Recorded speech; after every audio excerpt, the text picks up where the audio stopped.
Greetings humanity, and welcome once again to Channel Other Doc. I am Jim, I use he, him pronouns, and this is the finale of the Inner Circle, one of the story arcs in our Waking Nightmares campaign of Don't Rest Your Head, a game by Fred Hicks of Evil Hat Productions. This is a supernatural horror game in which the Insomniac characters have been awake for so long, they've developed strange abilities and can freely interact with a realm of living nightmares. They have been doing rather a lot of that. And I cannot wait to see where things end up. We're going to go ahead and go around and say hi to everyone, find out who they are and who they're playing. And we will start with Alyssa. Hello! Hello! My name is Alyssa. I am your friend. You can find me on the internet at Shawl Tales. And I am playing Lila Mendelsohn, the stressed out songstress, who, may not be in over her head. We'll see. What do you mean? I think everything's fine. No, she might seriously be considering taking up a life of vigilantism in the Mad City now. I don't know. What do you mean taking up? Oh yeah, she started that a while ago. Never mind. It sort of happens. You don't choose the life chooses you, apparently. Oh, yeah, yeah. But I guess we'll see. And now we will head over to Olivia. Hello. Hello. Hey, everybody. I am Olivia. I use she, her pronouns. Tonight I am playing Dawson. I just forgot who Dawson is. Who is she? She is she do numbers good. she do numbers real good. She is a math graduate student who became obsessed with a theorem of a city that could potentially exist adjacent or parallel to our own after her father mysteriously died.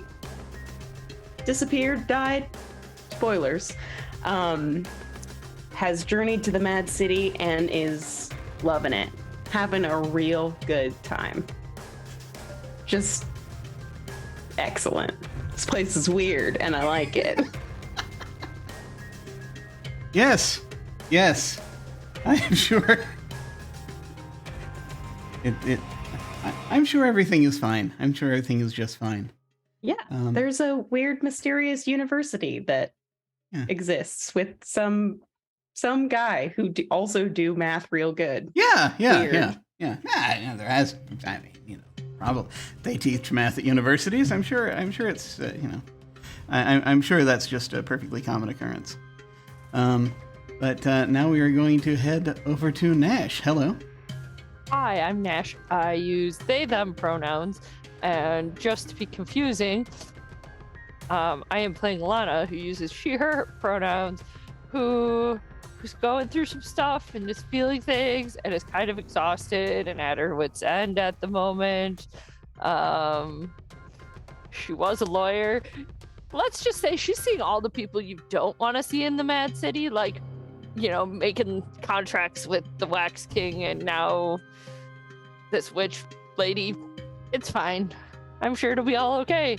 I'm not at 6 exhaustion or anything, and vouch free snap. It's fine. Yeah, it should be fine. I'm sure there won't be any problems. Or I better start thinking of a new character concept for Arc 2. One of the two. We'll see what happens. And now we will head over to Hannah. Hello. Buongiorno. Hey, I am Hannah. You can find me online at Animation Art on Twitter, Animation Studios pretty much everywhere else. I go by she, her, but in this campaign I'm playing Luca, who uses he, him pronouns, Luca Bassietti. He is an artist. He was living here in the Mad City, but then somebody came in and woke him up, and it's been a bad time ever since. So here we are. Curses! I was having a great nap, y'all. Well, Misery loves company. it happens. And finally, we will head over to Rrok. Hello. Good evening, everyone. I am Rrok and Roll, and that's how I can be found on the internet anywhere. Facebook, Twitter, wherever is as Rrok and Roll. And I'm going to be playing Dustin Lintz, a artist who is returned to the Mad City in an effort to find his creative spark. How's that project coming along? Hey, we've sort of been on the run, so, I'm sure he'll find it somewhere. Yeah, it'll be in there somewhere. Sooner or later, somehow. Okay. As a reminder, like we do with the other games on this channel, we're going to be using the X card, the N card, and the O card. If we hit something that's crossing a line for one of us, any of us can type an X in the Zoom video chat or anywhere else, or hold up a card, make an X symbol, and we'll back up and do something else. If something happens that we're okay having in the game, but we don't want a graphic description of it, we can type an N in the Zoom chat and we'll fade to black on it, or put it behind a veil. So it'll be there, but we won't go into detail. Finally, if we're exploring a topic or an area of roleplay that's particularly intense for us, but we want to keep going anyway, we can put an O in the chat to let us all know that we're okay and that we're all good to keep piling on the drama. Something else we can do is put an O with a question mark after it when we're moving into a difficult topic, or if we say or we do something and then think, maybe that might have been a little too much, then everyone else can respond to that again with an X, an N, or an O to let us know if we're still doing okay. We're also using the pause. If any of us needs to take some time, we can ask for a pause in the game while we discuss things, or just take a break for as long as anyone needs. As a reminder, just a few content warnings. This game has potential for discussions of physical and mental debilitation, insomnia, death, law enforcement, nightmares, body horror, being stalked and chased by supernatural beings, and other horrific themes. The game has mechanics related to states arising from sleep deprivation, referred to in-game as exhaustion, madness, scars, and fight-or-flight responses, but places the expression of those states squarely in the hands of the players. If you ever want to see that list of content warnings in chat, you can type !DRYH, that's don't rest your head, CW for content warning, and that will come up right there. It's also going to be on rotation, so it'll be popping up from time to time. Let's see. Also, please remember we have an open door policy, which means that any of us and any of you can feel free to step away from this at any time if we need to. It is just a game, and mental health is always more important. So, let's see. Where were we? We had many things going on. Many things. I believe last time, as we were, let's see, where did we start off last time? We had everyone. Yes, that's right. We started off in the Garden District. Our group has been dispatched by the Wax King, one of the big nightmares in the city, one of the power players, to find out the source of this river that has suddenly appeared in the city. And they have gone to try to locate it. They knew they could see it flowing through the Garden District. And, it has also, coincidentally, flooded a lot of the tunnels down below where the Wax King's kingdom is. Where the Wax Kingdom is. And so that was a bit troubling. And so he is now, just sort of wants to at least find out the source, and then he'll find a door for them. That'll get them back to one of the cities slumbering. They haven't specified which, just like continental US. That's basically what they're looking for. And so, therefore, they have gone in search of this. Let's see, were we here? We might have been here. So they went to the Garden District. They spoke to some vegetables, a vegetable, anyway. A very large ear of corn. And that ear of corn directed them to the Shadow District, which, as it turns out, the city has rearranged itself recently once again. This happens at 13 o'clock when all the doors close. And they found themselves once again heading toward the Shadow District, because that was now just clockwise of the district that they were in, the Garden District. So they went down there. They went down there to try to see if they could find the source. The Shadow District is, as it is named, swathed with shadows, has semi-medieval looking buildings. They followed the river. They ran from from very large shadow hounds. And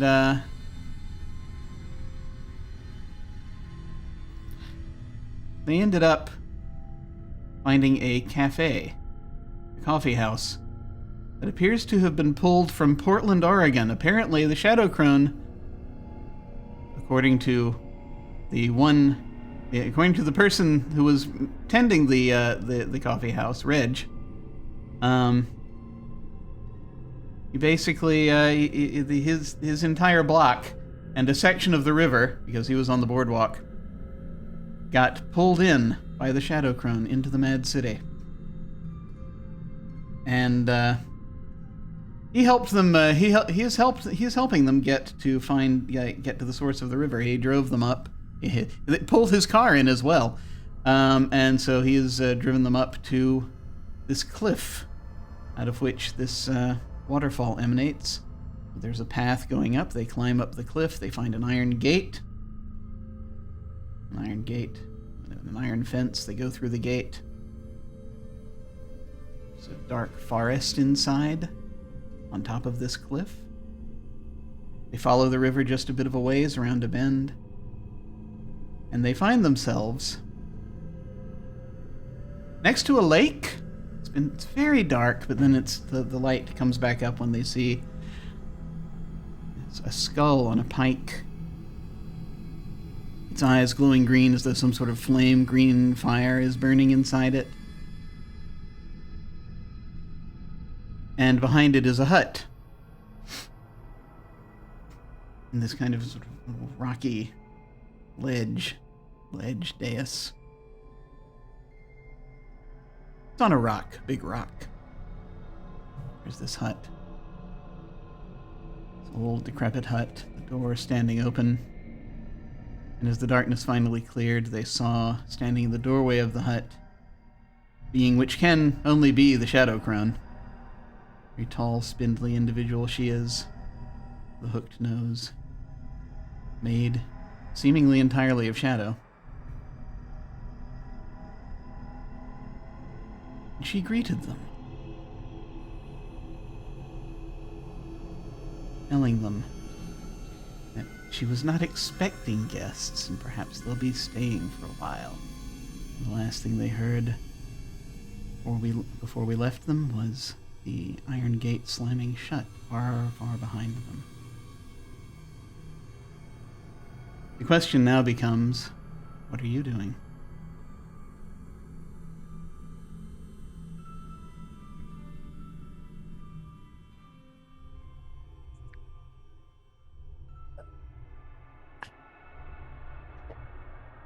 I think Dustin definitely takes a moment to kind of look behind us back to the sound of the gate closing. You can't see the gate from here. It is around the this bend in the river. Right. And you see trees, you think. You also see a lot of just sort of dark mist. I think there's a lot of nothing going on from Lana for an extended period of time. This is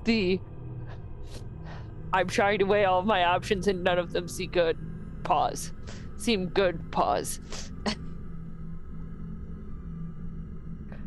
Because you can't punch shadows as far as Lana, based on Lana's current understanding.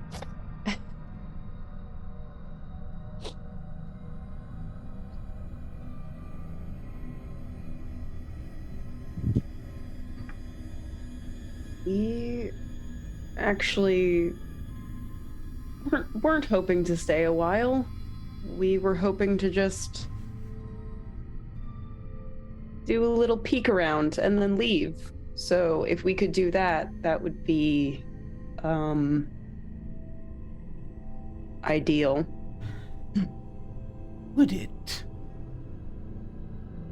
And you see her start to step down from the front of the hut. And there's a moment when her image blurs for a second. And she has immediately crossed the distance between the two of you, between all of you. And she's now standing immediately in front of you all. Sort of hunching down a little bit.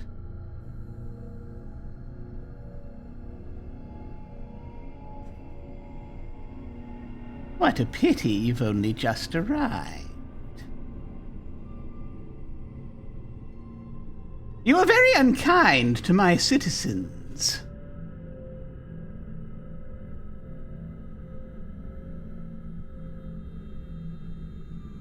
Would you care to explain yourselves? Would you care to explain why someone from Portland, Oregon magically appeared in your kingdom?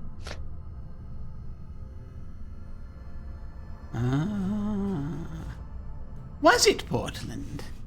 Was that place ever in Portland? Will you go and find someone from Portland who remembers that place? I think not. Well, the No. In the That coffee place shop. is mine by right of conquest. I have taken it. They are quite lucky I didn't take more. The city slumbering has garnered a great number of offenses.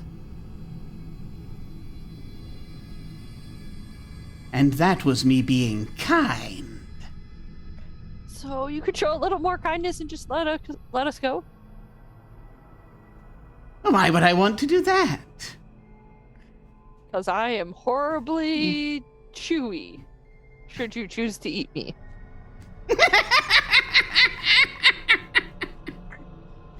Or maybe that wasn't your plan. This one is quite amusing. Maybe don't give them ideas. No, I haven't eaten anyone in quite a while. It's been some time. Chewy, are you? I mean, there are ways of dealing with that. You know, it's just a question of the proper method of tenderizing. Do you cook at all? No, not usually. No, it's unfortunate. Do any of you cook? Any of you understand how to cook? Slightly, but it's Not we have humans. I've never cooked humans. You know, There is a certain art context are to you it. Would think that we would be more trouble than we're worth. You think that, yeah. It's rather bold of you coming right here, right now. And she just sort of looking over at Luca, and she says, "I am especially disappointed at what you are doing wonders, I hear, with that with the church. What happened, I wonder?"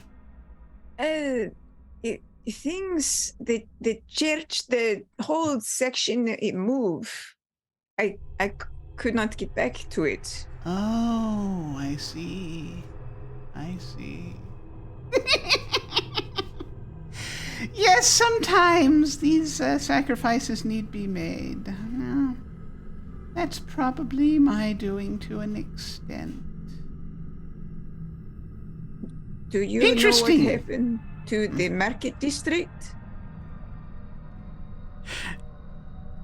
I just came from the market district. It's back. It's all right. I was just having a delightful conversation, in fact, with someone in the market district, with a young reporter. She was...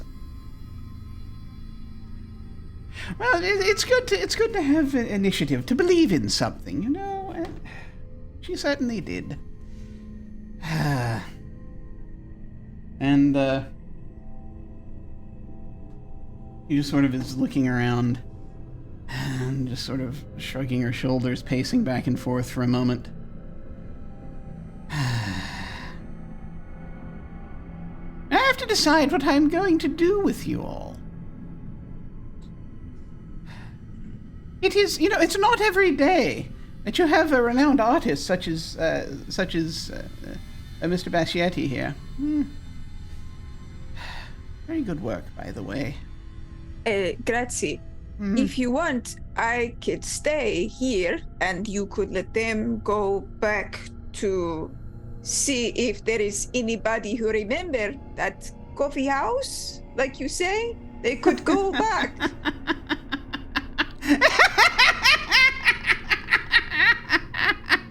Luca, you're not staying. What difference does it make? If it gets you out of here, what difference does it make? Don't you want to let him make his own decisions? Why don't you? And she kind of sort of moves back a moment, and she sits on a rock that's there suddenly, sort of at the edge of the lake. She's just watching you all. Lana motions her wrist towards Luca without saying anything about her wrist.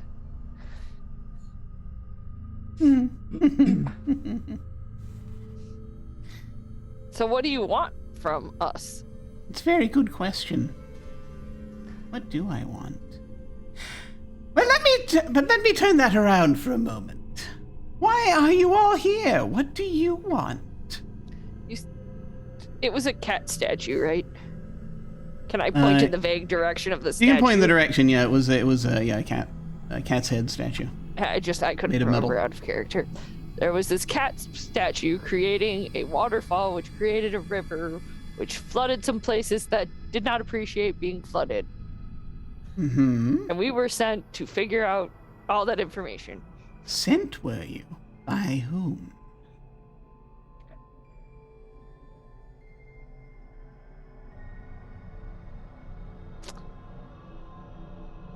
You passed the cat some time ago, and I feel as though it would be rather difficult for it to have your tongue now. A friend of ours. Man. Must be nice to have friends, eh?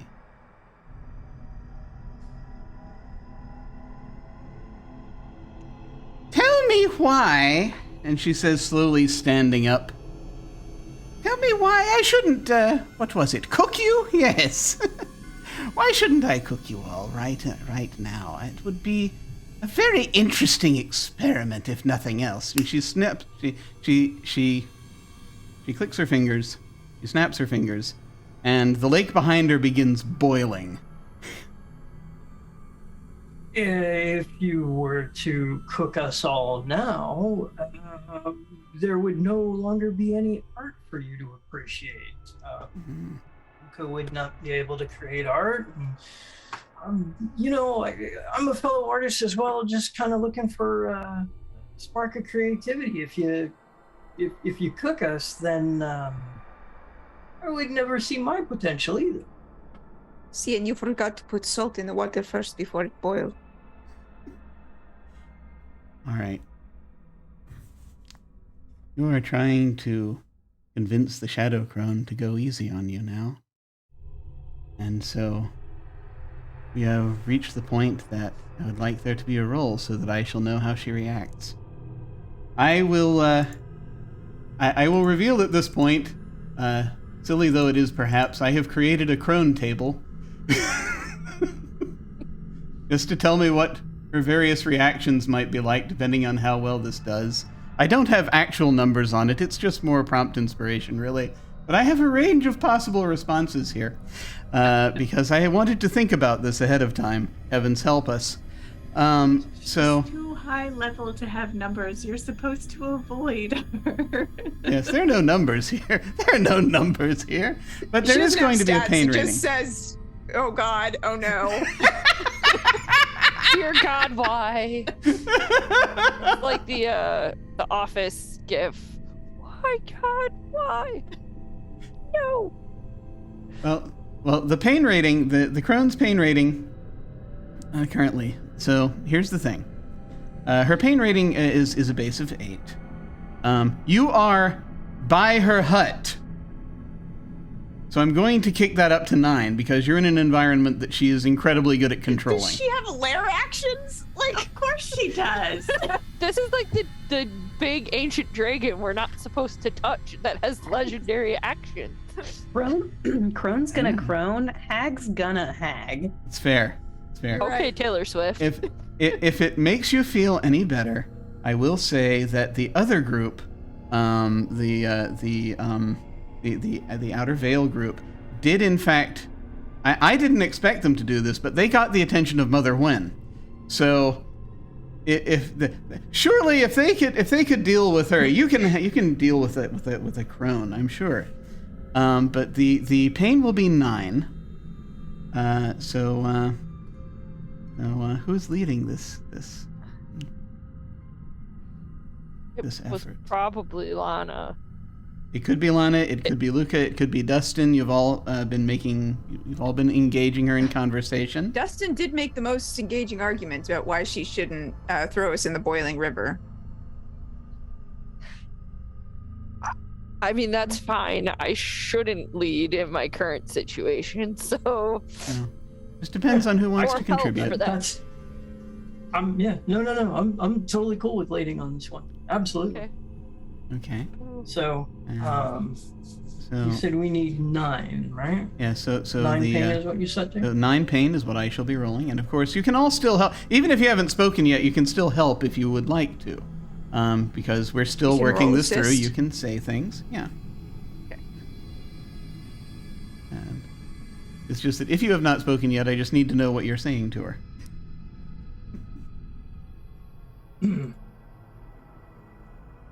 Can't help, guys. Sorry.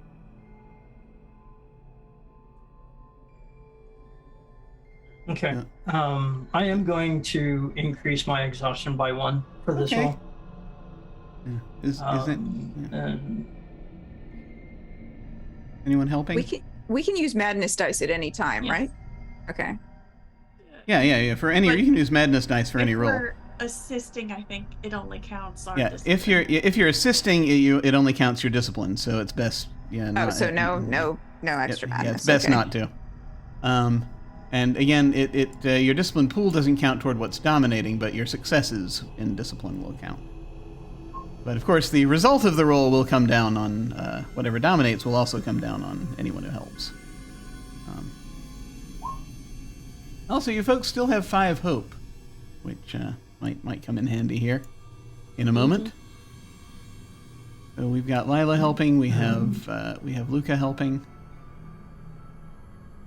You know what? I'm gonna throw caution to the wind and also roll. Sure, that sounds fun. Yup. that's the best way to handle the Mad City. Like I said, I need to come up with plan B anyway, so... Yeah, no, and you've been talking, so that's fine. Austin's gonna stay out of it for the moment, Okay. so that if we all snap, there's one person in control. Okay. I got an additional 2 successes, Awesome. so we're up to 7. Okay. Well, you're up to 6 at this point, because Luca got 2 successes, Lila got 2 successes, you got 2 successes. Dustin... Has Dustin rolled yet? Yeah, and you know what? Okay, so it's not coming up. Give me a second here. I'm gonna have to roll manually. Gotcha. Sorry. All right. Oh so, wait, it might actually be. Let me look at my other one because I might have it. I do Oh, have you it. know what? Sorry, Never I mind. have it. Because You know I wish I knew. No, I have your. I think. Do I have your roll here? I think I have your roll. No. That. Oh, you're that testing roll lag from time, earlier right? That was your a previous test. roll. Okay, Yeah, gotcha. yeah. All right, yeah. All right. So all right. So the box finally came up, and there we go. All right. You also got 2 successes, so you all have a collectively a total of 8 successes, which is this is sounding very promising. I shall now roll my 9 pain dice. We will see what is happening. Okay, I only got 3 successes. So you got 5 more successes than me. I maybe didn't have to get involved. Let's take a look. Never hurts. Looks like pain is dominating. That's not right. Oh. Can we do anything? So it would be up to you as to whether or not anything happens, right? Yeah, I'm about to, I'm figuring that out right now. Pain's dominating. I need to make a decision if I want to make something else dominate.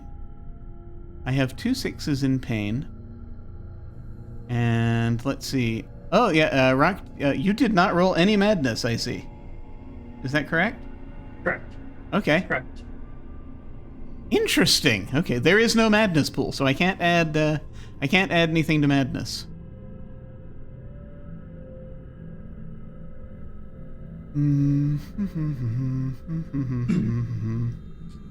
Okay, we'll go with pain dominating.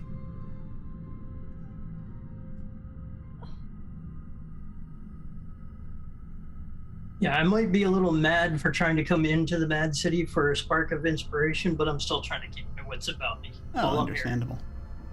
Understandable. So, 5 successes, but pain is dominating. Let's see where that lands on the. Let's see where that lands on my Crone chart, roughly. Again, I don't have numbers on it, but it'll help me. Okay. All right. Let's see. You've told her that someone is. Someone has sent you here. You've beaten up her peoples, but you seem to be amusing her. Okay. So, conversation continues for a moment. You're very lucky I'm in a good mood.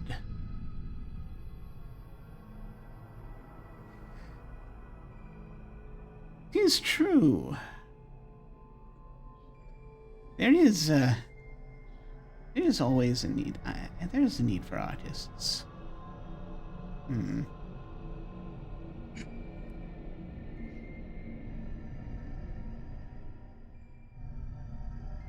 I'll tell you what.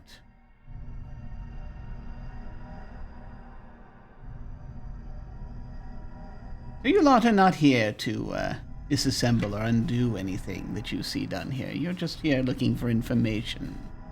I take it. Yeah, now, yeah. you have Nobody your... said anything about destruction. You have your... Now it seems, do you have your information? Were you sent to find out anything? Anything else? Has Lana had a feeling? I can't remember from last week. You have fulfilled the your side of the bargain. You have in the moment you saw this lake.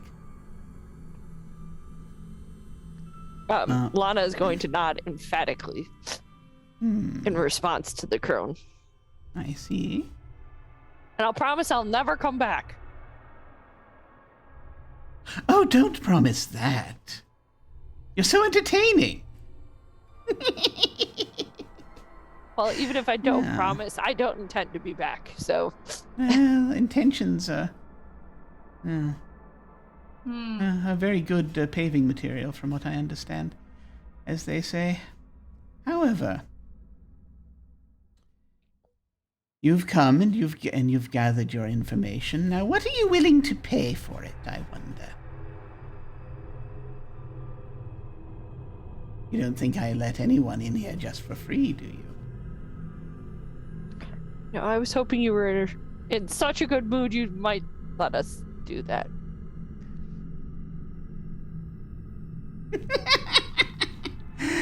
My dear, very few people are ever in that good a mood. That's not how it works around here. Not here. You know, do you?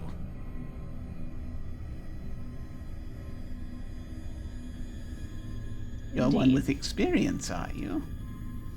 She has been here before. Just enough to get me into trouble. The crone looks you up and down for a moment.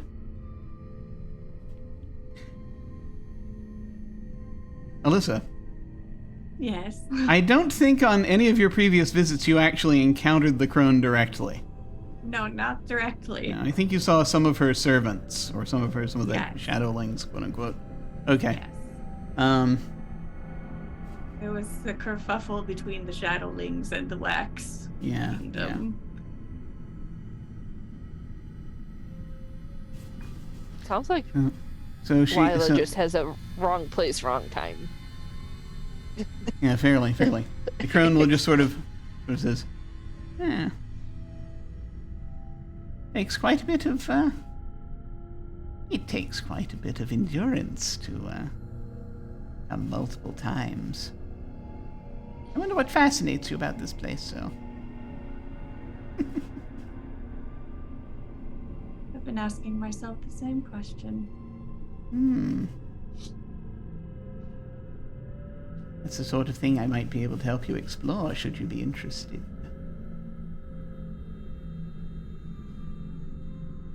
But we'll talk about that later. First, let's decide what it is that you're going to give me for me to be so kind as to allow you into my haven.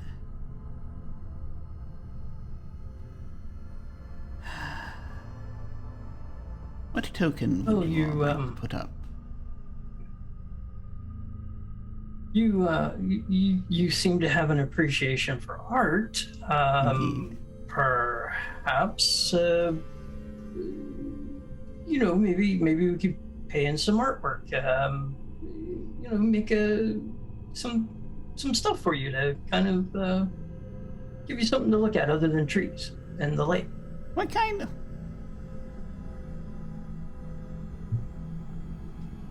Not that it's not beautiful here. You just sort of, it's like.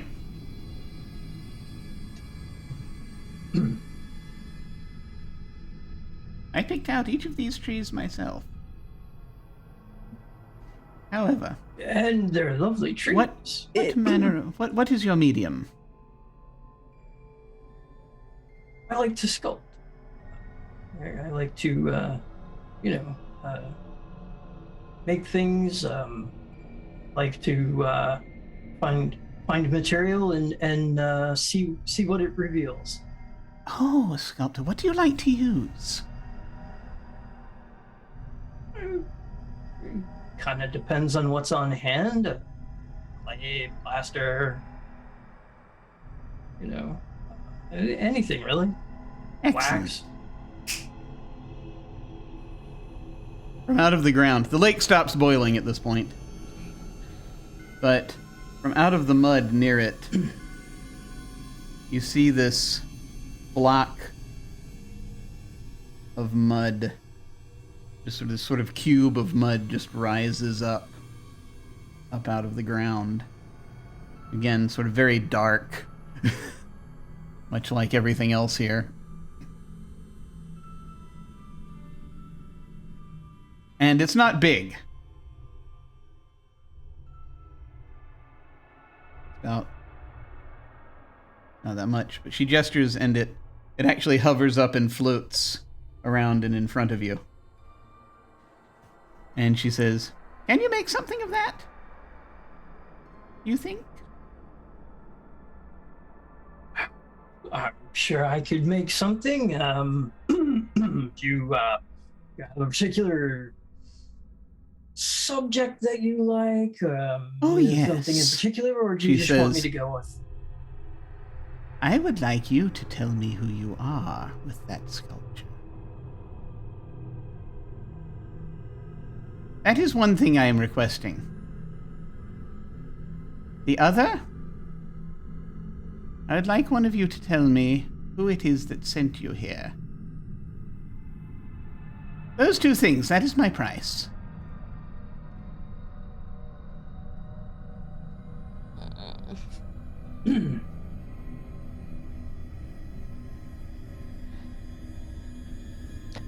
Part of me, Go ahead. oh, I was gonna say, part of me wants to be like, give us a minute. I need to confer with my clients. Mm-hmm. But the Crone can probably hear anyway, anywhere we might go in this particular area. So, but go ahead, Hannah. Just as an aside to Lana, why are we needing to keep this secret? It's from the other side. It's not part of the terms of your agreement that nobody knows about it, right? Yeah, but I would like to get back there so we can get out of here. So I would like her to find out when and if they do anything, rather than before we get there. Because shadows move faster than we can. See, but her retaliation against them for sending an agent is not having anything to do with us. Except for if she destroys the Wax Kingdom and... Oops. That won't be instantly. It's pretty extensive and pretty powerful here.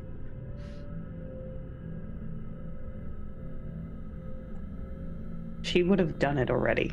I mean, She kind of already is doing it. You insisted on a written contract which binds. That means that even if you tell and he gets angry, he can't break the contract. That's how that works. Can I do a quick scan through? Because you said I can access the information on the bangle. Can I do a quick look through to make sure there isn't any like hidden terms about telling the source? There was no NDA. Okay. Well, it takes me a moment, and it's kind of like my eyes get glassy, and you see her eyes moving back and forth, like as if she's reading. And okay, so there isn't an NDA clause. But what if she just like makes the winter run faster and just floods them out? And the Wax King disappears, and we can't find him, and we're still stuck. Whatever. Okay, I'm outvoted. So Lana will go back to the Crone and go, it was the Wax King, let us go, bye. Oh wait, we need artwork first. I didn't think this all the way through. It's fine. Ah, you're such a treasure. What's your name? She's going to give her whole first and last name. Oh, excellent. Yes, tell the Crone your entire first and last name. Good. Well, whatever. Lana has no intention of being back to the Of course not. Mad City, so it's fine. So you tell. What do you say? I say my name is Atalanta Jefferson Esquire, and emphasizes the Esquire because it just feels like an appropriate time to be extra pretentious. Excellent.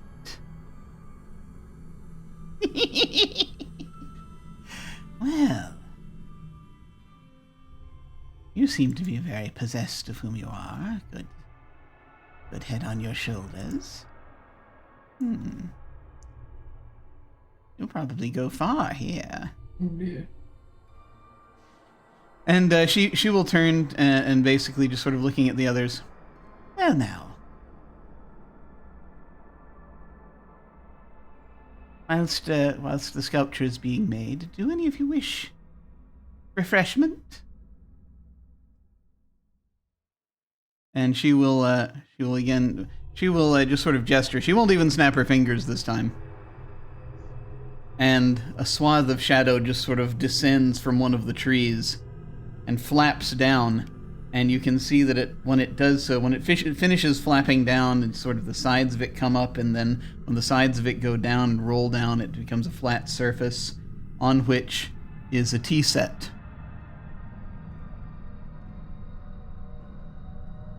With 6 cups of tea on it.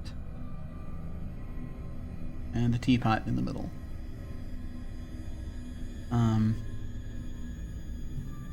It's not intricately decorated. It's wooden, I think, pretty much.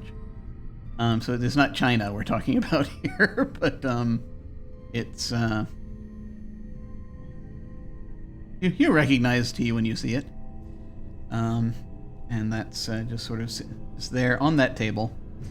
And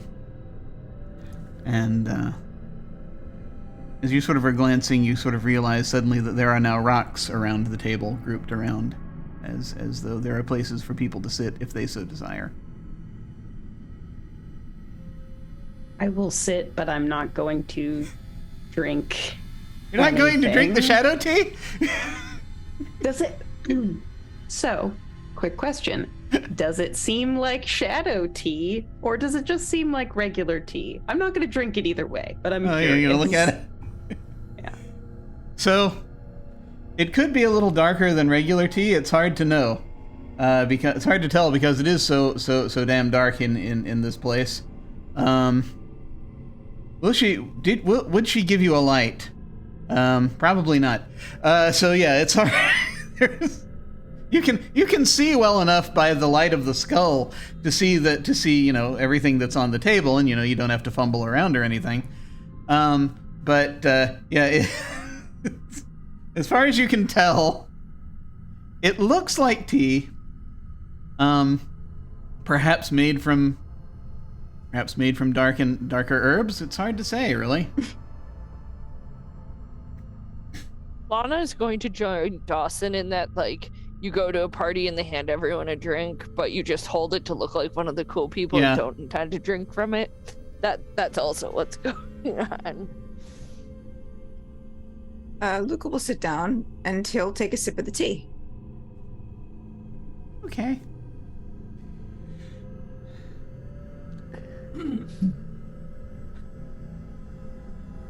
So, let's see. Hang on, I need to look in my cards really quickly for something. Interesting. Okay. So, you take a sip of the tea.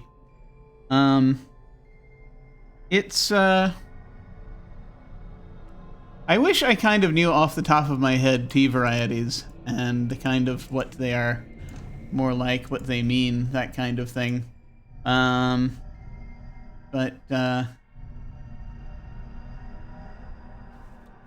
see.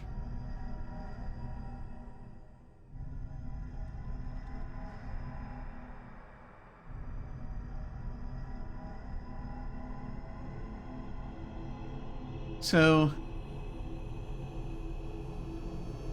you think there might be some ginseng in there, possibly?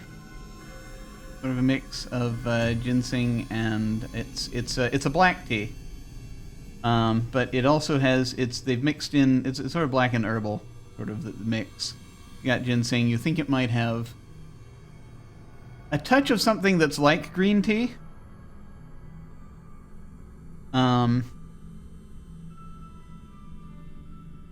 But,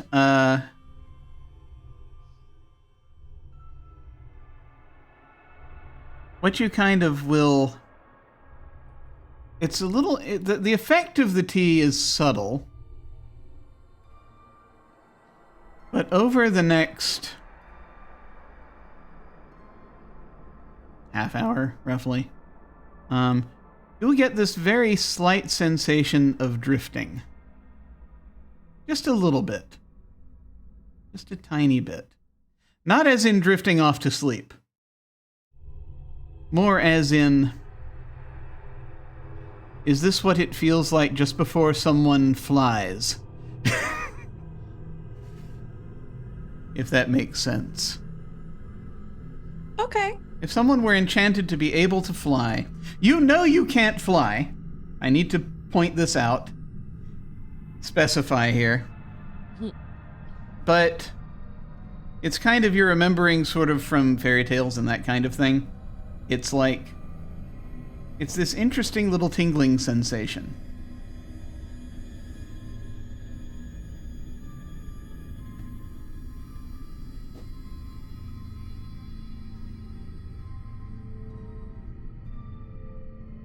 It's kind of like, can I use shadows to fly? Probably not, but it's an interesting feeling.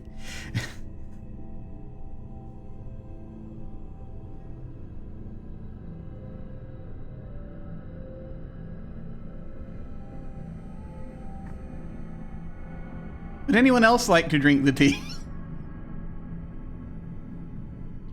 Still pretending to be a cool guy. Perfectly fine. Okay. Nope. Still busy with the sculpture, so no tea. No, perfectly fine. Yes.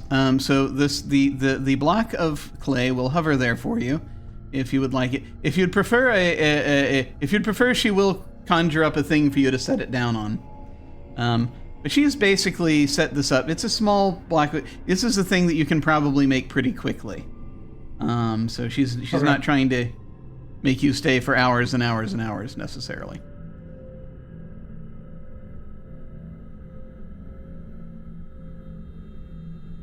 Okay. So Dustin starts sculpting. On that. Is it going to require a roll, or are we just going to go ahead and describe what he sculpts? I'd like you to tell me what it is that you sculpt, and I would like you to tell me how it is that what you sculpt is an explanation for who you are. Okay. So,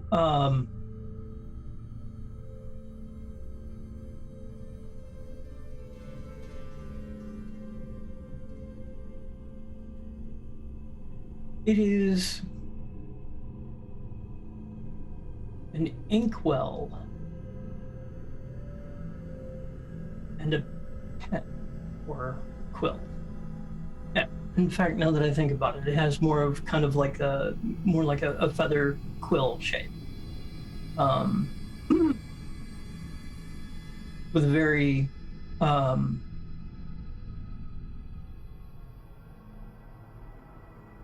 the end of it is kind of it doesn't actually have like the end of it is set for having a set of nib, like different nibs on it, and I think that is also part of it as well. Is sculpting just a few different nibs that could be used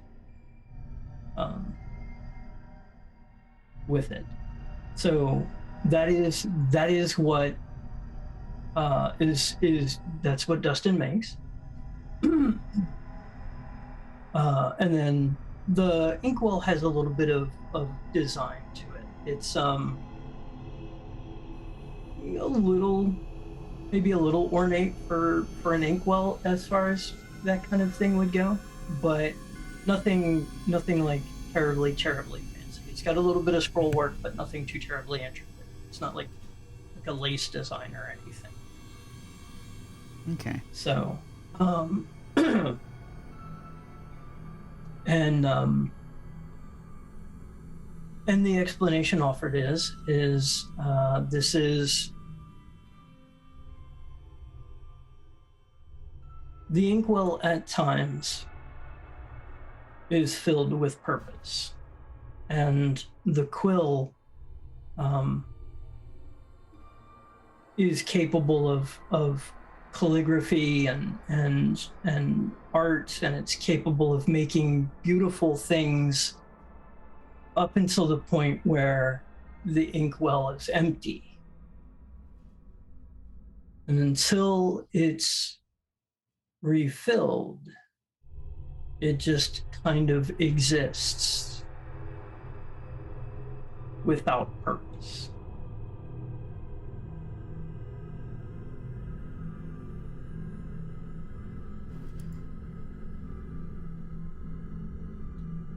And so do you say any of this, or do you just present it? How do you present this?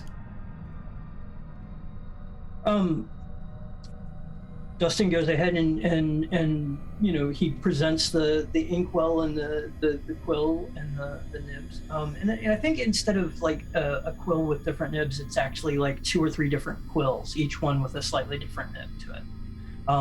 And then presents it as the set, and then kind of explains the same thing. It's,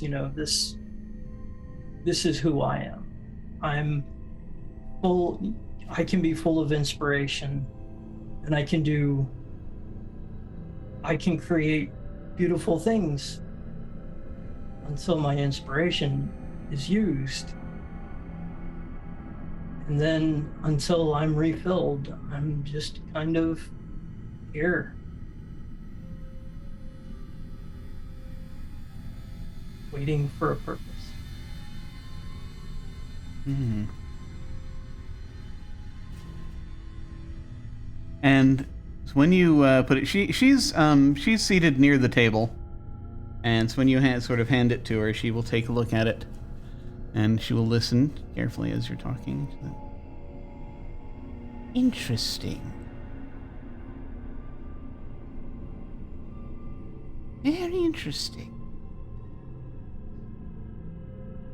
Excellent. And you will see shadows come up around her hands, and the sculpture vanishes.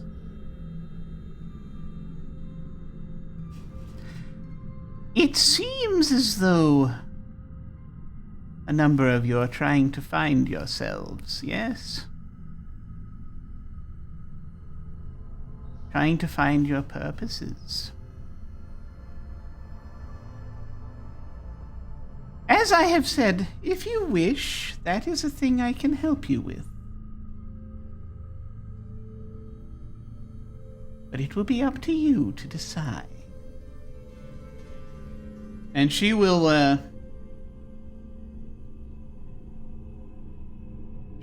again raise her hand, and you will see sort of flying up from again near the surface of the lake and coalescing around her hand is this little handful of rocks, these very smooth stones.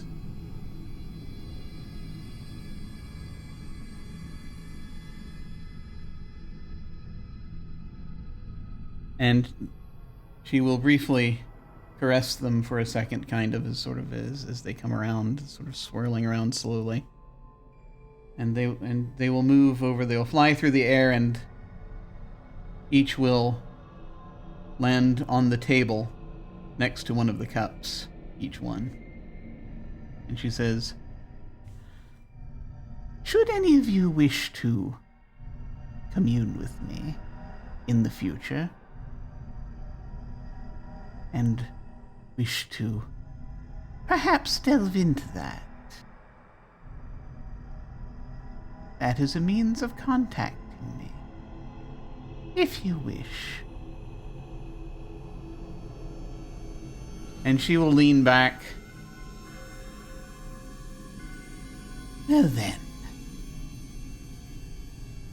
And she will gesture, and you'll hear the gate distantly swinging open again. He says, "Thank you for coming and taking tea with me. I do hope the Wax King knows what he is up against." It'll be very interesting to see what happens with them now. For too long, others have usurped my rightful place here. People need to know what nightmares are truly about, and learn from them.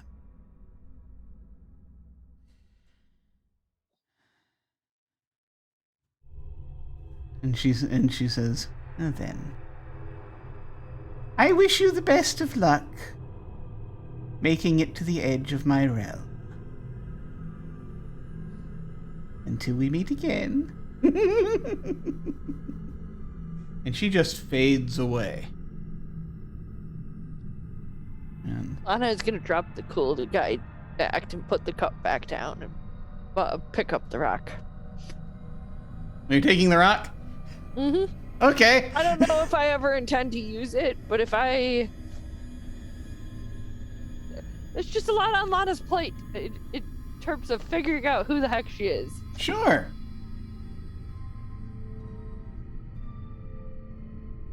Yeah. Dustin's gonna kind of look at it reflexively, and then pick one up. Okay. Yeah, Luke is taking the rock. Okay. Dawson already took a rock. Wait, did you take a rock earlier? Like, as soon as she set them down. Oh, okay. Like, She's already. right away, like, Yeah. Tried to do it subtle, but like, no, just. Lila, are you going to try to be like the cool kids and also take a rock? No. Aha! Lila knows who she is, and also already has unfortunate nightmare influence. So. All right, then.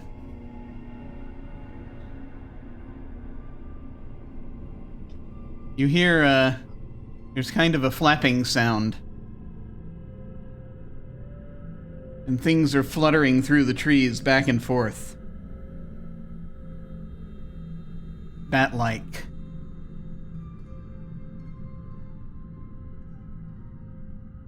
You see them starting to come down a bit and swirl in a sort of a swirly pattern over the lake through the air.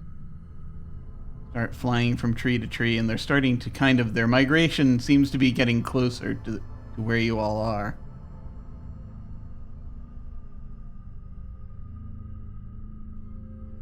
She did not promise us safe passage out of here, so I think it's time to leave. Lana is gonna say, I'm gonna take up the rear. Even if these are shadow bats, I'll just try to punch them and keep them away from us. We are leaving already. We learned nothing. We learned where the river is, what it is coming from, but we don't know what that thing is, where that came from, what the river is. That was not the contract. I do not care. But this is hurting people in other parts of the Mad City. They are being hurt because of this river that is suddenly running through. We are not trying to figure out what it is and how to stop it from hurting people? I'm pretty sure it's the Shadow Crone's influence on the river. Also, Luca, there are times that you want to save people, and sometimes you can't. This is not a lesson I have to be learned. This is a lesson I know. Oh. If we give this information to the Wax King, he's gonna try to do something about it. Not gonna let his entire kingdom be drowned out.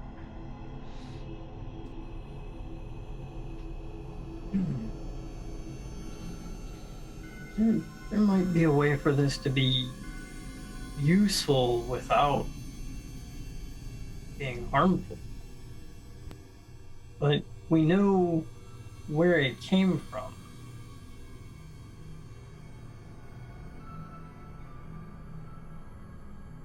Look, at the end of the day, I don't think right here where the bats are coming is the time to have this conversation. There may be other people who know things about the Shadow Crone that we can go to, but at the moment, we need to get out of the Shadow District. Lila, who else knows things about the Shadow Crone who could know what is her influence that is making this go on?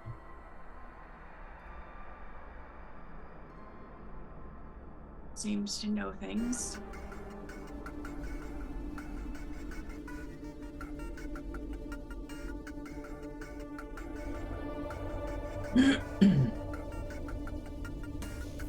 I mean, bats are now. They will now coalesce as they're flapping around continuously in the air, just around and around and around into a kind of a vortex. I think We can try to figure it out once we get out of here. Yeah, I think the main problem is that we don't know, but we need to tell people. I mean, the Garden District should know what created this huge river that's divided their entire district in half. Same with the Wax Kingdom. I think that's going to be the way to stop this influence. And if we all get murdered here by bat, then nobody will know. See, And we've got stones, so I mean, if we need to, we can always come back. One of the bats flaps down to the table. It's not exactly a bat. It's it's a shadow. Looks a lot like a bat. It sort of rears up for a moment, and you see it has pointed teeth with something of maybe venom, you're not sure, dripping from it. Its eyes glow red for a moment. Its mouth doesn't move in this way, but you hear, coming from the bat, a voice not unlike the Shadow Crone's.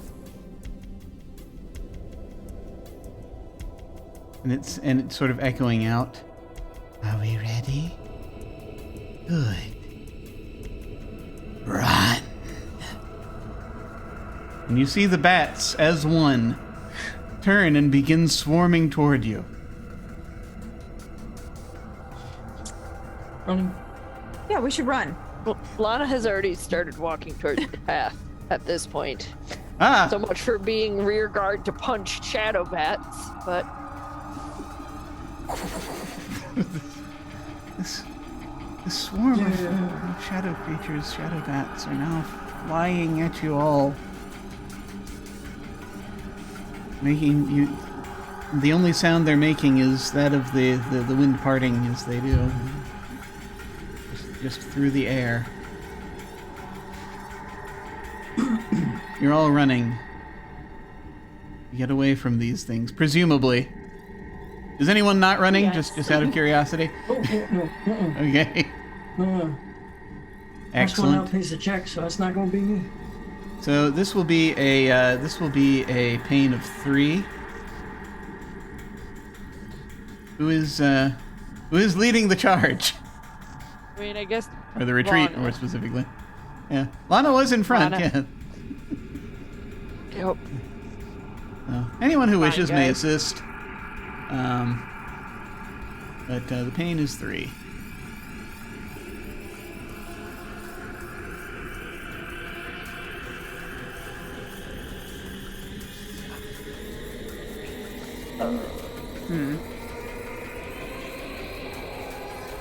Never mind. I'll hold my thing until. Yeah. Let's just see if we can get away with normal human Yes. like power. Yes, human power. Yes. I'm gonna add some madness to this. Easy for me to say. Madness. Okay. Anyone else helping, or is this? You've actually got 7 successes, so you actually probably don't need any help. You're gonna get away.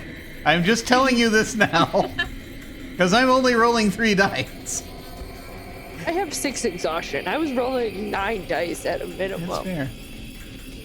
Okay. I have no successes. DTD. Shadow. But turns out madness is dominating. Because you have 1 more die than I do, and you also have a 5 in there.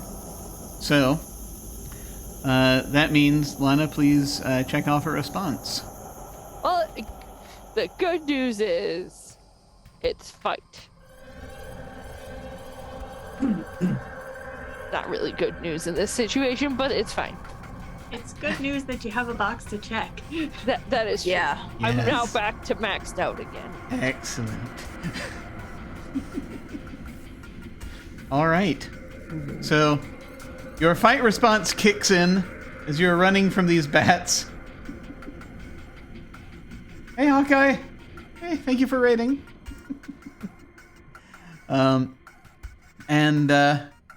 Yes, no. So you're going to get 7 successes. So you're going to do incredibly well. But so you're pumping with adrenaline. Your fight response is kicking in. You're in front. Mm-hmm. These bats swarming after you all as you race away from them, presumably. I don't know, Lana, are you still running away from them? I'm just curious.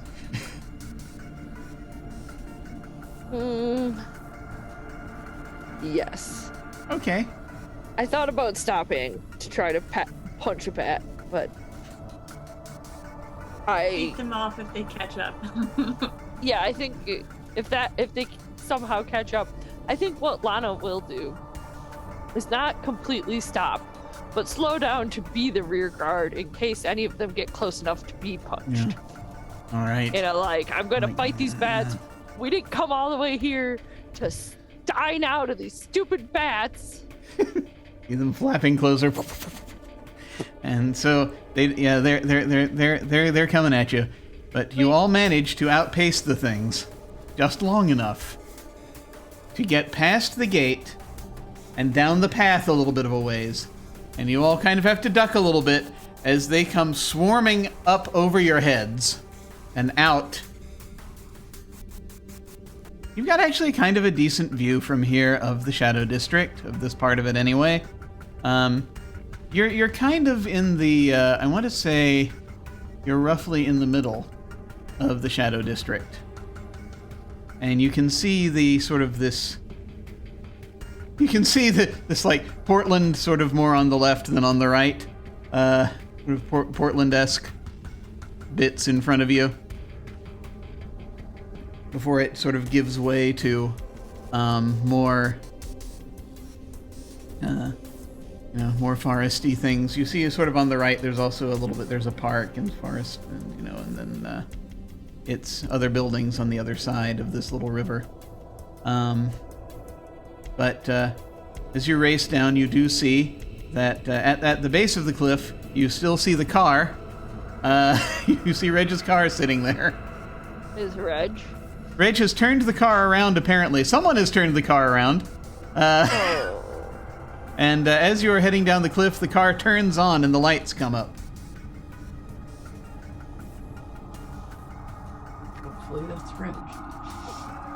Yeah. Like, presumably it is, but this is the Mad City, so I don't know if I trust my assumptions. Or presumptions.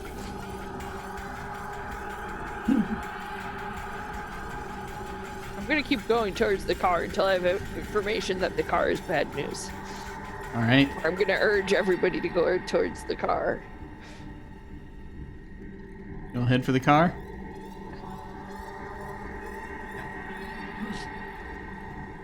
You head for the car.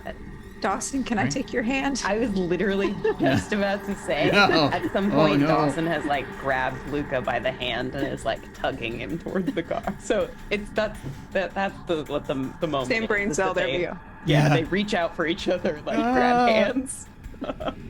Make it down the cliff. Yes, as you come up to the car, you see Reg sitting in the driver's seat. He's like, "Did you get what you needed? Did. Good, let's get the hell out of here." I'm glad it's you here, Reg. Yeah, me too. I heard something was trying to, I don't know, something was trying to mess with the car a little earlier. I don't know what happened to it. What do you mean somebody's messing with the car? Something tried to mess with the car. I couldn't see. I came around, the thing was rocking a bit. I came around, I didn't see anything. I don't know. But it seems to be working. And he takes off once you're all in the car, presumably.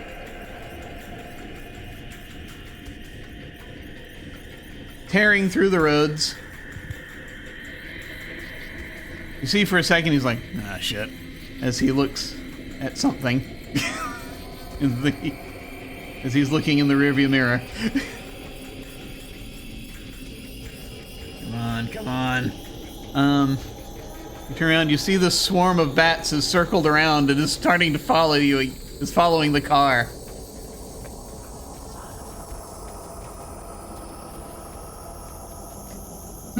Can Lana? Nope. Better to leave the windows rolled up. This is how we get shadow bats in the car. Never mind. I don't want to do anything. You want shadow bats because this is how you get shadow bats. This is how we have an infestation of shadow bats. No. Nope. Just gonna tell Reg to floor it and pray. He's like sort of looking over his shoulder. He's flooring it. So the car is going very fast. through these between these dark alleys and just wherever he can find road. It goes between pavement and gravel until eventually a lot of you will find it sort of goes over a bit of a bump, a few bumps, swing around, and you see the road in front of you. The road between you and the education district.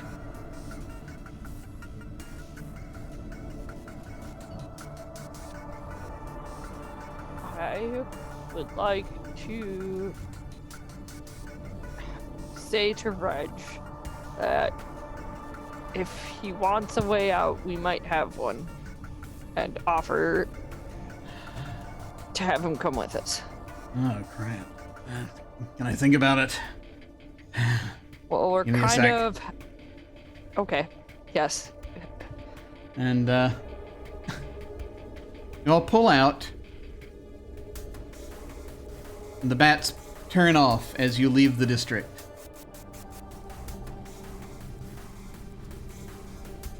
The car sort of bumpingly sort of skids over the... Because the road that he's leaving is not connected very well to the road that he's coming onto, and there are other cars going back and forth.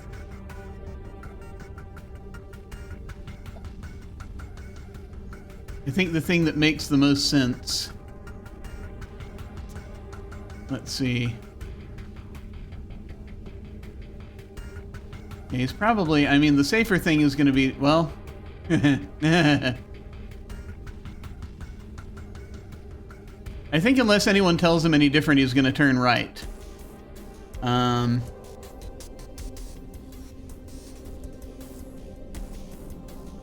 you really have a reason to tell him anything different? I don't know. But I think he's going to turn right.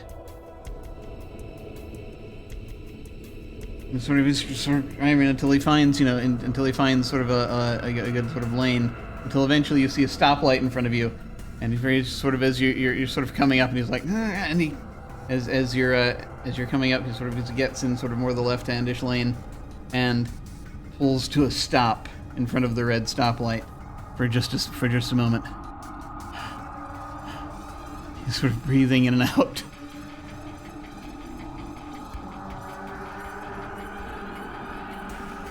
And he's like, I'm going to pull over into that parking lot over there. He says, gesturing across the street to the left. Toward the re-education district. Where you do see there's what looks like a student parking lot, basically.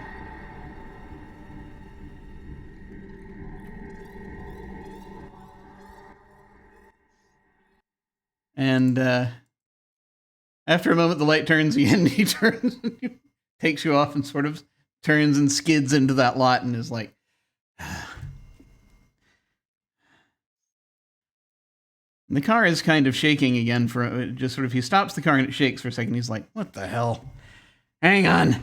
And he opens the side door. He opens the door. He reaches down. He picks up. It looks like he's got a crowbar.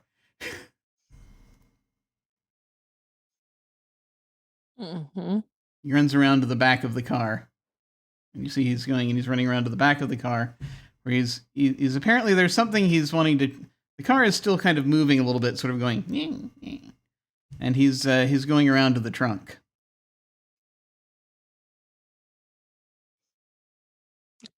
Is anyone else getting out with him, or are you just gonna Can we wait? see him from inside the car?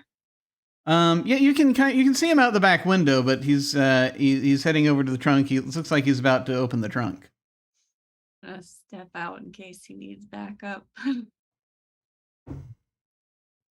Yeah, I'm also getting out of the car. I Okay. think.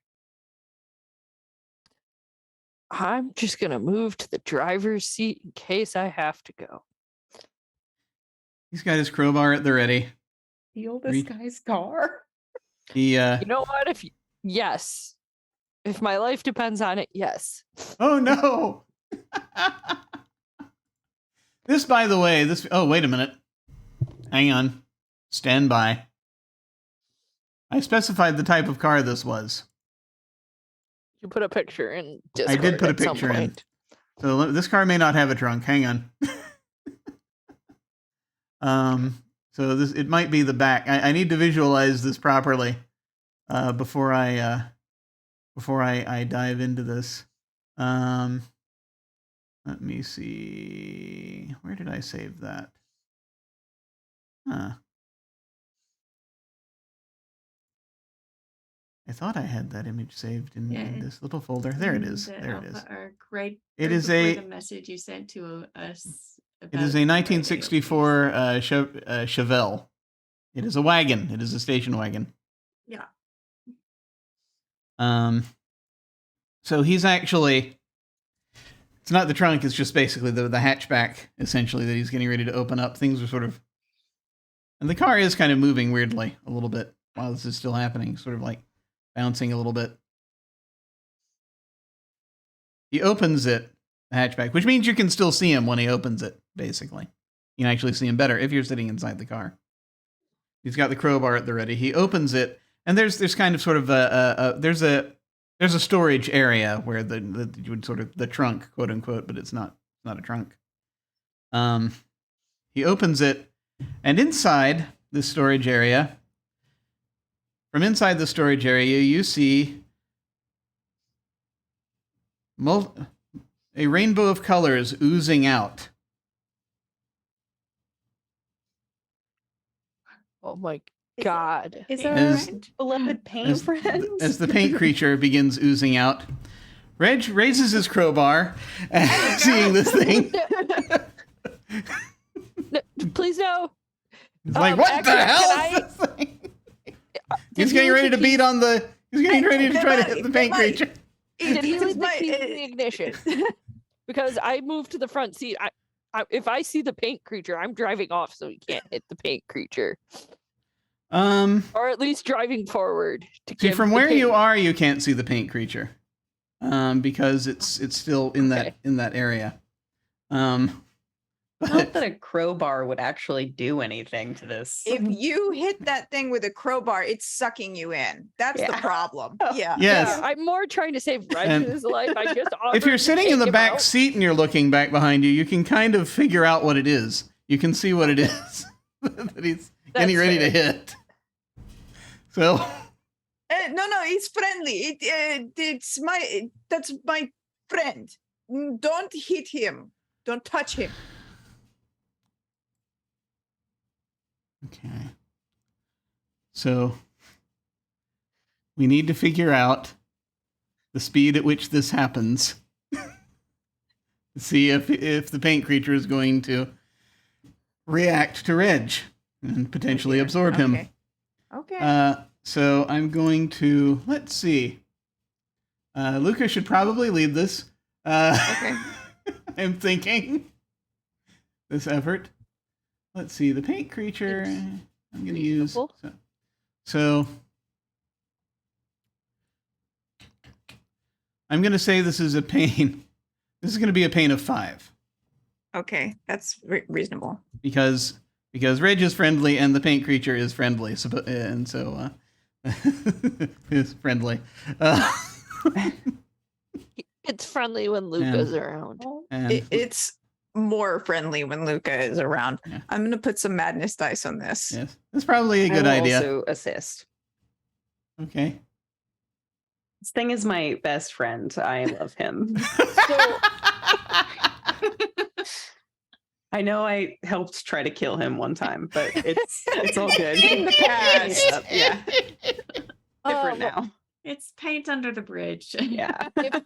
can I argue that Lana can help, and Lana's help would be to accelerate the car away from Well, him with the crowbar? You're in the driver's seat. You can't see what's happening.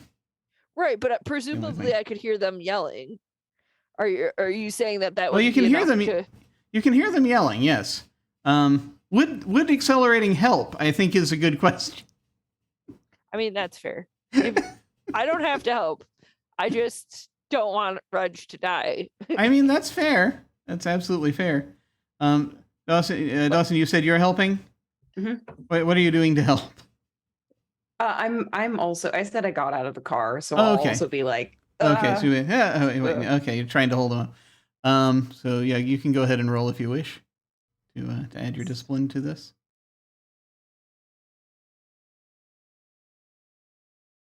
Because it won't be the paint friend's death. Okay. Yeah, so you've already got more successes than you need at this point.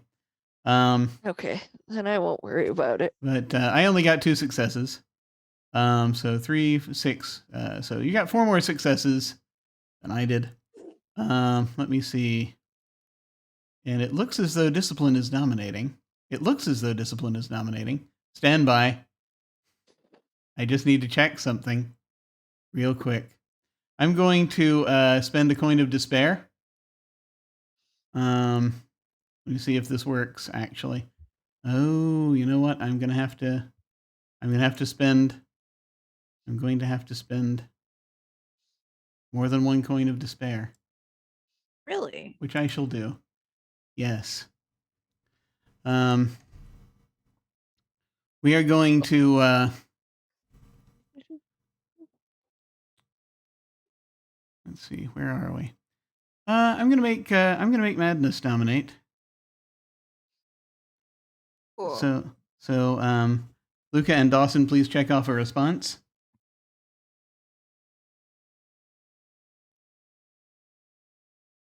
Mine is flight. I only have one option.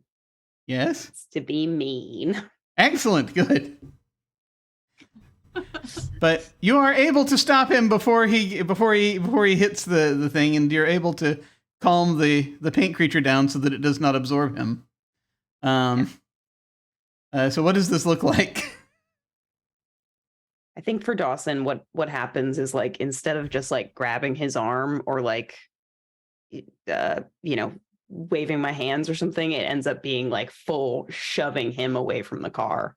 Yeah, Reg, yeah. that is. Yeah. You're like, he's like, what Yeah. the hell?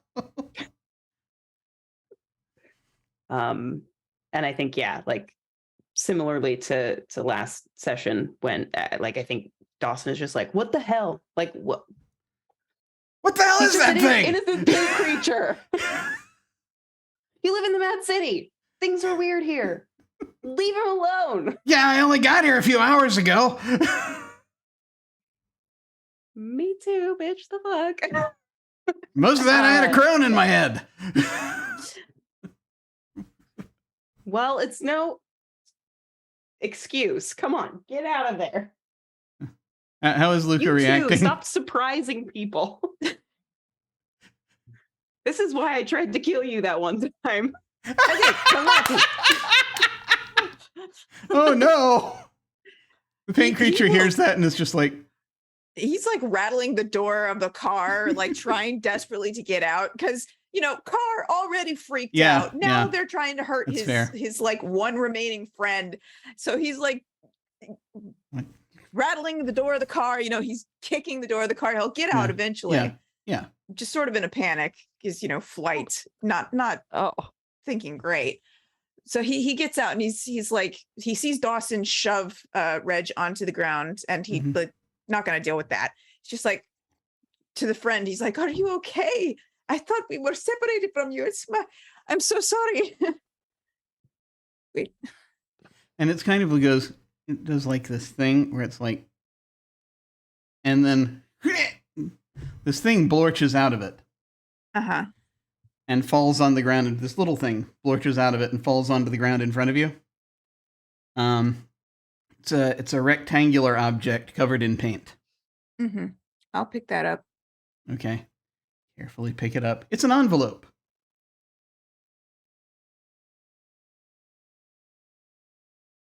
Okay.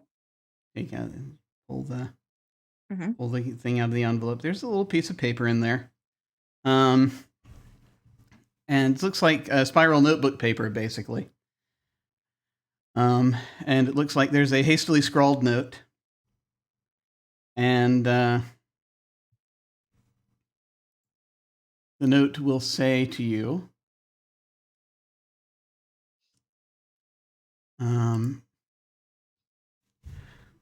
I'll be happy to meet with you at the,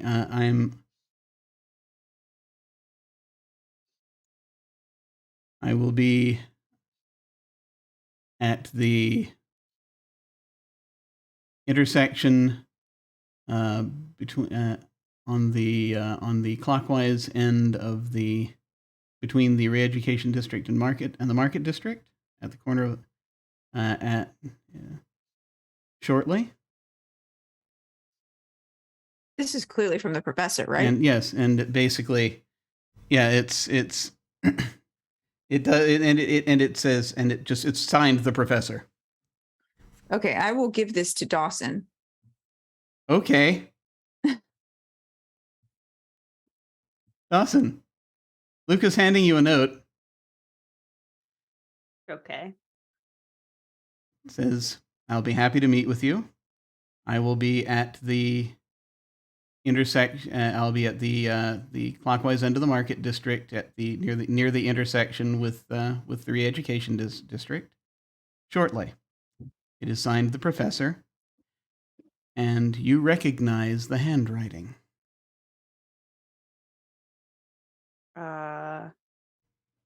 Dawson.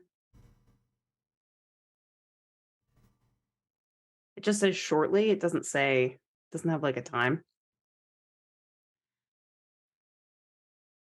Yeah, it doesn't have a specific time. Well, let's see. What time is it now? It is. We had it go to. Yeah, sure. Actually, I'll tell you what it will say. It'll say at 3 bells,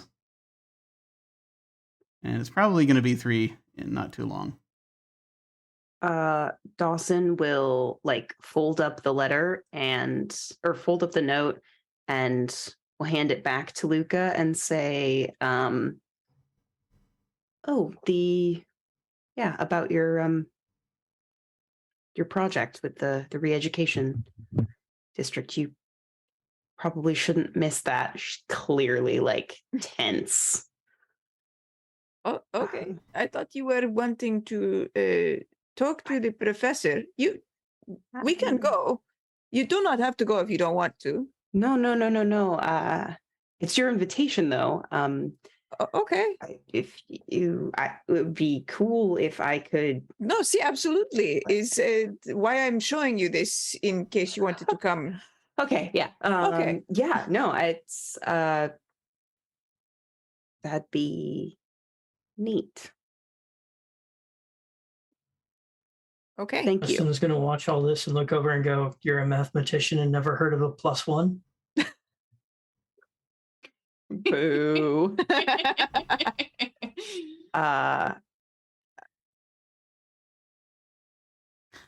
I think there's like still a little bit of like adrenaline going from the fight response. So Dawson will like tries to glare at Dustin, but she's rattled, so it doesn't really work.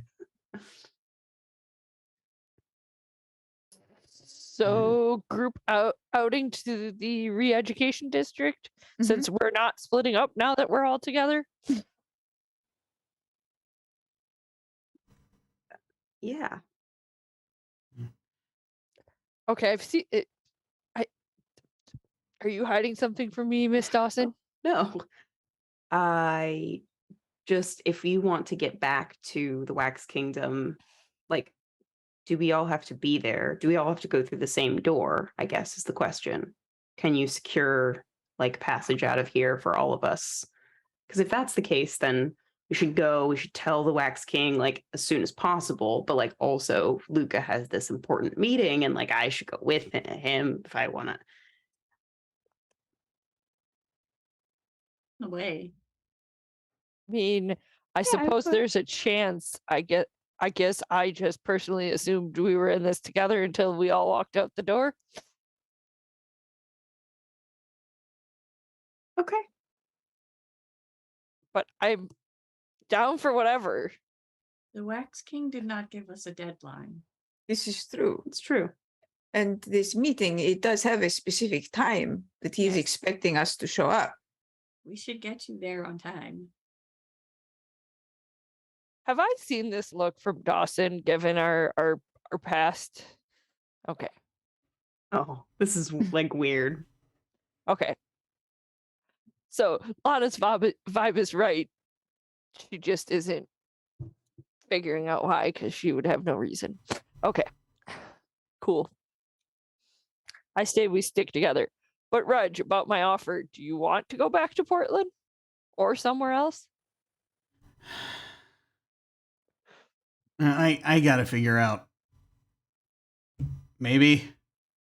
Yeah, I don't know. Everything I had was in that coffee house.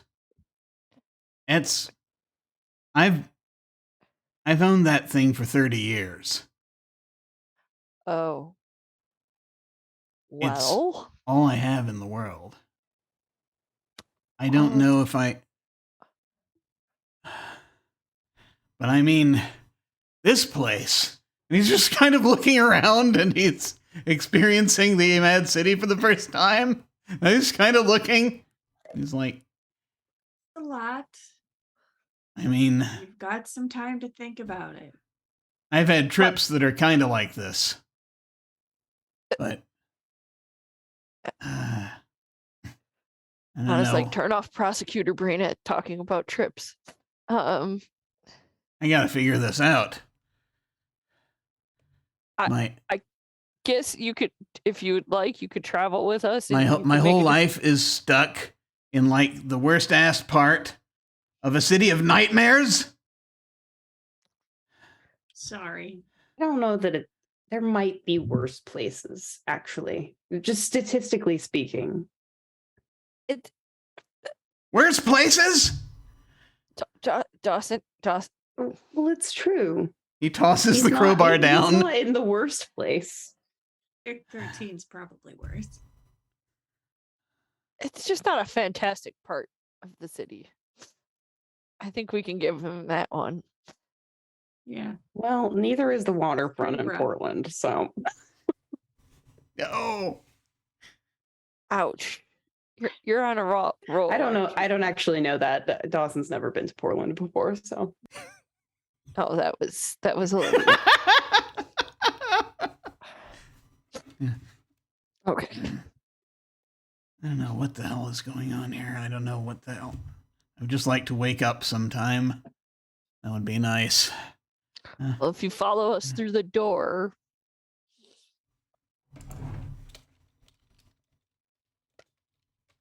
it should at least get us back to the continental United States. Look, you folks seem to know this place. I'll stick around for now, but I gotta figure out what the hell I'm gonna do here.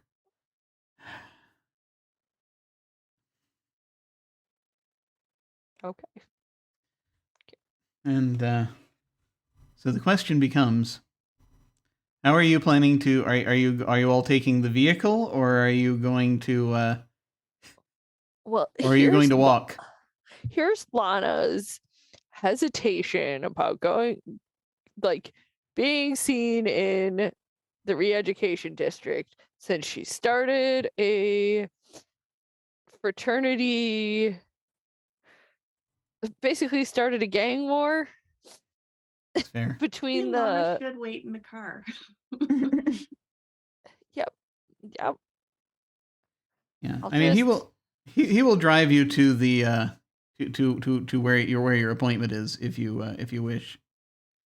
my But- my Dawson's will say will vote no on taking the car.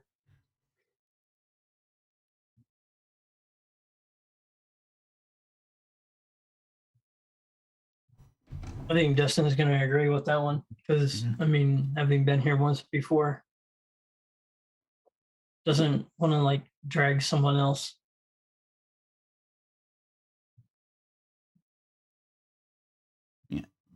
Okay, fine. You folks, I'll. Does anyone know where headed? Where you're headed? Eventually underground. Right, but I mean right now. Which direction? What is the name of that neat little bar we went to, Lila? At the very beginning. The Club Absolute. Yes, yeah. We could always offer to have him meet us there, or at like some other, or like the clock tower, or someplace that like is The trouble is we That it- don't them- necessarily know where Club Absolute is going to be. It's true, which is why I said the clock tower next, because that one doesn't move. But yeah, like there are landmarks, and also technically I could probably potentially figure out exactly where Club Absolute is at any given time. Maybe. That was like, I'm really sure, and then now I'm not so sure. Well, the You'd math it out. I got the you. equations are based on chaos theory, which doesn't always have it's yeah. I will tell you that you can probably, after reading the note specifying where he was going to be, you can suss out where the market district is at this point. Mm-hmm. Because he specified that it was next to the re-education district. You know that right now the Shadow District, the counterclockwise end of the Shadow District, is also at the counterclockwise end of the re-education district. So, by process of elimination, the market district is probably next to the Shadow District at this point on the other side. Yeah. So you have an idea of where you're headed, you think. Yeah, I say we let him know, and then we can find a place to meet there. In the market. The market district is very cool. Don't gamble, maybe, or do. I'm not going to tell you what to do. Great. Great. Okay. Yeah. Fine. Okay. All right. Yeah. Fine. I'll meet you. I'll meet you there. That sounds not far. And so then, are you folks then headed, taking the Heel Toe Express to the appointed place? All right. Yes. Well, I think So- that. I think this is probably a good place to take a break. So as we are heading our way to a meeting with the professor. Also, hi Anna, thank you for rating. Yay! Hello. We are as we're a bit of ways in. And unless there was is this all right to go to break? Was there something we needed to take care of before we make our way off? Are we good? Okay. All right. We're going to go to break for a little bit, and we shall return shortly and see what happens. See you in a little bit.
Greetings! Once again, we have returned. And, our group of insomniacs is now heading in the direction of what is probably in the direction of the Market District by way of the edge of the Re-Education District. You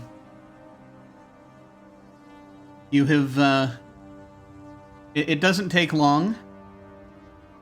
Doesn't take terribly long. As you head along the street, it's getting on towards 3, so so some folks are starting to come out, and businesses are reopening, that kind of thing. It's sort of the time between 13 and 2 or 3 is kind of what passes for morning in this place, possibly. That they go through every 12 hours. And so, you're able to see once again the sort of the strange people. You go by all manner of education-themed buildings. You do see kind of, well, you can't really see it very well from here, but you pass by, when you get to the point where you are nearing the intersection, you see like this big pillared building that seems to be a major sort of infrastructure building for the Re-Education District. There lays 2 massive pillars on either side of the intersection going into it, at about right in the middle, and sort of atop this sort of set of buildings, you see something. It's kind of hard from this side of the street to see kind of what it is, but there's like a flurry of activity around it. It's also very sort of dark and foreboding as you get closer to the middle. Then you cross the street. And you see, sort of on the left hand side, you see the Market District coming up. At this intersection, do you continue along the Re-Education District, or do you go over to the Market side of the street?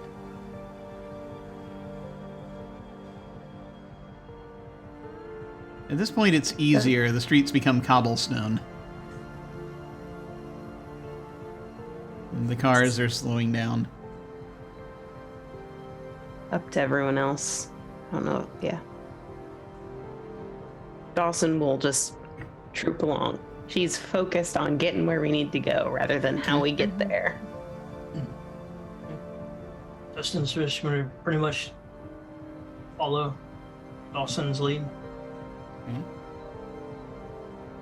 The Market District looks very different. From when you last saw it. It's still recognizably the Market District. You still have a bunch of tents out here.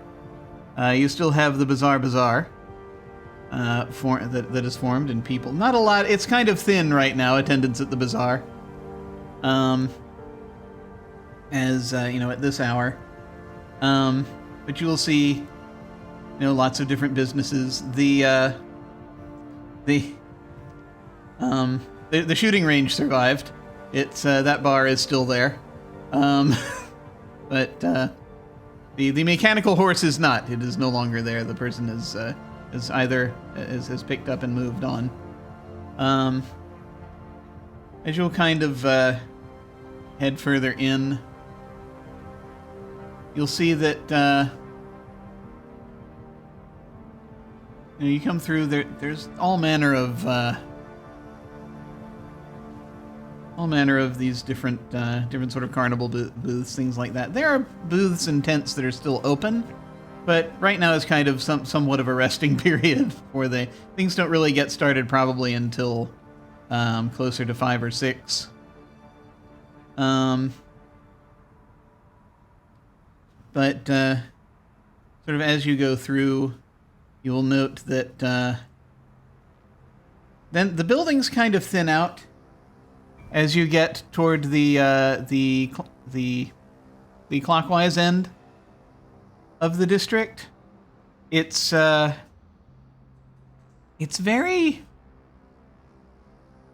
of like something has happened here. That is hard to say because there are a lot of more open lots, a lot of vacant lots, and just sort of more open areas. There's a Apparently someone is starting a menagerie of some kind. It's not open yet. But it's this sort of park. And then you'll note that to the right of the park, there's this tower that goes up pretty high. And it looks kind of weird because it's kind of like... In some ways, it looks kind of like a shopping center.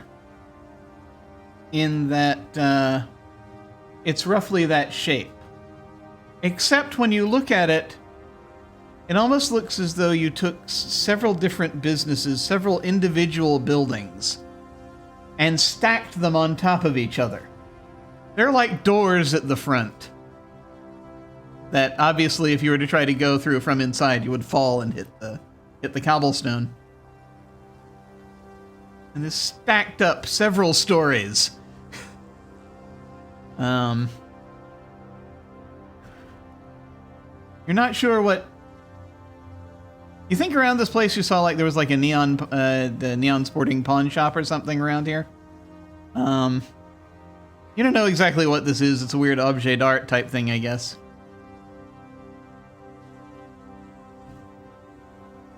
But as you're coming closer to the end of the of this district, you can see ahead of you the grid. On the opposite side. The grid apparently is now just on the opposite side of the market district at this point from where it was. It's very recognizable with its cubes and hovering orbs and what have you.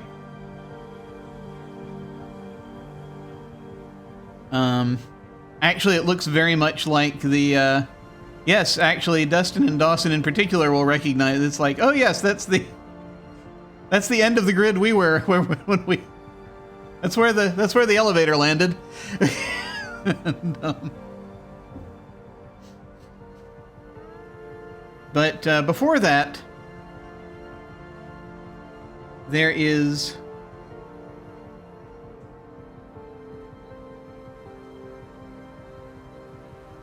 Looks like there's sort of an antique shop.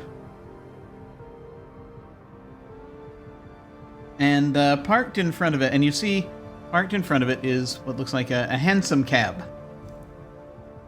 Sort of an late 1800s hansom cab with a couple of horses, or brown horses.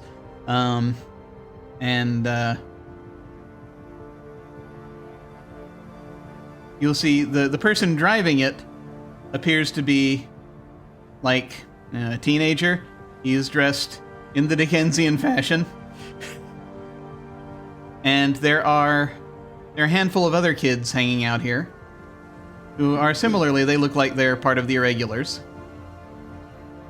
They're dressed in that way, just sort of lounging, hanging out outside this antique shop.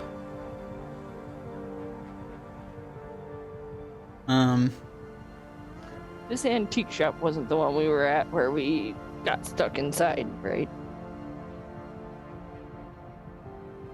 Like one of my first sessions, the one that Lila... Oh, in the... no, that was in the grid. That was a... Oh, so this is on the re-education side. Oh, no, this is... You're in the market district. This is on the market district side. Yeah. It's at the corner. Cool. I just... So, yeah. Sorry. Needed to make sure I had my geography right. No, this is a perfectly normal antique shop being run, it appears, by if you can see, looking through the glass, you see someone who looks like a very large sandal. Appears to be the proprietor.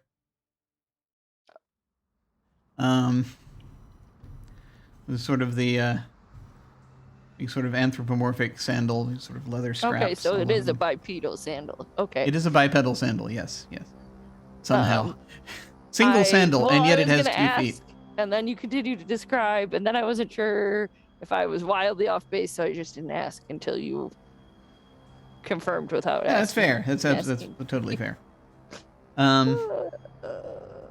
It's currently trying to... Apparently there are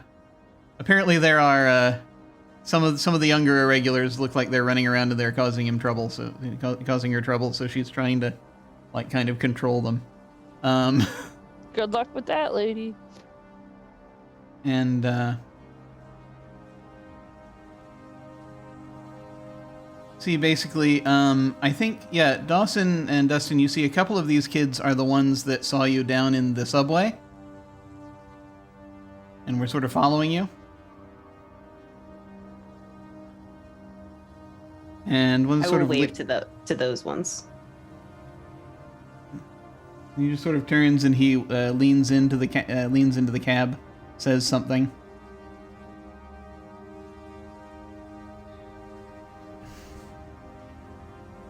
And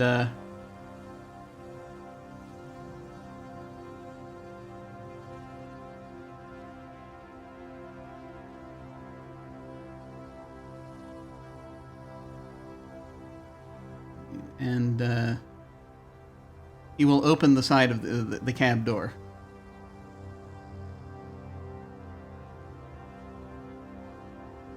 And just sort of gesture to the group, sort of like, yeah, just sort of gesture toward the handsome cab. I will offer to let Luca go first, because this is, like, your meeting. Okay. He will take the invitation. Yeah. You are still coming with me, are you not? Oh, okay. So, Luke, who all is getting into the hansom cab?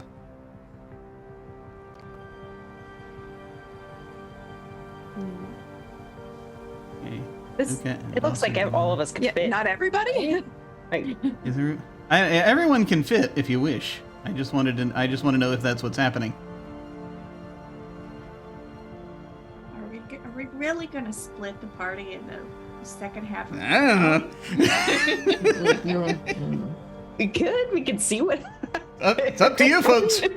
I really don't think we should, because Lana, like, distinctly said we should stay all together and do what we have to do and get out together.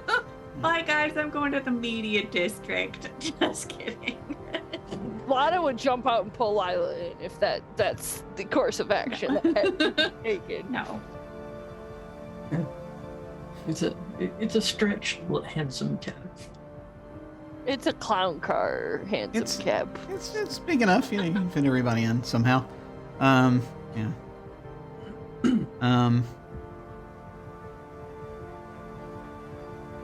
Lila, by the way, you will get a you will get a text.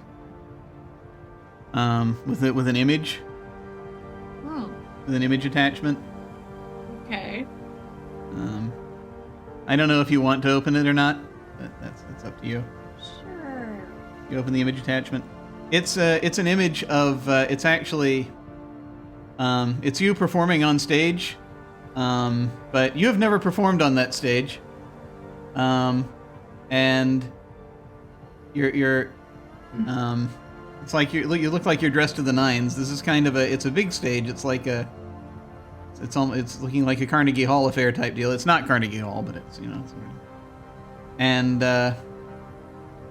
it just sort of it says a sort of a generic caption of Lila Mendelsohn, one night only, and then the sort of there's text under it that's not part of the image, but sort of the text of the thing. It says, "This could be you." Could be us, but you play in. Yeah. The broadcast has been sliding into Lila's DMs, and every time Lila responds with, "Who dis?"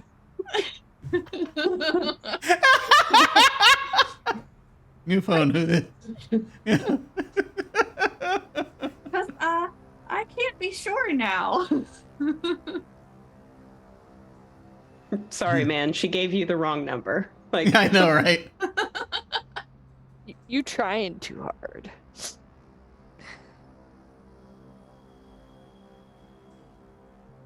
And actually there's a further text that says, "Because I don't think you're going to like the alternative." Hmm.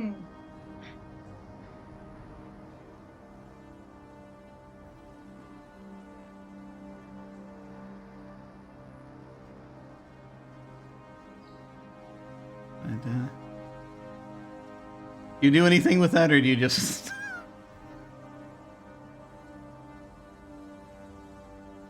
I mean, given the choice between the broadcast and the Shadow Crone,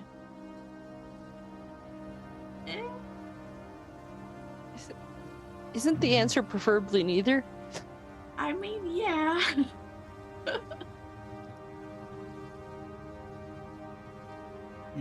But I presume then you're not going to respond to the text or anything like that. I just wanted to know before we do anything else. No, Okay. All right. but I will. Mhm. I'm just in case of emergency, I'm keeping my options open. Yeah, it's good to do that. So inside the cab, see that one of the other kids just sort of has gotten out to make room, but there is enough room for everyone. It's pretty big in here. So there is a gentleman sitting here. Well, you assume he is. He is dressed kind of in the it's a little more Edwardian rather than Victorian. He is wearing it's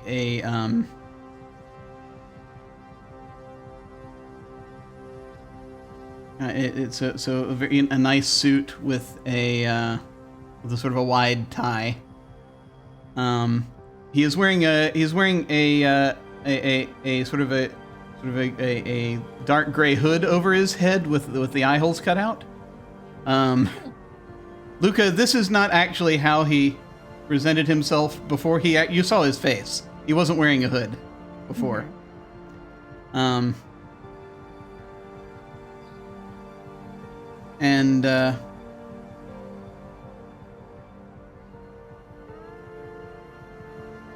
But from what you've heard, he sometimes goes around like that.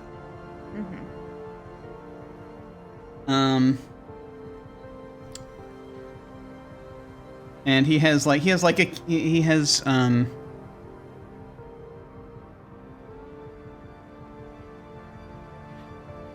this is an important question. Well, actually, no, we'll get to it. And apparently he's got like a cane and stuff in here.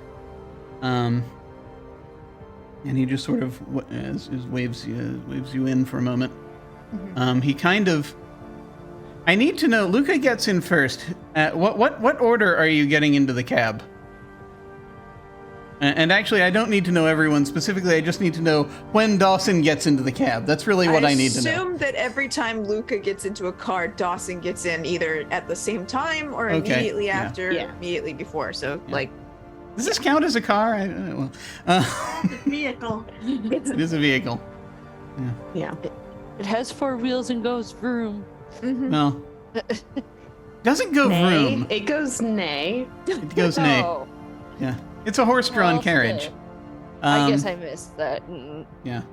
It still has 4 wheels. Close enough. It does have 4 wheels, yes. They are wooden.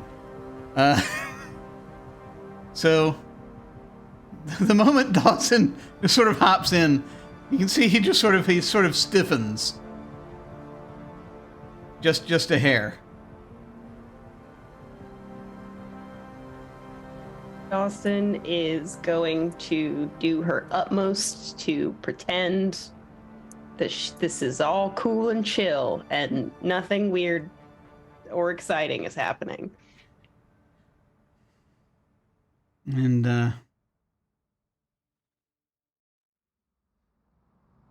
everyone gets into the cab. And whoever's last, if you wish, you may close the door behind you. If you don't, one of the irregulars will close the door behind you. Okay, that's fine. And the professor's just going to kind of, he's got gloved hands, and he just sort of is like, he kind of is sort of rubbing the back of his head for a second, in a gesture that is kind of like, that I think only one of you will recognize as kind of a, well, here we go, sort of a gesture.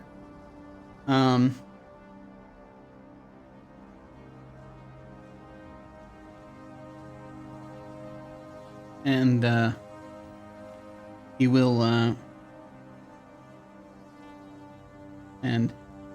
just sort of initially speak to Luca. He has an American accent, strangely enough.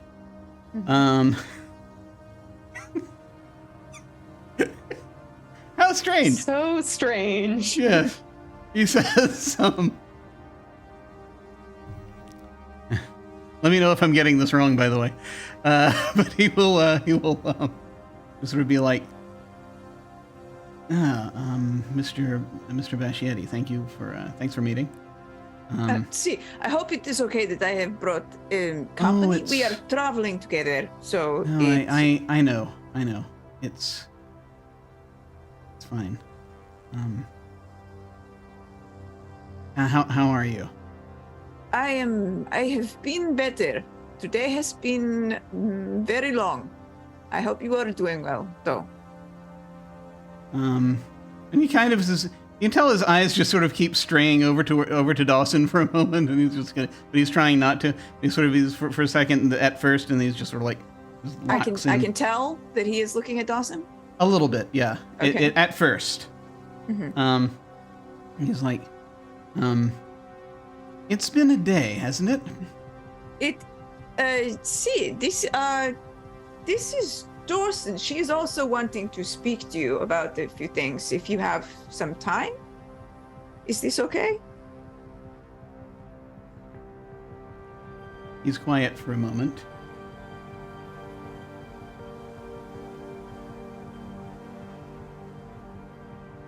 I kind of need to know what you're all about before I talk to the rest of you a little bit. Oh, me? No, you I can talk to, but I need to know what it is that you're planning to do, all of you. Are you on your way out? Are you trying to get out? The rest of you? He's just sort of is going to kind of look around just at everyone else in the cab.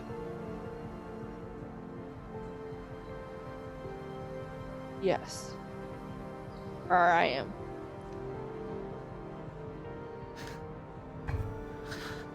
Oh. Dawson, I have a question for you.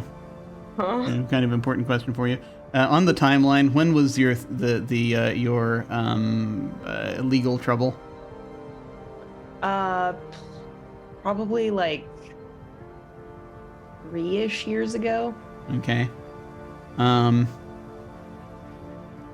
Was it was there any family present for this, or was it just you? I don't think that he took the time out of his schedule to come to the trial itself, but he was around still.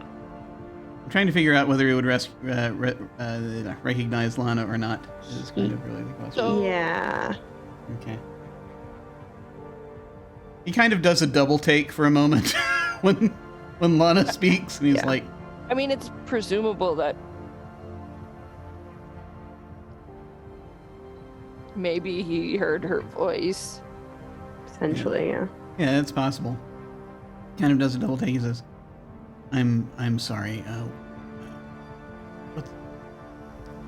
I apologize. What should I call you? He says specifically to Lana.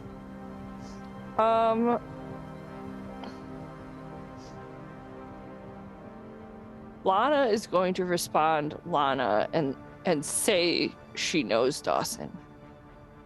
Yeah. Of course. It's not a lie. I mean, Yeah. Well, no, and he says, of course. And I'm sorry. Yes. The rest of you, what do you want to be? What should I call you? And he's actually looking specifically at Lila and Dustin. My name is Lila. And I'm Dustin. Pleasure to meet you. You're all heading out, is that right? You're going to be leaving the city, yes? we have a way out. Good. I am going to take it out. What everyone else does, it's up to them. I see.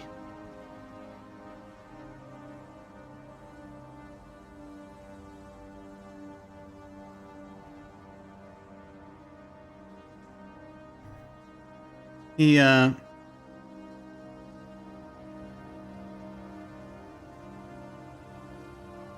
he pauses for a second.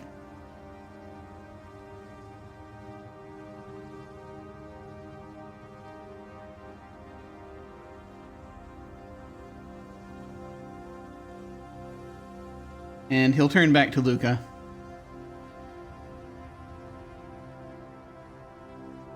Can I ask you to, can I possibly ask you to do something for me? Just a little thing, when we're done Sure. here. I don't know what you're immediately going to want to do at this point, but, I'd kind of like it if you would impress on your friends the importance, who might be on the fence about it, the importance of, for them to get out of here. Why? Who asked why? That was me. Oh, that was you?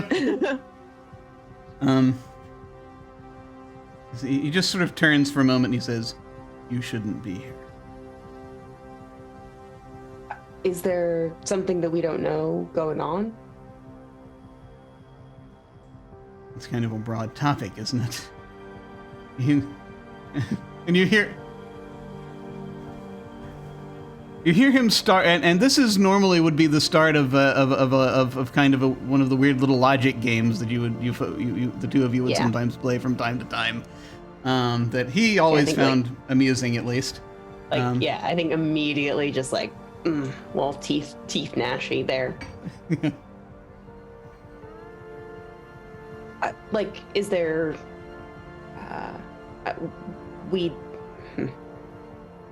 We know about more than you might think.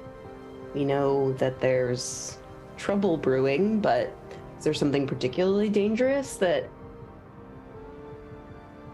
we shouldn't be here for? Aside from the fact that the longer we stay here, the more trouble we attract. Well,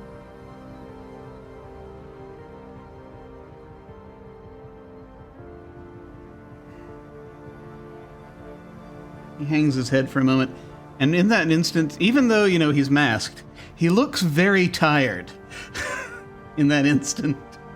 and is it possible to tell if this person is awake or a citizen or something else? Hang on, let me check. I need to look at something for a moment. I need to. Yeah. Okay.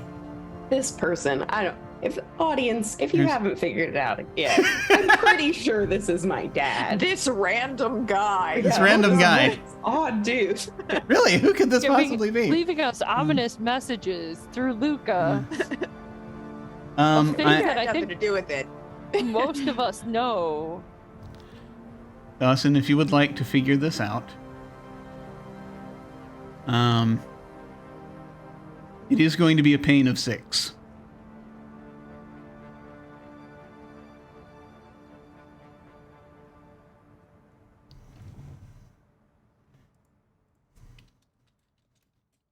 I'm gonna leave it be for now. I don't know that matters at this exact moment. Okay. Sure, no problem. All right. But for a moment, there's a shift in him, and he looks more tired than he did a moment ago. As he seems to be thinking for a second. And he sits back up straight, and he's like, okay, yeah. He says to Luca, yeah, no, it'll be fine.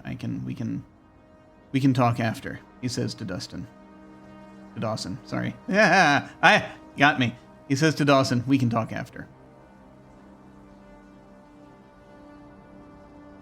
Right. So, Mr. Bascietti, again, thank you. Sorry about the strangeness of all this. What did we have going on? It was for the art gallery project, right? See, for Okay. the art exhibit, yeah. Arts education. Yes. I don't know what your plans are, and as I see you with folks, and as I see, yes, right. I will understand if perhaps the paradigm has shifted a touch, and you might want to, if you're not going to be in town, then we can hold off. I do not know where I will be, but are you not supposed to be here? It's kind of a complicated question. But let's just say that I am here, and that is the way it must be for now.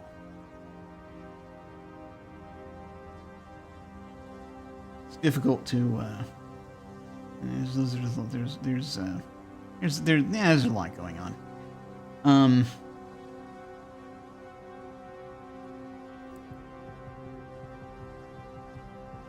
Essentially, we would need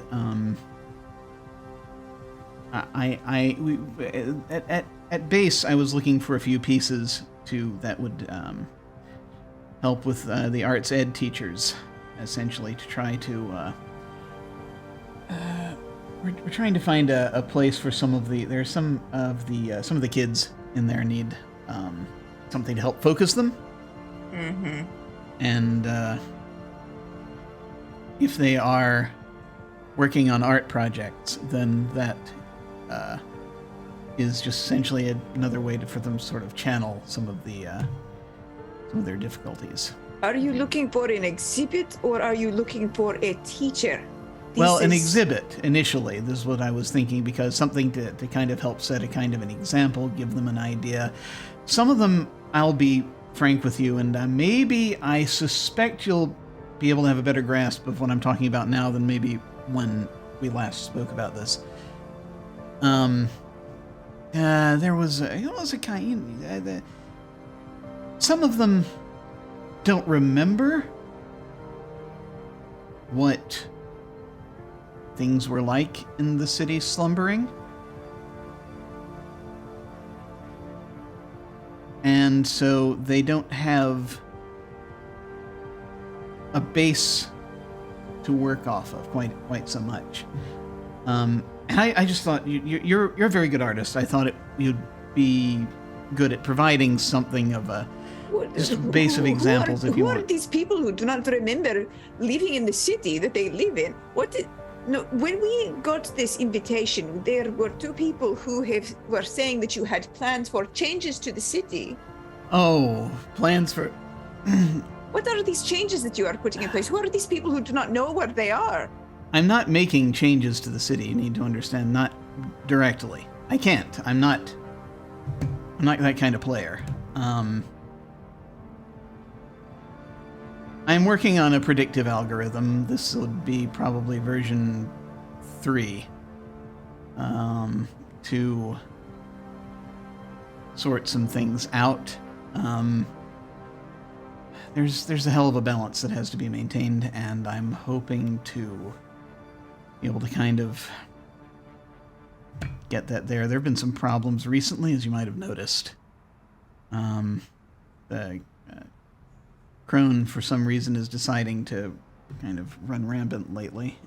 For some reason. I'm not saying that she doesn't have... I'm not saying she doesn't have legitimate beef, but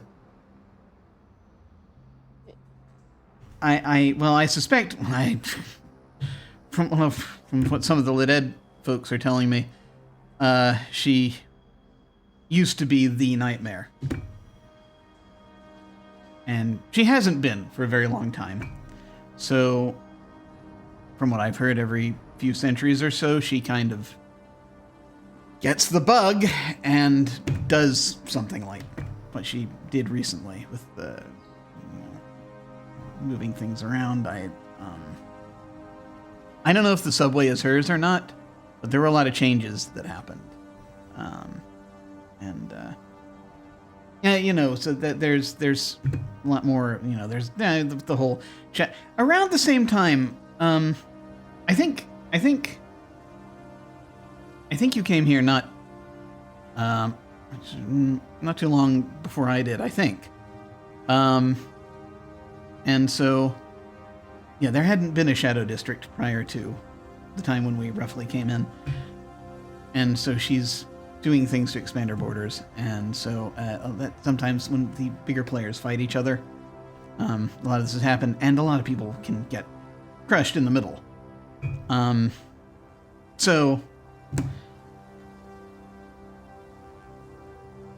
if you can kind of see where things are going to go ahead of time, then it's easier to suggest some of the pieces go into particular places ahead of time to try to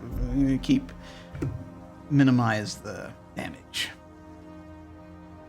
Because if any one of these major players, these major nightmares, gets too powerful, then that endangers the city slumbering.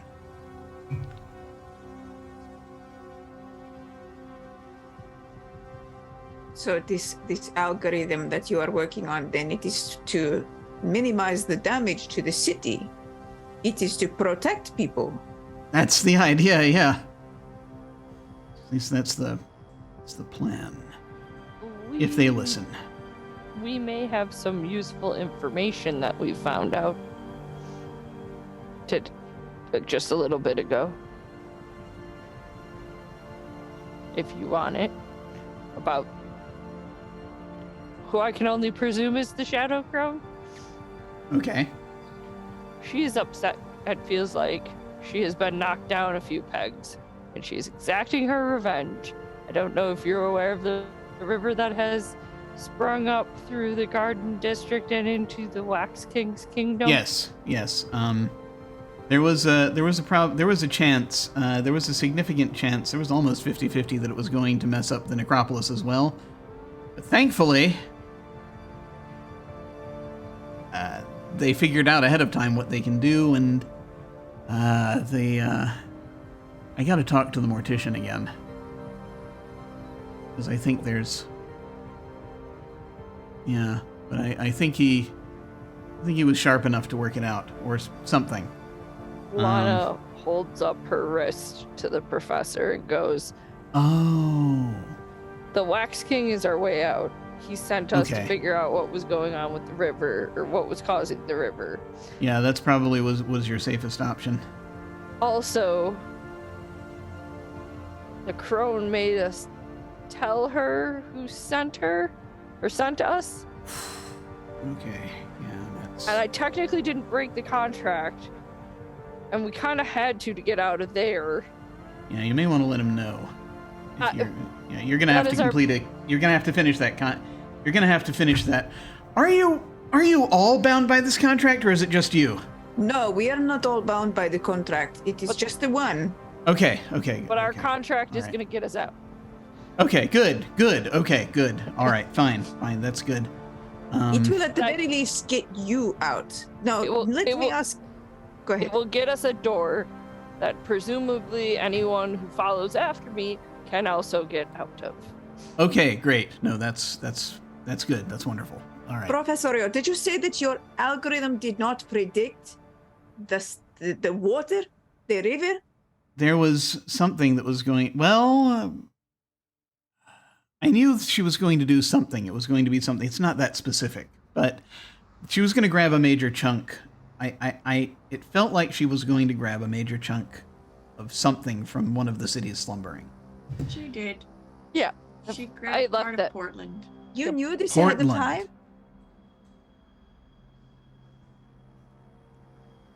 Did you make any effort to warn anybody about it, or were you too busy working on your algorithm?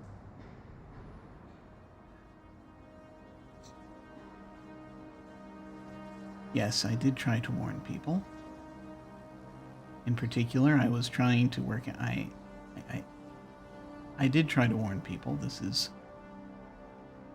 I didn't know what shape it was going to take. I didn't know what direction it was going to go. I didn't know how many other districts it was going to involve. At the time, he says,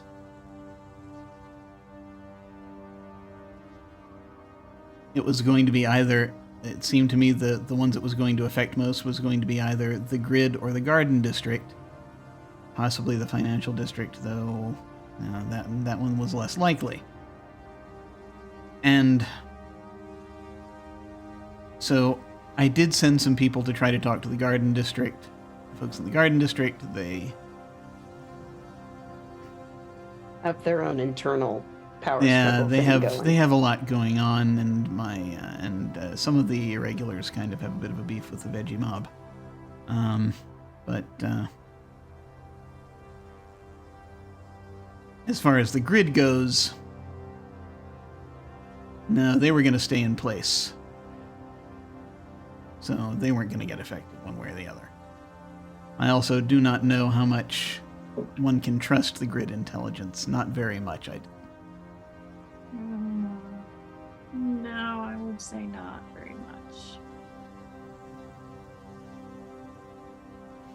Yeah. You try to warn the grid about something, it's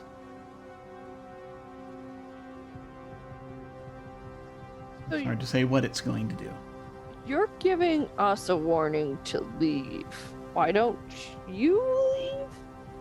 It's complicated. I can't leave. You can't or you won't. Right now, I can't.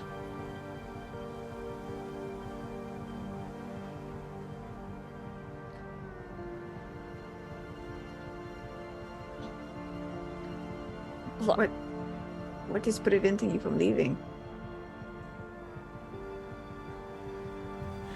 Several things. But I think we're kind of ranging outside of the outside of what we need to talk about. I just wanted to know if you want to contribute to this gallery or not. I don't think we are ranging outside of what we want to talk about. If you cannot leave, and I have been here longer than you, who is to say that I can leave?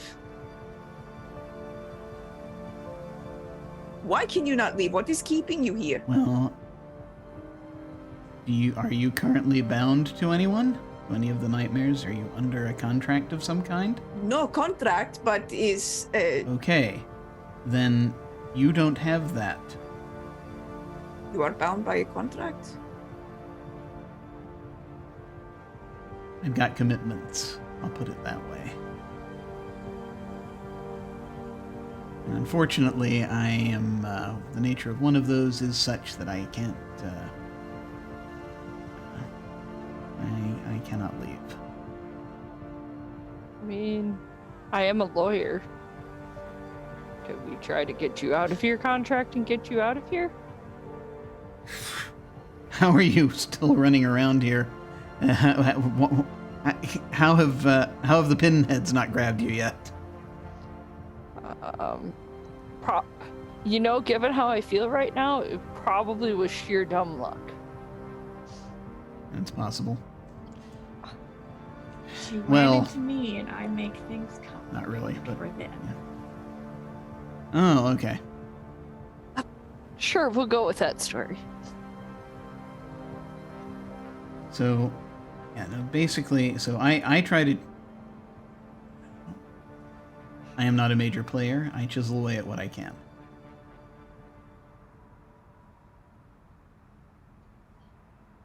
The nature of this city is such that it's in some ways, I don't know how you can, how I can properly explain this, but it's kind of an existential fulcrum. So this place is always going to be, it always has been, as long as there's been human consciousness. If I am stuck here, I think it's, the best I can do is try to make it bearable for as many people as I can. That's my overall objective, okay? But you're not bound here, so you actually can go. That's what I'm saying. So, I mean, if you have the opportunity, I'm not saying things aren't going to still be chasing you out there, but you have more of a chance of getting away from them out there. funny you should bring that up. The whole reason I'm here is the needle noses that chased me in the middle of a state park. Yeah, they can. They can leave. They can come and go from the city as easily as. It's always as close as any as of the you other folks side can. of the pillow.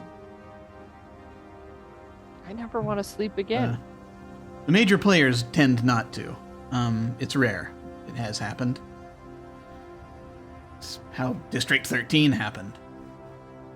The taxman went in. This was like in the 1930s or something. He went out and he grabbed like several city blocks from somewhere. I think it might have been Chicago. I'm not sure. I was gonna say it felt like a New York mob. Could have been that. Scene. It's hard to kind of pin down. It's, well, as people's consciousnesses drift, so too does the city. So it's hard to say. Anyway, that said, I mostly will just need to know if Mr. Bachetti, if you are staying, I'd be happy to have your help. But if you are leaving, I absolutely do not blame you. If there is work to be done here to make this place better, and I can help to make this place better, then I will stay to help. Okay. Sort of leans forward for a second. You can come and go, by the way. There are doors. If you wish, if you want. Like, if you want to get out and see whichever city slumbering, they're out. That's something to think about. But, okay. It's just that, what you're experiencing now, it's going to get, the longer you stay here, the harder it's going to get. There's a balance. Trust me, it cannot possibly get any harder than it has. It can. It really can't. Dawson will, hand on shoulder.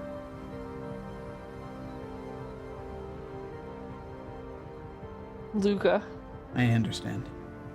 you can make whatever choice you want, but no, I made my choice for all of us. Yeah.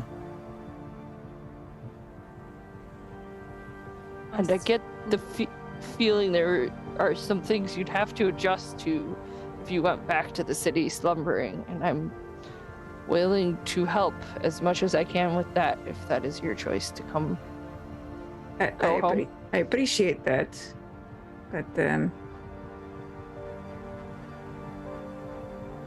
was this everything you wanted to discuss here? That was pretty much it, for the most part. So, this is so I'm taking it's a maybe. Here's my card. And he will take out a card. He'll hand it to you. That number is my private line. We have a couple of lines, it's, so you should be able to reach me there. And you see, it says the professor, and there's a phone number on it. Well, I don't want you folks to miss your window if you need to, you've got a contract. I don't know if you have a timing on it, but usually the Wax King is pretty fair with his contracts. He doesn't generally like making them, from what I understand. He prefers to just sort of, he's like one of the few, actually, who prefers to just let people slide. I'm reluctant about this one. I kind of was still pretty new here when it happened. Yeah. If they offer to let you slide, you kind of want to. But go ahead. Yeah, I'm learning that now.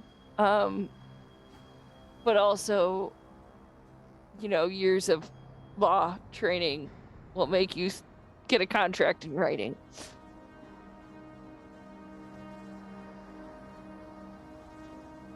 I'm gonna have to unlearn it if I end up back here. Yeah, that is a problem.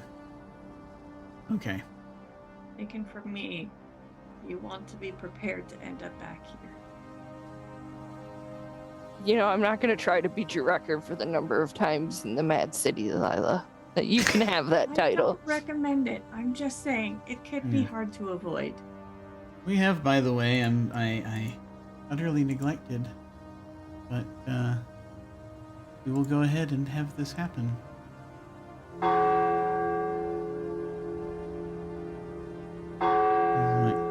As you folks got here a little early. There we are. Was there,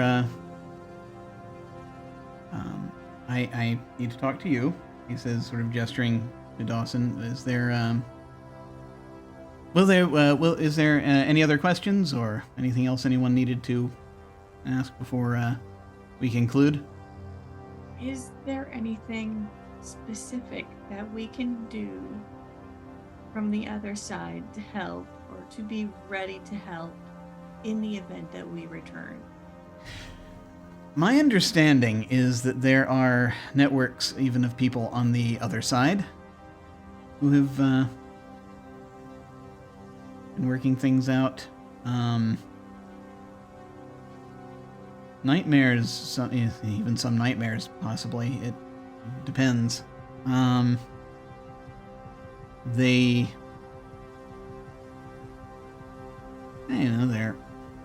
I haven't been in touch with any of them directly. Sometimes I will send out some of the irregulars, and they get in touch with people. But yeah, as far as it goes, the important thing is just being able to be fortified and not, it's if you've been here multiple times, you know the deal with. If you sleep, you got to have somebody watching you because they're going to show up or they're going to try to. But once you get past that, you're good, right? From what I hear.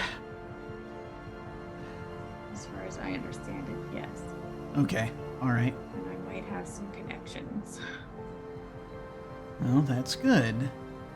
Main thing is it's kind of just sort of like just preparing for defense readiness, I guess, just any kind of thing. You never know when they're going to try to pull you in. You never know what they're going to try to do. I'm starting to recognize the warning signs, though. Yeah. If they really want you here, they're going to find a way, as I'm sure you probably know. That's my guess. I haven't been back, so I can't say what it's like on that side, but Someone was very keen on bringing me in to cause a distraction this time. Wait a minute. Who are you distracting?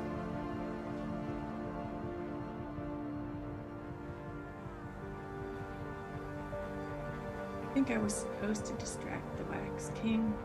Okay. Wait a minute.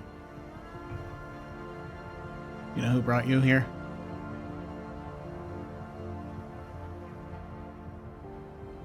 Those cyborgs with sword arms, train eaters. Oh, the new ones. Okay, I know there's something connected. Something. What would benefit someone to strike the Wax King? If it was the Crone.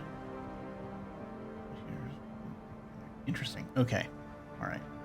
Thank you for that information. I appreciate it. I should.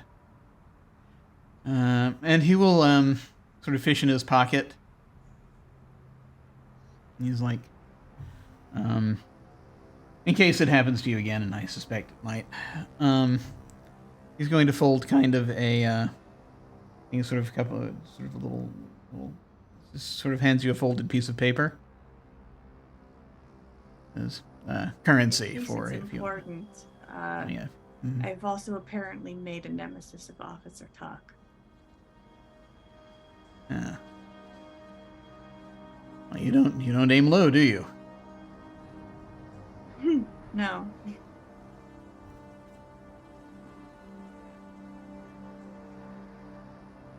Okay.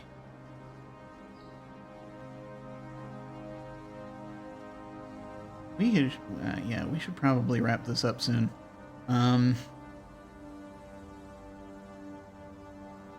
I'd heard that Tok got taken out again recently, so but his forces will be out, and the taxmen's forces are going to be out, which is the other thing, so you have to be careful Yes. here. Okay. I'm familiar with them as well. Well, is there anything else that anyone needs before we start wrapping this up? Okay, well, good luck. You all, let's see if you, he sort of takes out his sort of a pocket watch, he's looking at it. Yeah. I would offer you, I'd offer a lift, but I'm going to have to go right back to the re-education district shortly. I prefer Uber anyway. Well, understandable. It's okay. Good luck. I will need to speak with. I'm trying to think. Is he going to?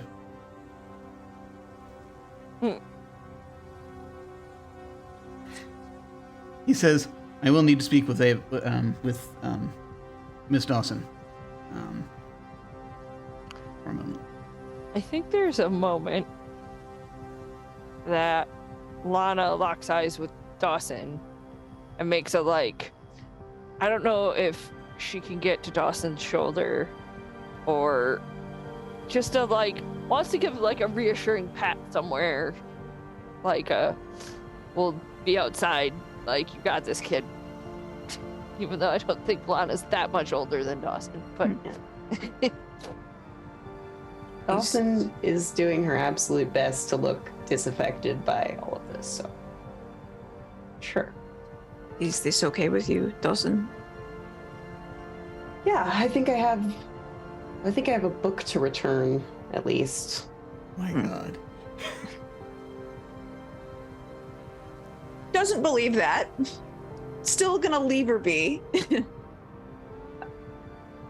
things that Lana doesn't know in character, but Nash knows. I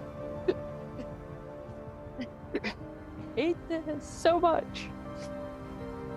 So as soon as everyone gets out of the cab, Dawson's just gonna like slouches into it totally like, yeah, when you go home for the holidays and you revert to like your teenager self. Kind of is doing that thing where he's pulling the blinds down on either side, making sure. Well, I mean, they kind of were, but he's making sure that they're pulled down. I can give you the book back. I mean, here, and I'll like dig through my stuff.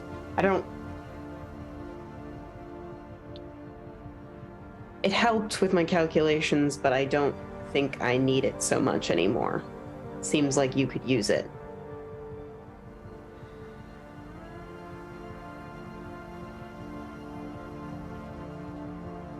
He seems paralyzed for a moment. And, wait. How did you get here? Well, it was weird. Like a year ago, something super traumatic happened, and I couldn't sleep for a long time.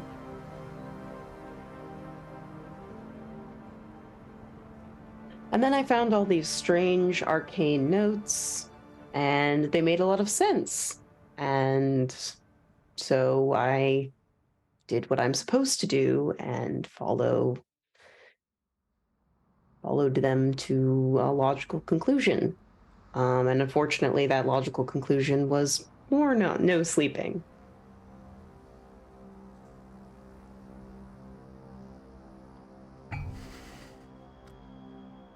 Dawson, you are reaching directly for the professor's jugular, and so I only got fight, babies. No, that's fine. That's fine. But now I need to know which version of him responds. Okay. So I need to know: are you trying to reach him or affect him in any way here? What are you trying to? What is? Does Dawson have a? What is Dawson hoping for here? I think that the fact that he mentioned that he sometimes sends irregulars out to try to contact people in the outside or like in the city slumbering. Like she was listening for the rest of the conversation, but I don't know that a lot of it like really hit her beyond that. Like, Okay. I think that hurt her, like, right, that was mean, and so she's being mean. Okay. So, I need to, in order for me to figure this out, and to see if you are having, I need to find out if you are moving him and in what direction. This interaction has a pain of 6. And, we will see what happens as a result. I'm going to throw some madness on here, not for any particular talent, but just because this seems like a, it's not a logical response. No, that's fair. Very fair. Oh man, if this makes me snap, I'm gonna be so mad. I'm gonna throw 3 madness in there. Okay. Oh boy. You know, Okay. I'm gonna roll my dice. Keep in mind, if you wish, you can spend hope coins, but I'm going to. We get to see what the pain result is first. I have 5 successes. I am beating you by 1. Don't think about it, just do it. Do you want to It's spend the hope, or do you finale. want to Use a leave it? hope coin. Yeah,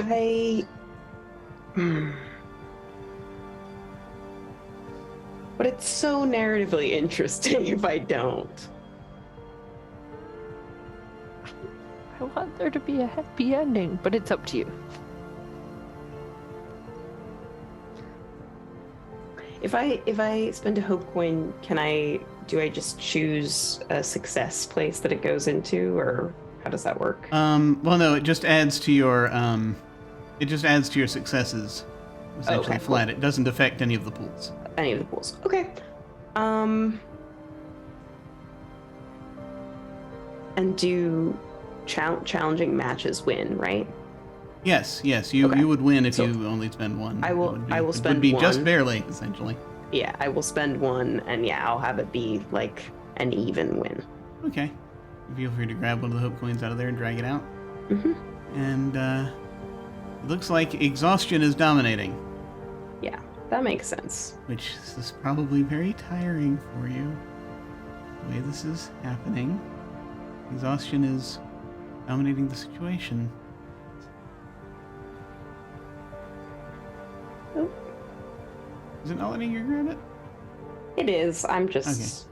Oh, sorry. I accidentally made the screen Oh, okay. very incredibly small for a second. Oh, no worries.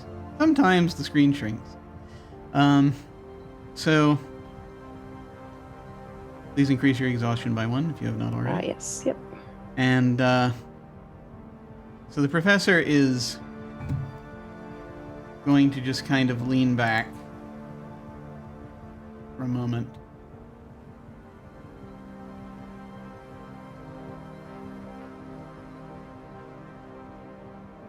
And he just sort of, and he lets his head sink into his hands.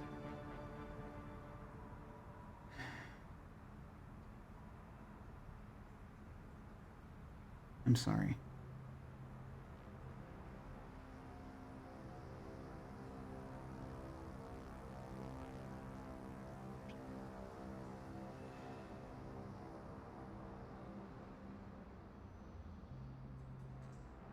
I It's didn't mean for fine. You couldn't get back out. You said it I didn't. just a minute ago. I didn't want this for you. I really didn't. But I didn't know that this was.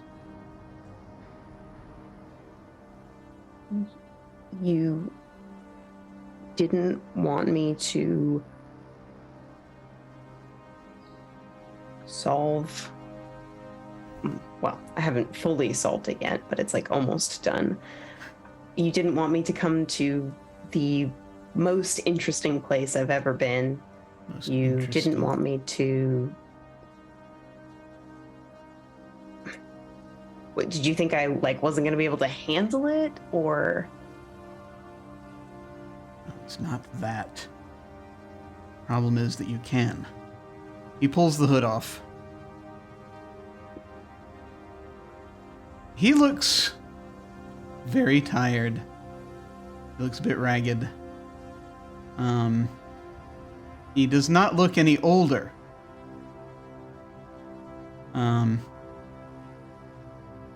What does he look like? I think that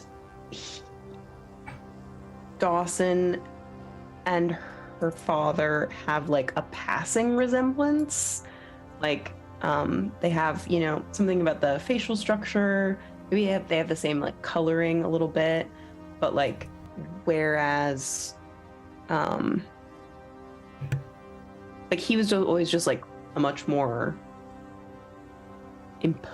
imposing figure, and so I think he just kind of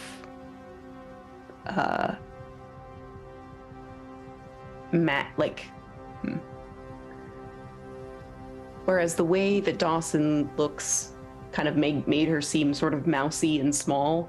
In this, he has the same sort of bookish academic look, but it makes him like look very serious and dignified. And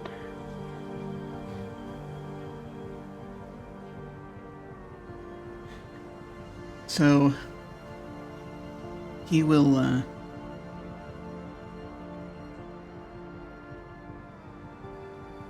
say, look,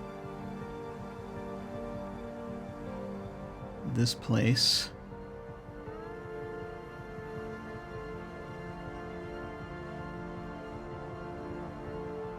see, part of me was always afraid as I came in here, because I knew, I kept thinking,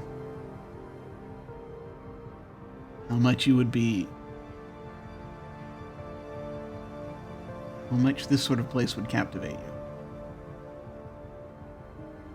But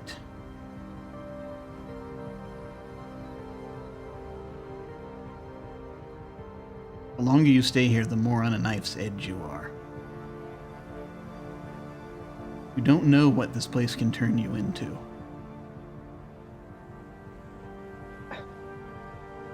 well, that's not strictly true. I watched someone become a nightmare hours ago. Oh my god.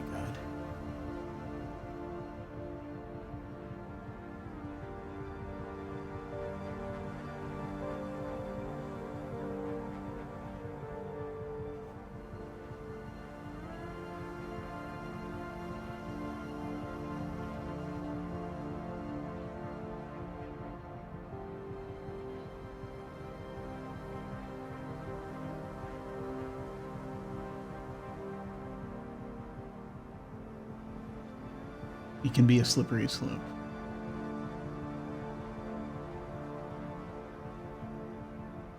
I think sometimes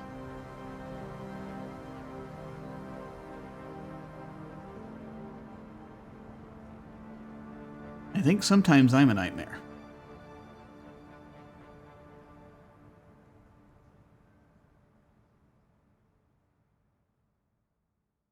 I have been, for the last several months, I have been running a gang here, do you understand?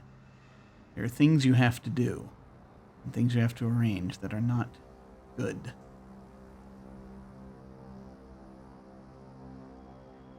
Now, we try to be a positive influence as much as we can.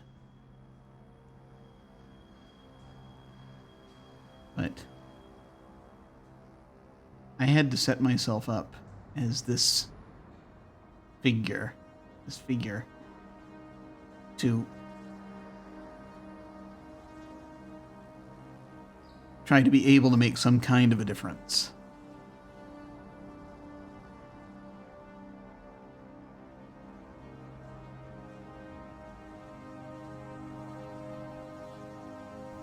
But in some ways it's also making the most of it. I can't... Mother Wind lets me do what I do. Because I'm able to keep certain chaotic elements in check. But the price of my being able to and operate the way I do is that she has forbade me from leaving.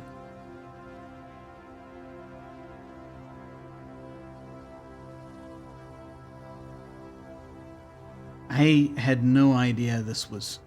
I should have thought of it. I should have realized that this was going to affect you this way. My God.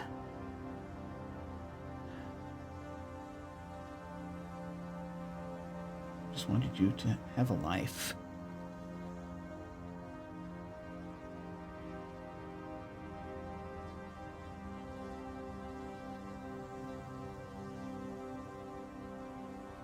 And I can come and go. Like you said, people can do it. Lila's doing... This kind of existence you want, living on a knife's edge, going back and forth, delirious, sometimes not knowing entirely who you are. What did you have to trade in to get that book? It was like a couple of memories, and I just did some time at Grandma's house. That was always my miserable. God.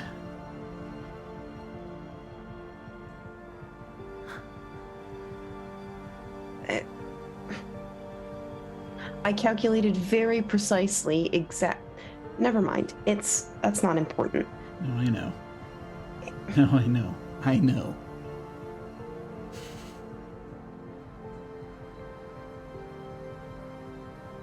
Back when I tried to figure out how to get a hold of this whole thing, because I was awash in this whole thing, and I was figuring it out, and it seemed wondrous. And I wagered every one of those pages on a different space.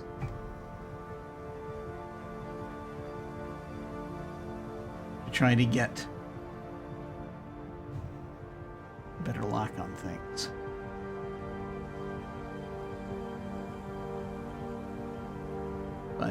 And it's kind of interesting that of anyone, of course he would have offered that to you.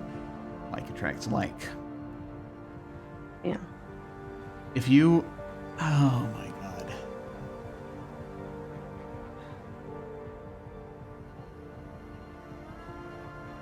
This can be a hellish existence.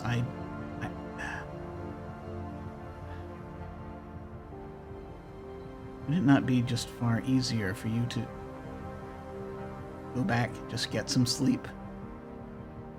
Try to forget this?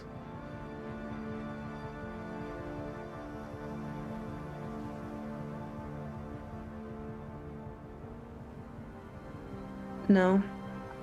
I don't I'm think it going to would be come easier. after you if you don't. I mean... And we've done a fairly good job. I mean, it's a lot of running.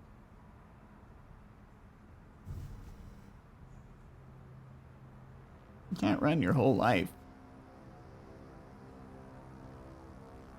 You can't. Believe me, I know.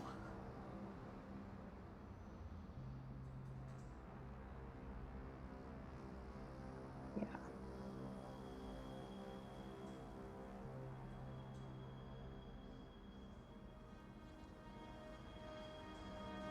If it will make you happy, I'll go. If you want to send me away, you can send me away.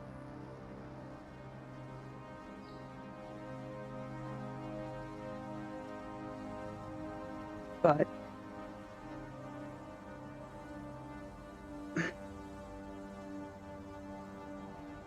But I'm not going to stop working on the algorithm because somebody needs to publish it, and it might as well be a Dawson.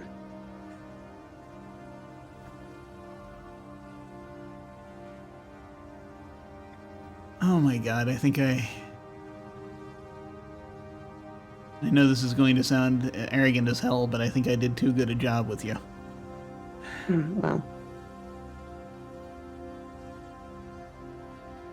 Okay. All right. Okay.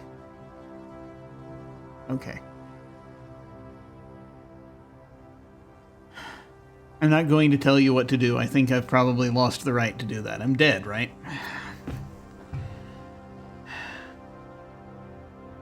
Yeah. I'm settling your estate. Was. Okay.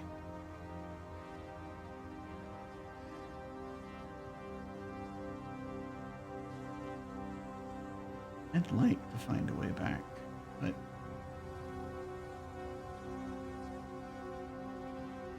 I do sometimes worry, even if I do, what I'm going to be like by then.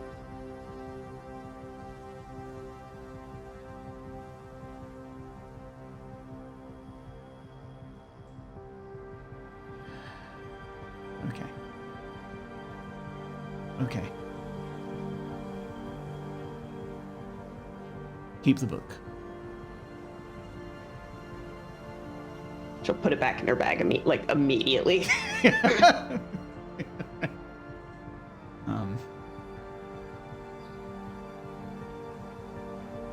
And he reaches into it, and he actually will reach into his coat, and he will pull out a piece of paper that looks very much like the same pages from the book. He says, "This is the one that won. Might help." And he will offer it to you. I'll take it.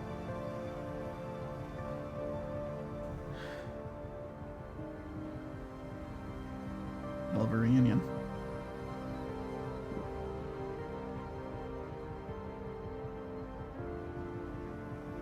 Look, do you want me to send some kids with you? I think it'll be fine. We just have to go down into the Wax Kingdom and...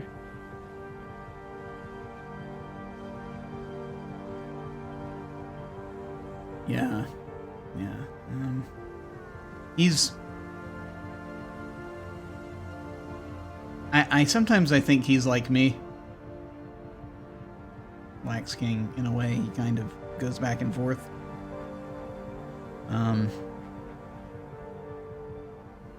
Honestly, once you get within the borders, it's actually probably a lot safer there than in most... I mean, there's this district, which is usually pretty safe. Fairly well. Relatively. Yeah. Relative terms, yeah. Oh my god. Okay, look. This just got dumped on you. You need to be able to think about this and do whatever you can on your own terms, but he will actually produce another card, and he will offer it to you. I'll take it. You can reach me that way. We can at least talk sometimes if you want to. If you want to.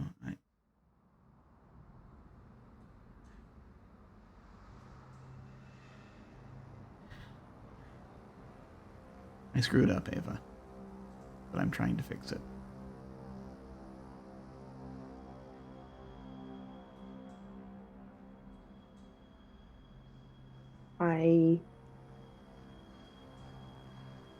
I'm glad that you're trying.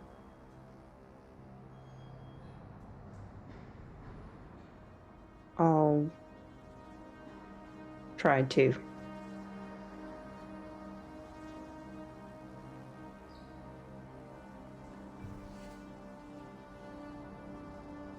You will,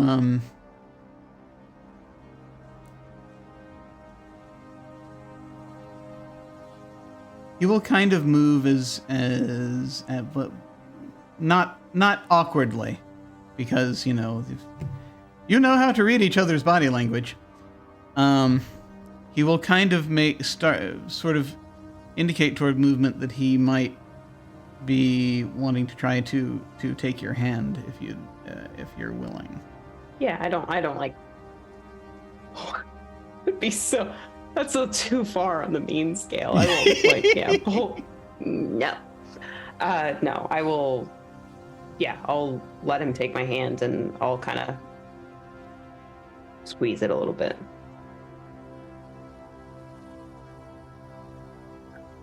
You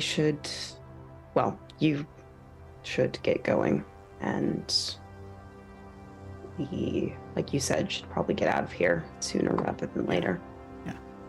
Yeah, that's a very good idea.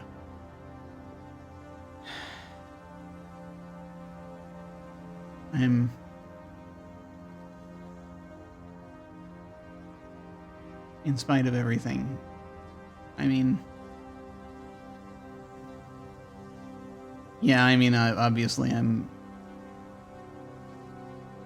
obviously I was pissed to see you, but also I'm very glad to see you.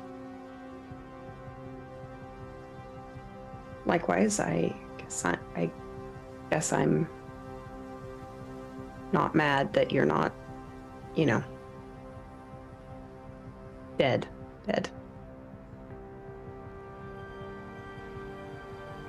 Yeah.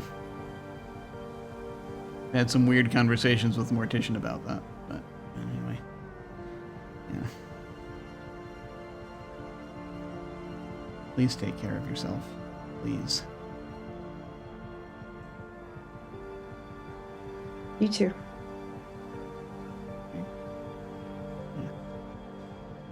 Yeah.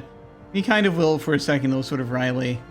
And I think he's gonna reference this is probably a reference to something something, and where he'll just sort of some previous meme you both enjoyed of some kind, where he's just sort of is like, "We got this, right?" Yeah.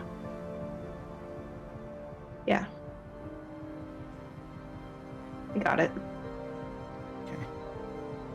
Okay. And I think Dawson will push open the cab door, and it's sort of will kind of jerkily get out of the hansom cab and close it behind her and not look back into the window. Yeah. Basically he'll as you're sort of opening the door, sort of getting out, and he's going to pull the hood back on, and door to the cab closes. You hear the top of its cane just sort of rap a couple of times on the roof of the cab, and the kid sort of on top, he's like, and sort of tip his hat to everyone to sort of wave the other kids back over, and just sort of been like, be safe out there, miss. And the cab will start to take off.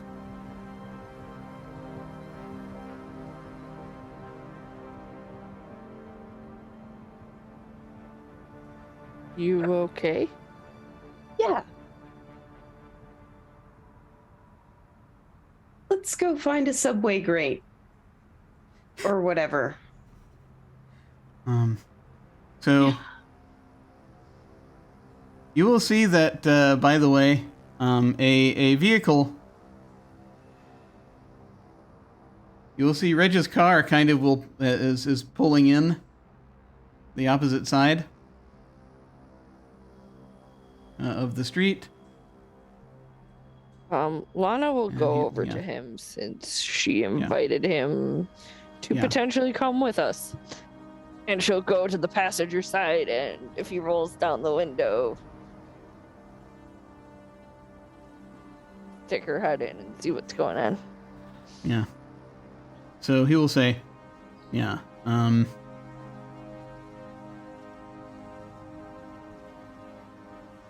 hey, you figure out what you needed to? Yeah, I get this odd feeling we got more than we bargained for, but yes. It's just a vibe I get. Okay. Or I have.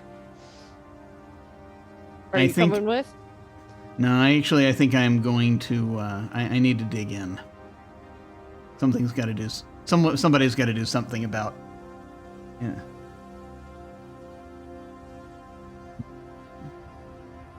All of this. I mean, now that you're like us gesturing to everybody behind me, you can come and go. You don't have to stay. Well, that's good news. So if any of you are, go ahead. You don't want to fall asleep here, I guess is my point. Like physically asleep. Yeah. If any of you happens to either not leave or be back, I would appreciate it if somebody, can just sort of let me know where that door is. That'd be good. But that aside, I'm gonna try to stay for a bit longer, see if I can figure out a way to get my cafe back. Okay, Reg. Thanks for driving us. Yeah, no problem. And he says, "You need a lift anywhere?" No, I still prefer Uber, but no, I think we're headed underground now. Okay. All right. Well, he says, "Be careful." Yeah. I think I should say the same to you. Oh yeah. I'm gonna try. I've never been good at careful, but I'll give it a shot. At least for a little while. Should I come back, I might come looking for you, although I don't want to go anywhere near this Yeah, shadow okay. district for the rest of forever. I understand. And he actually kind of looks at he pulls out his cell phone, he sort of looks at it. This thing still seems to be working. You want my number? Sure. I don't have my phone on me at the moment. I do. Yes, you do. But you're away. Just airdrop to the whole group. I think some of the rest of the group have a number, or have phones. You got any paper in your car? Yeah. And he pulls out a paper. He pulls out a notepad and a pen, and he just writes it down. He's I like, left "Here." a very expensive hiking pack when I got ambushed. Oh, jeez. Ran into here, so Yeah. I've left the phone. Yeah, I've got. Yeah, somebody's. Well. Yeah, and also, there's some folks I know who might still be around here also, or maybe I don't know if they ended up here or if they stayed in Portland, but I do have some of their stuff that they dropped off or that they left when they ran. But who knows? He'll go ahead and go ahead and write the number. He says, "Yeah, just have somebody text me and say who it is." Because goodness knows what these folks are going to do. But, yeah. All right. Well, good luck to you. You too, Reg. And Lana will turn back to the group and go, "It sure has been a long time since a man has given me his phone number." And I think that's more or less the point at which you'll all hear the squealing of tires. As from not the immediate intersection here, but from down the street,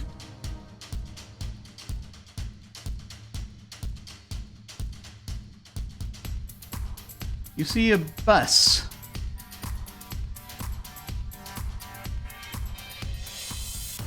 It's coming from the direction of the media district. Apparently that's what that is.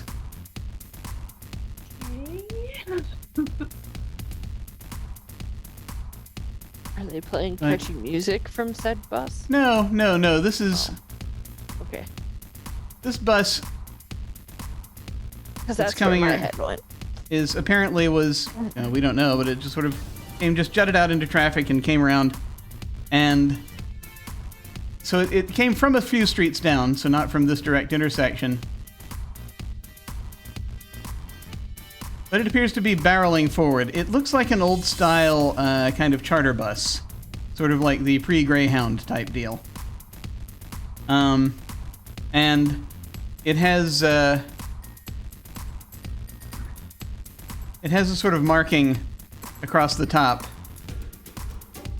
that says press.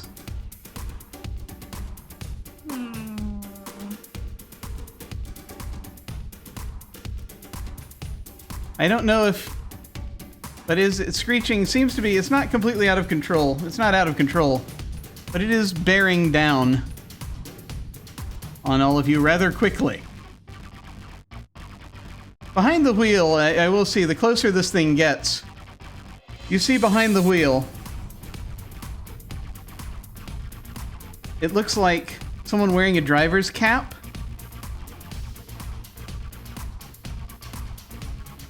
But with clocks for eyes and a mouth that's a grill. And you see there are a number of figures that look like trench-coated figures getting up, moving around the bus. Time to go. Let's find an entrance. Oh, great. Like Okay. yesterday.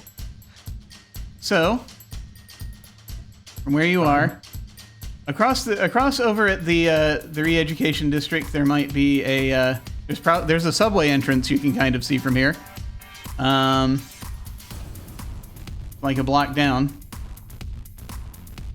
You can try to, or you can hunt out here, try to find a grate or a manhole cover or something if you want to go down immediately. What would you all like to do? We need whatever is closest, fastest.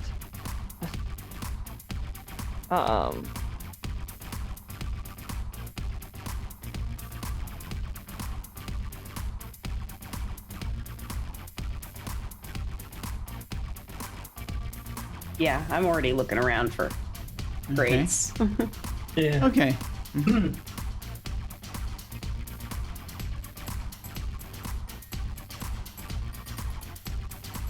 So, this is just an effort to find. So this is an effort to try to. So you're not head.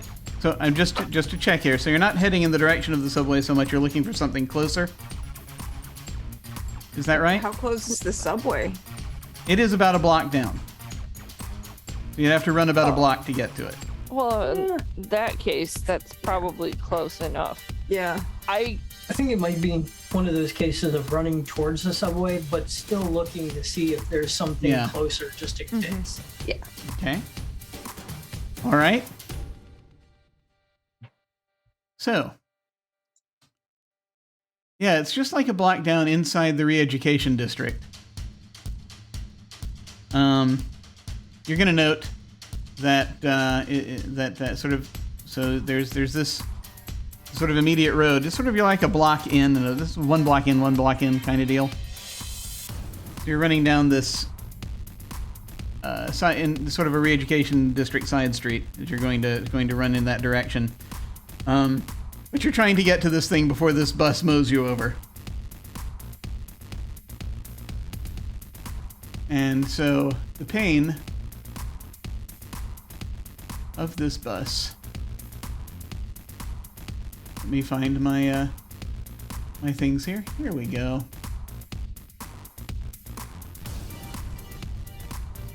So let's see, the pain of this bus carrying a number of, let's face it, it's pinheads.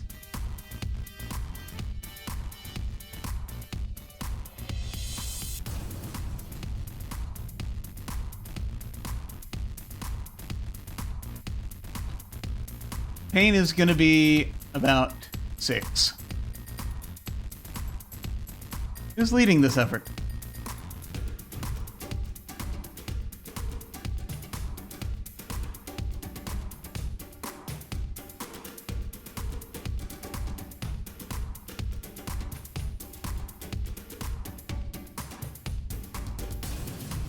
Rrok, I think you're muted. Yep. Yeah, I will. Okay. Dustin will. All right. Pain is 6. And anyone who wishes to help me, of course, do so. I presume you're all running. Yes. I should not help in my current state. Okay. It's not worth a gamble a second time.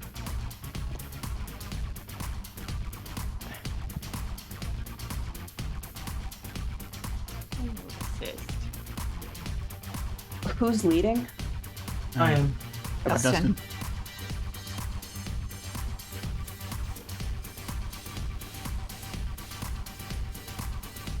I also shouldn't help, but I'm going to. Oh my god. You're gonna make your dad cry, and now Lana.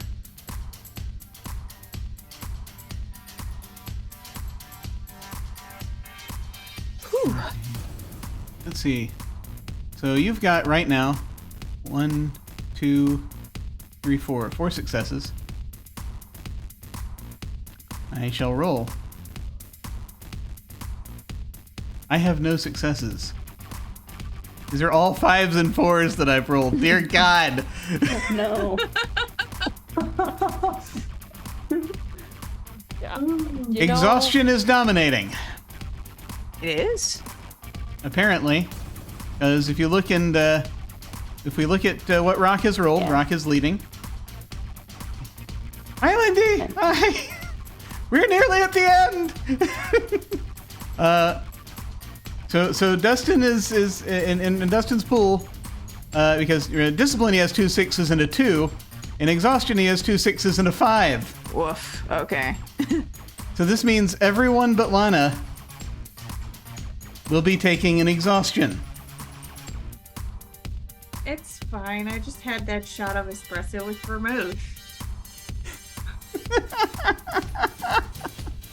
So I'm glad Does people this- seated. I'm also glad I sat this one out. does this bring anyone over 6 is all I ask. Nope. Nope. What Okay. if had I participated? Yeah. You're almost there. Okay. Very cool. It would be a real dirty shame to fall asleep now. Yeah. So, 4 successes. You are racing down as the press bus comes crashing from side to side. Can't quite catch up to you directly as you are making your way, heel toeing it, racing to the subway entrance. It's careening back and forth. It plows into a newsstand. Papers flying everywhere as it continues haphazardly after you. Yikes on You make life. it. You make it to the subway entrance. You all start racing down the stairs inside the re-education district, heading down toward a subway station. You all hear so you see these is basically there are the sort of steps. There's tile around, sort of brownish orangish tile. As you're racing down, and you see these turnstiles that are set up. There are 3 of them abreast. You see there are people here. There are people going through the turnstiles. The bus screeches to a halt. You can hear it up top. And its doors opening, and by the time you make it down to the bottom of the stairs,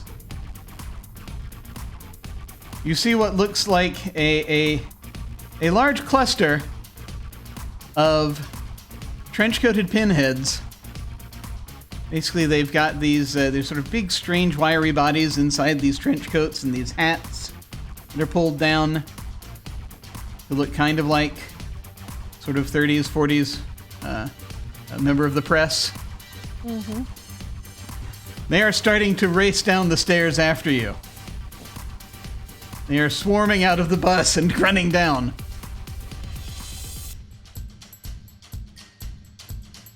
So, you have turnstiles in front of you and perhaps a few people. What would you all like to do? Leap the turnstile.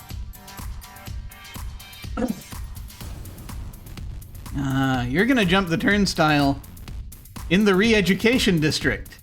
Is that correct? I'm just double checking before you commit to that. I think right now Luca is the only one here with money. Lila actually does have money also, come to think of it, because the professor handed her some just before she went You down. want us to sit here and put coins in the turnstile while we're I don't being know. chased? Up to I'm no, not you doing can jump the turnstile if you like. In the re-education district, there might be consequences. We don't know. There, We'll have to see there what has happens. This is a game of consequences, Jim. Really? I'm not sure I'm here at the moment. I just want to get to the Wax King, and Yeah. those turnstiles are in my way. I feel like we're so close that as long as we get into the Wax Kingdom, we're probably fine, right? Rap sheet is this long already. What's one more?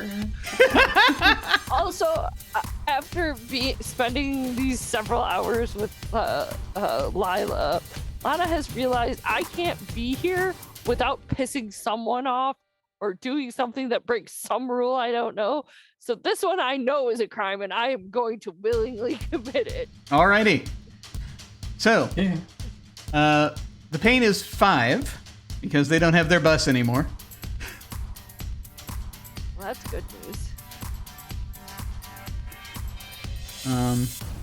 Let's see. The pain is 5 because they don't have their bus. Oh, but you do have the turnstiles and people in the way.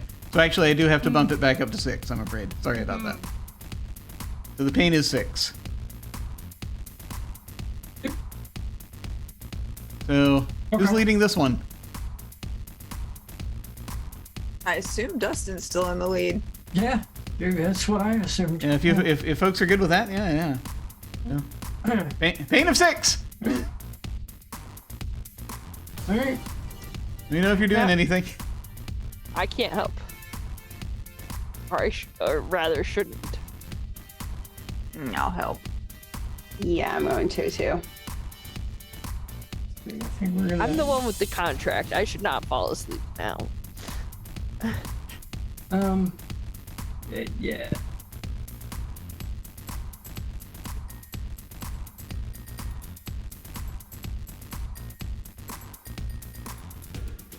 Also assist. Okay. All right. 2, 4, 6, 8. Well, we know you're going to succeed. Who do we appreciate? It's Dustin. I got 3 successes, so you got 3 more than me. 4 more. Wait a minute. 8? I can't do math anymore. 5. You got 5 more successes than me. I was gonna Okay. say it's a large sum. It's a large sum. Let Let's Dawson see. figure it out. Well, let's see. Pain appears to be dominating. Olivia's bad at math in real life. Dustin, I assume. You didn't roll any pain dice? Madness dice? I'm sorry, you didn't roll any madness dice? No, I did not. Damn. Okay. That's the only reason I assist. Operating intelligently for now. I have these despair coins here. Oh dear. Should I make? I guess I should make. I have an Are you gonna obligation. drop that on us? I have an obligation to spend my despair coin. Do it, Jim. And let's see. Well, hang on. Let me double check. Let's see Yep. what happens. You've got a See 5 in how- exhaustion, so I only have to spend 1. I'm going to add a 6 to exhaustion. Exhaustion is dominating. This is a very tiring activity, jumping these turnstiles.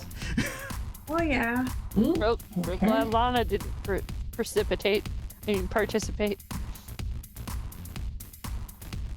So Ooh. race down. You hop over the turnstiles as they're coming. They're still a ways behind you. So you manage to, as they're trying to get down, as there's this swarm of school children is exiting. So you're able to put them between you and the pinheads. You race into this subway station. Dawson and Dustin, the subway station looks kind of familiar. This is very similar to the one you were in before. Okay. Chalkboards advertising things. Students hanging around. Tunnels to different places. Hideous orange tiles. And so there are trains here if you would like to get on there are subway trains if you want to try to get on a subway train, or there are tunnels that will probably lead to the inside. What would we like to do? By inside, you mean like down Sorry, to the wax? sewers. The sewers.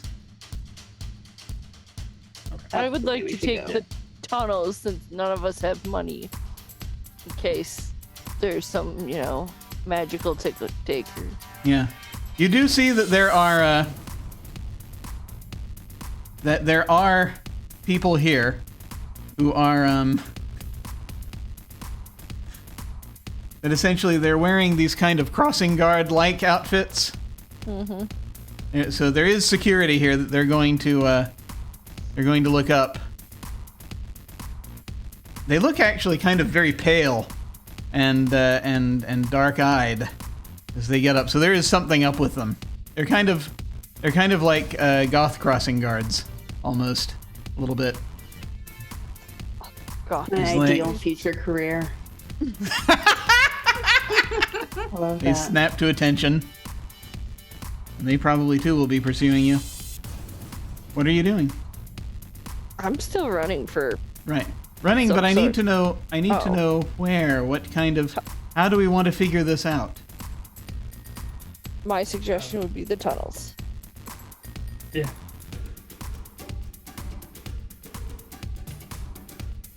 There are 3 tunnels leading from this room that you can get to on foot.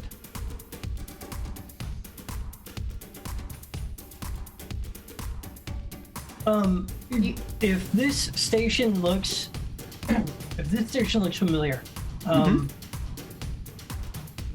do the tunnels also look familiar? Like, is there one, like, if from when we find the one that we took the last time, or is this a different station, just familiar looking? Stand by. I need to look at the previous map real quick.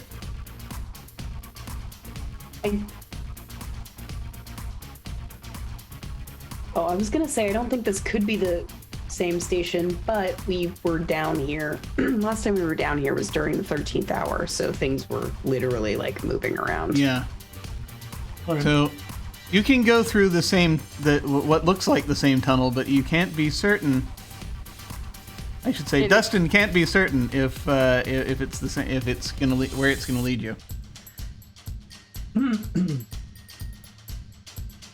I think Dustin's I gonna just on the skid wall. to a stop. I think he's gonna skid to a stop right short of the tunnel, and turn to Dawson, and just kind of look at her and go, "Can you do the math thing?" No,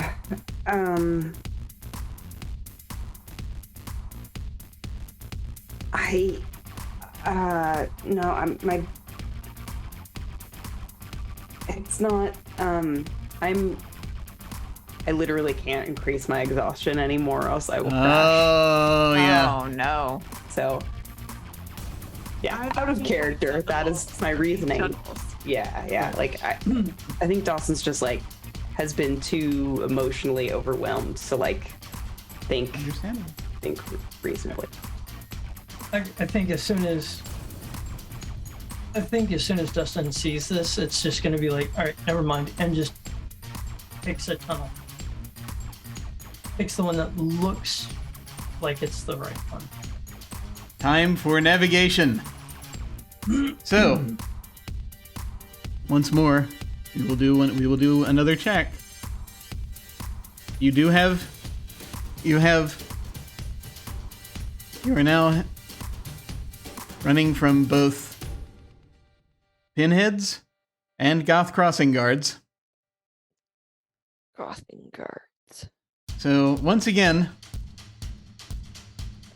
this is going to be a pain of 6. All right. See if you can navigate whilst this is happening to find the right way. And is Dustin leading again? I assume so. All right. All right. I'm going to throw a pair of madness dice on this one, though. I think at this point it's just kind of like a moment of panic going on here.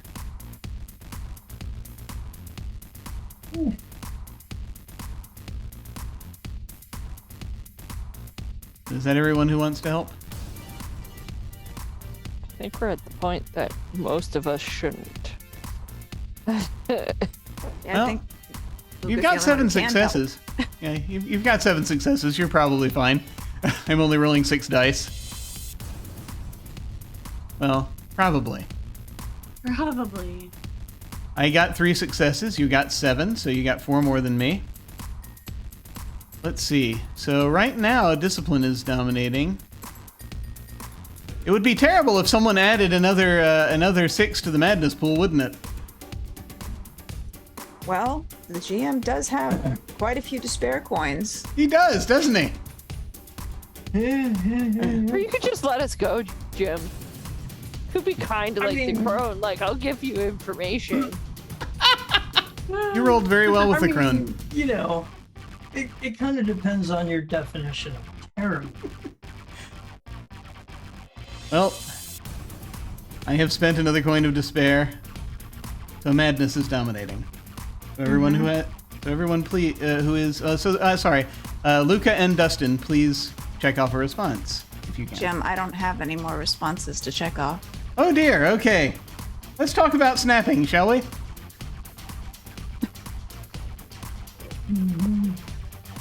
Let's talk about snapping.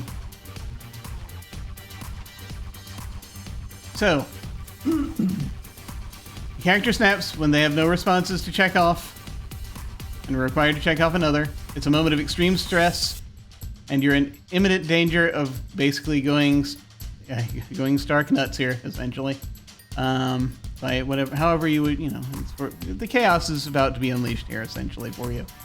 And kind of the way that I look at this is it sort of gives us a hint, a little window into the kind of nightmare you might be turning into, possibly. Mm-hmm. Now, when a character snaps, your response boxes will all reset. You get clear to check marks. Your discipline score drops by 1, and you gain a single permanent madness die.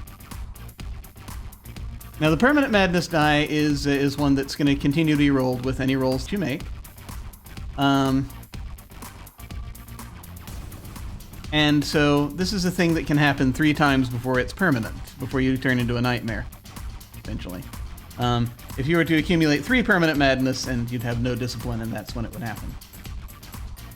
So, in this moment,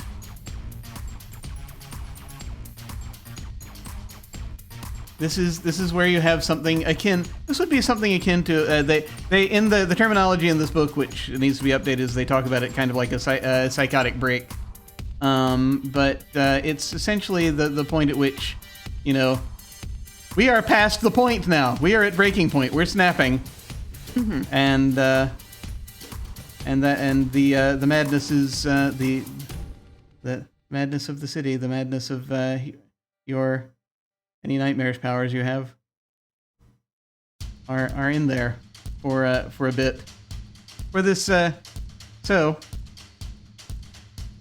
what do you reckon this looks like? Cool. What's chasing us right now? So there are 3 goth crossing guards. Are they who like are chasing you. mechanical, or are they people? They are people. There are 3 people, and then behind them you see about half a dozen. Further behind, you see half a dozen pinheads, who essentially they're trench coats. Some of their hats have flown off, so you can actually see these big pins that are their heads. Mm-hmm. They are wireframe people. It's hard to sort of know what they are. They're not exactly mechanical, but they kind of are. Mm-hmm. Okay. So I think what this is going to look like is just like stop, to turn around to whatever is, to the things chasing us. Like desperation, he'll just like look for something to use, put his hands in his pockets, and when he pulls them up, they're covered in paint. Like, this is something he's used before, kind of. But so he's got, his hands are covered in paint, and it's sort of like going down the wrists, and he'll turn to one of these goth crossing guards that's coming towards him and just like grab it by the face, and the face just starts to like desiccate and shrivel as he's touching this thing. And like, as he's touching it and it's like rotting, it's desiccating, the paint starts to drip down the arms to like stain the front of the shirt and the sleeves of the shirt, and he'll just like take that crossing guard and just like throw it into whatever's coming right behind it, sort of like bowling pins, Yeah, try to cause some sort of hold up, but just like, oh yes, that'll do it. Okay. You grab hold of this guy as he's coming forward. He's like, he's sort of with his his almost crazed eyes as he's coming forward, and you grab hold of his face. He's like, ah! You swing him with this ungodly strength toward the other crossing guards, who stumble over at the entrance to this tunnel that you folks have run down. Mm-hmm. And that is going to clog up the opening of that tunnel for a moment as they're trying, and you see the pinheads kind of skidding to a halt. And you know now, if you wish, you can get away from them. Okay, I'm going to get away from them. I'm going to rejoin the group, and when he rejoins the group, the front of his, like, up his sleeves, down the front of his shirt is, and like across part of his face, stained in paint. It's like dappled, like the paint creature. Nice. Okay. The five of you run through the tunnels. And you are able, Dustin, you're able to kind of pick out the route. Bits of it start looking more familiar as you race down. There are a couple of points there are a couple of cutbacks where you have to move around places that are kind of flooded at the moment, so you got to move around them. But ultimately, and occasionally you hear things as you run through the tunnels, but nothing hits you immediately. And you find your way once again into the Wax Kingdom. You've made your way to the outskirts of the castle.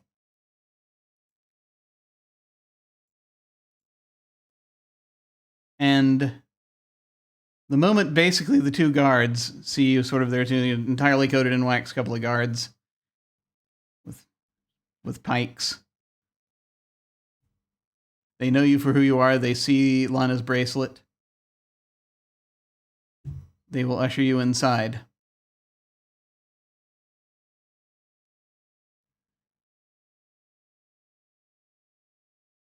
They will bring you all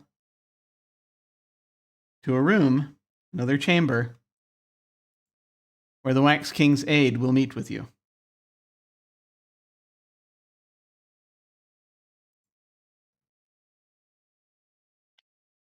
And she will be there essentially as you're sort of quickly ushered into this room. And she will ask, "Oh, there are more of you.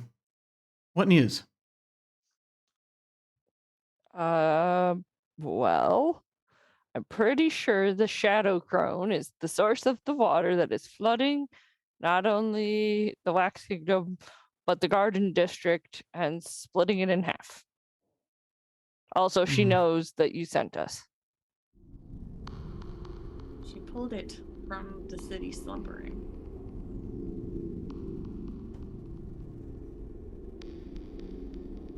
Huh. I see. Also, you might want to listen to the professor.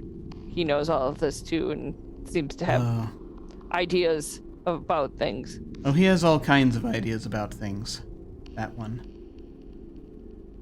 I think he's smarter than you give him credit for.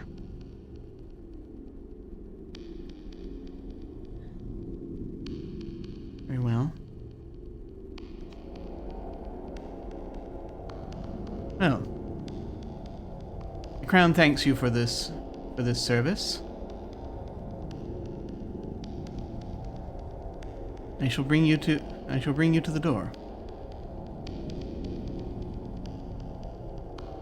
If there is nothing else, can the 5 of us have a second? if you wish. Lana will turn to Luca. It feels too easy. There is nothing else that they want. I fulfilled the contract. I'm turning to you because I guess I'm just curious if you're coming with or not. I don't think so.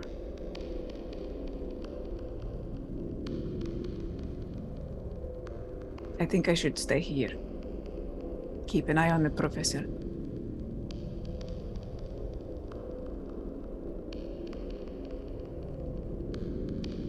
Think you'll go back to how you were when we found you. I will say you don't exactly sleep here, but there is a... It's like falling into a pattern, becoming a local. Oh, well, yeah, if you sleep here, then you become a magnet for all the nightmares. Yes. If I go back to the way that I was when you first found me, I was happy then. And who knows, maybe you will come back again, Lila, and you will find me and you will wake me up again and we will do all of this all over again.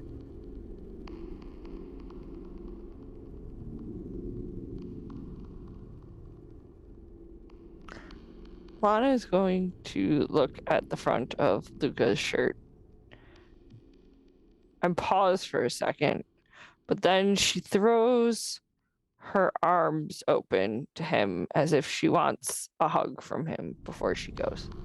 I'll give her a hug.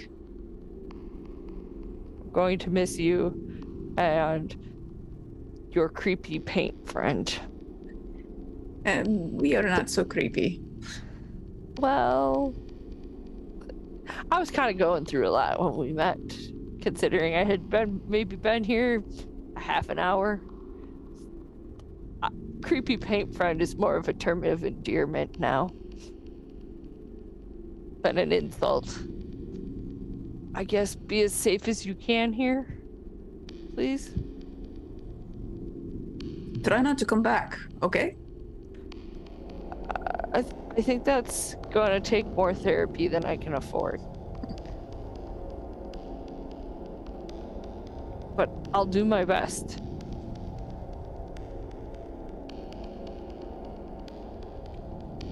Lana would like to turn to Dawson too. Are you coming with?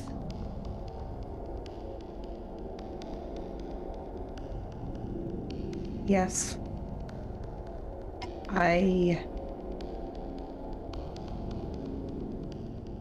That's the best option for me right now. Okay. I just know how in love with numbers you are, and how in love with numbers the professor seems, and he seemed to know me, and clearly is familiar with you.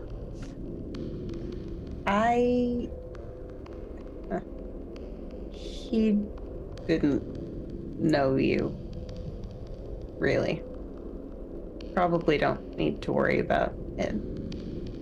I'm more worried about... Unless you come back here. I'm more worried about you, to be honest. Creepy hooded figure asked you to stay alone in a carriage. This is why I have a job. It was fine. We talked about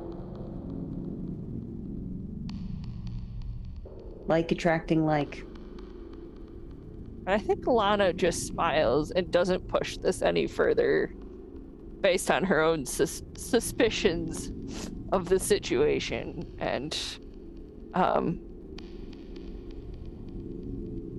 Lila, I hope for your sake you don't come back.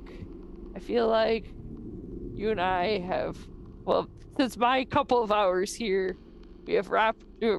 we've increased our your rap sheet, and I don't know that you'll always have a way to talk yourself out of it, or devour your way out of it. But thank you for helping me. The least I could do. And I think Lana will turn to the wax figure. I almost said dust figure because I was thinking about Dustin. The wax figure and go, unless any of y'all have anything to say, I think we should get out of here.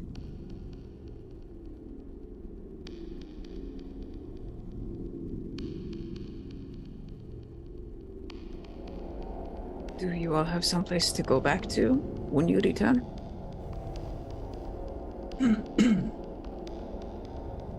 I was on my way home when I came here.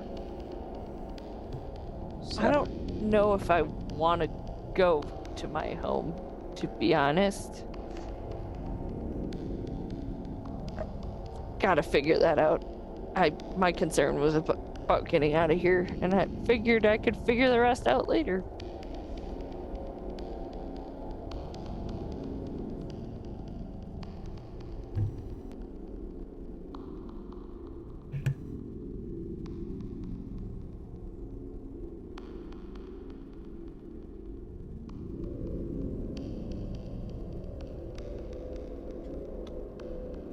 Lana has a moment and realizes she didn't give anyone Reg's number and passes the piece of paper around before we leave. I'll put it in my phone.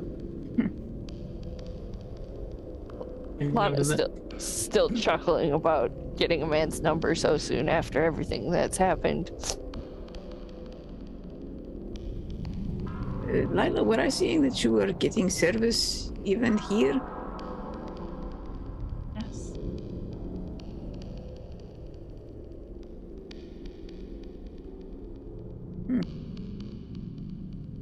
Should I try to smuggle you a cell phone, Luca, if I come back?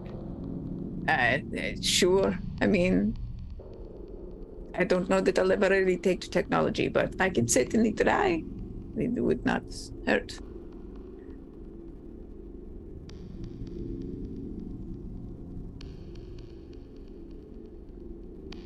Well, should we head home? If I stay by Luca any longer, my eyes might break and start watering.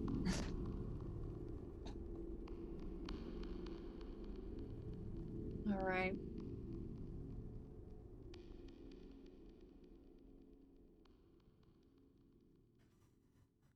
So, the wax seneschal will take you all down a number of corridors.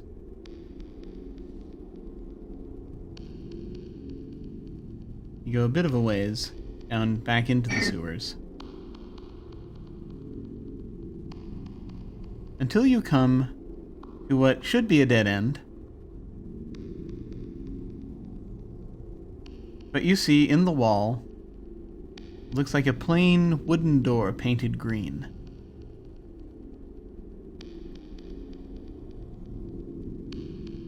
Does this look familiar?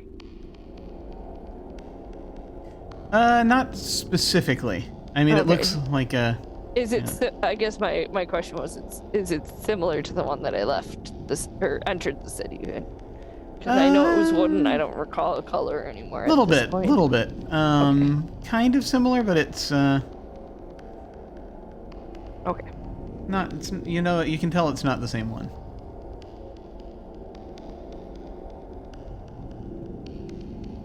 Lana will reach for the handle. Okay.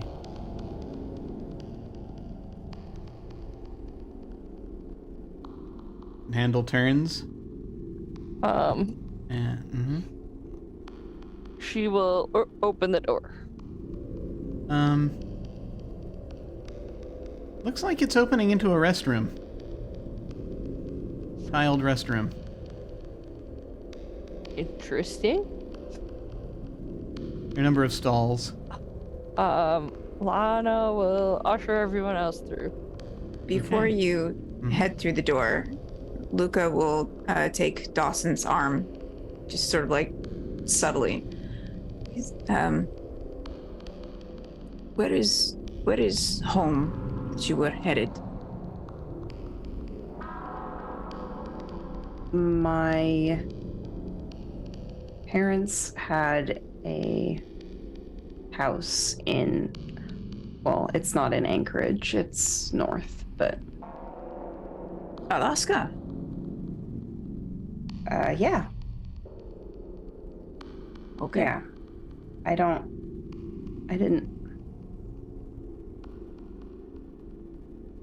I hadn't been back in a really long time, so. Would you still consider that your home? If someone were to try to find you later?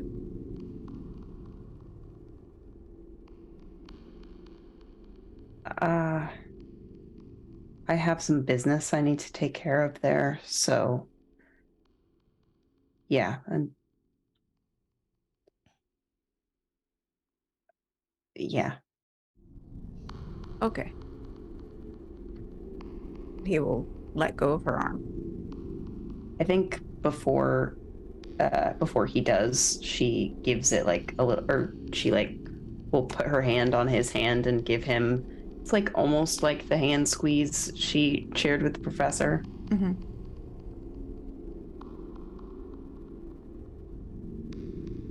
And you're going back to the Penitence District? Maybe. Maybe I will try to find real estate someplace that is not so, someplace a little more lively. Well, if someone needed to look you up, well, we have a mutual friend now, so. Yes, that we do. I'll see you, Luca. Now, try not to. I would hate for you to come back here. She's like, yeah, of course, but it's like,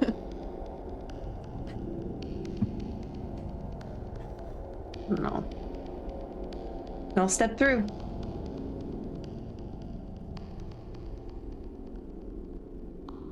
Dustin is going to pause for a moment, as ever, and turn to Lila and go, I came here for a reason. And I still haven't found what I'm looking for, so,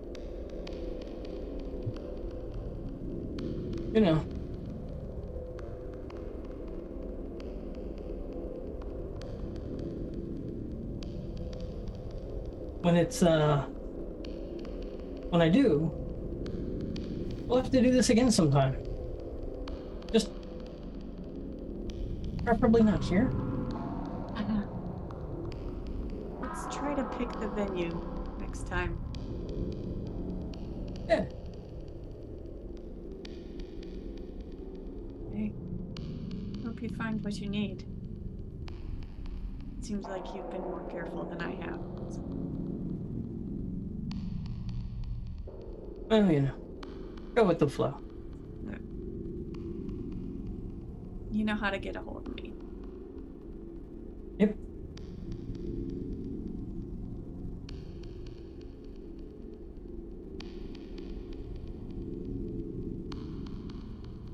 And I think with that, he's just gonna kind of like step back.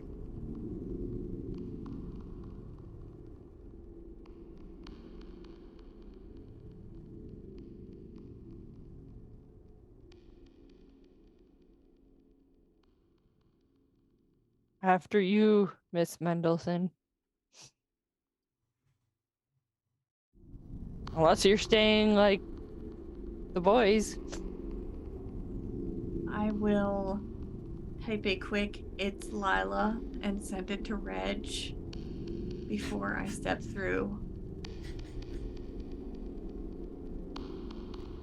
Yeah. You get a quick sort of thumbs up emoji.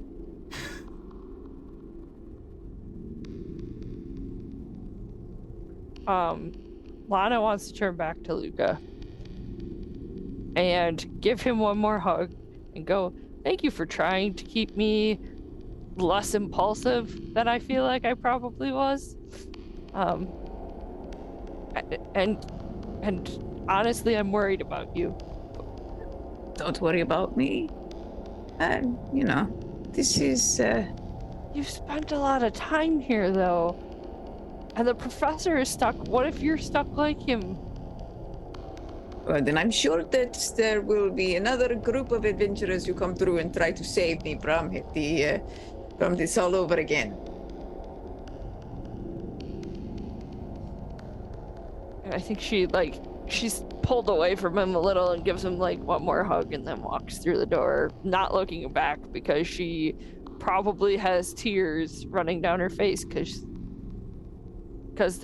their introduction might have been a little rocky, but she cares about Luca.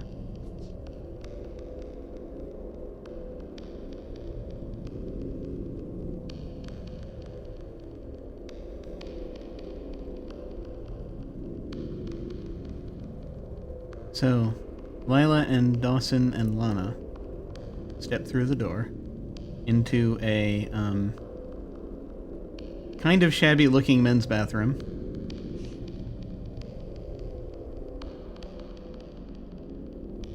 And Luca and Dustin remain in the Mad City.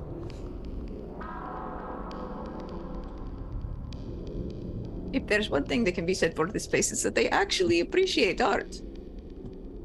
Good scene. I think you will like it here. Yeah. Yeah, you know, seems like the kind of place where the imagination can run wild and actually be normal. Normal is subjective. Yeah. Isn't it always? And I think that is where we will start to drift away. There is one thing I want to know, though, and the thing that I want to know is I would like someone, I would like one of you, preferably only one of you, so figure out who it is first, to, if you would, roll a d50 for me. I'll do it.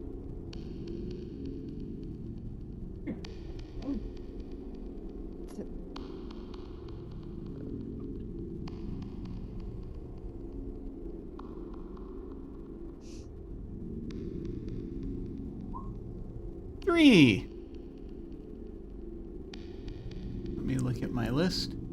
Ha! You made a list of random places to end up in the United States, didn't you, Jim? Oh, I didn't have to make it. It was already here. I mean, that's fun. So, upon stepping out of the restroom, and it's a little weird and embarrassing, but you sort of stepping out, you find yourself in a dive bar in Chicago.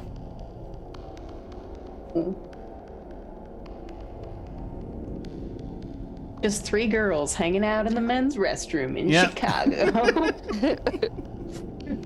It's, No one's gonna question anything. pretty quickly, if you come out and you see you see sports on the TVs that are above the bar, and you realize there's a local news playing, and you realize that you're in Chicago, Illinois.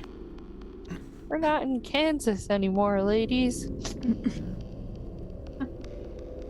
Only one of you here present was in Kansas, and they stayed in the Mad City.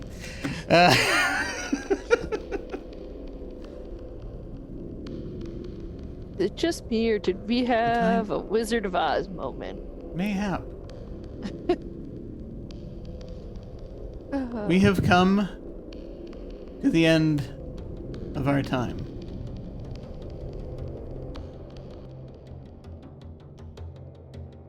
I'd like to do something of a coda. Some of these individuals we may see again soon. But at the ends of these arcs, I like to do something of a coda, something where we find out just a tiny bit about what we see about each of them. Sometime between now and the next time we might see them. At some point in the future.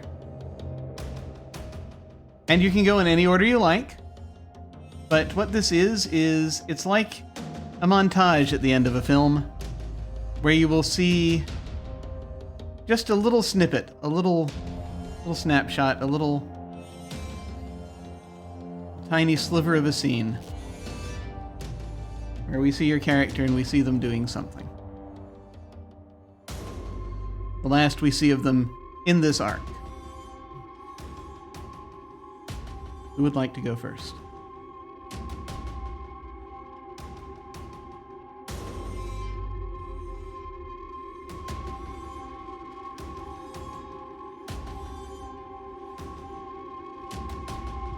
I could roll a die if it makes it easier. Roll the die. All right. Roll the die.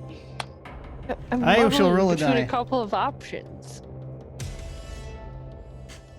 I too got a 3, so that means that Lana is first. Oh man, I have to make a choice now. Well, so initially,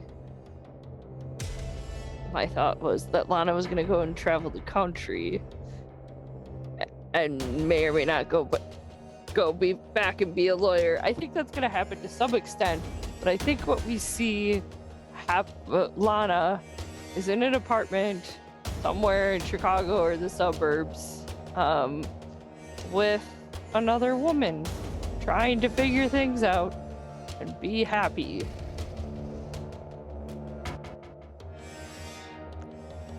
I also suspect, even in that pursuit of happiness, probably still has nightmares about what happened, because I don't know that she will take the time to process, or maybe it's just too early to process. I don't know. We'll find out probably in a few weeks. All right. And who would like to go next?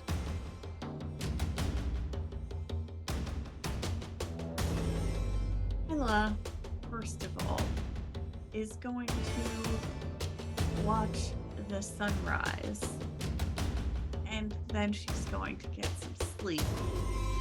And after that, she is going to start reaching out to her connections and start networking and getting ready for the next time this happens, because she's pretty sure it will happen again, whether she wants it to or not. So she might as well be ready and perhaps intentional about it.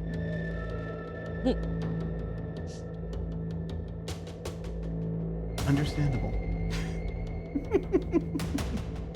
I think that makes a natural segue, because I'm assuming that Lila, if Lila took Dawson's number, Dawson would have definitely been one of those contacts. Yes. But I think we spin forward a little bit in time, and see there's an evening scene of Dawson and she's like surrounded by books and papers and what is clearly like the theorem being worked on from this side. Ada Lovelace's book has been like copied over, and there's like notes written all over photocopied pages of it. And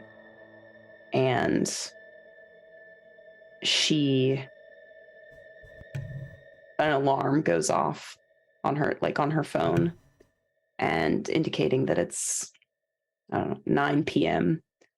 And she goes to a calendar and she checks off a day, and then she takes sleeping pills.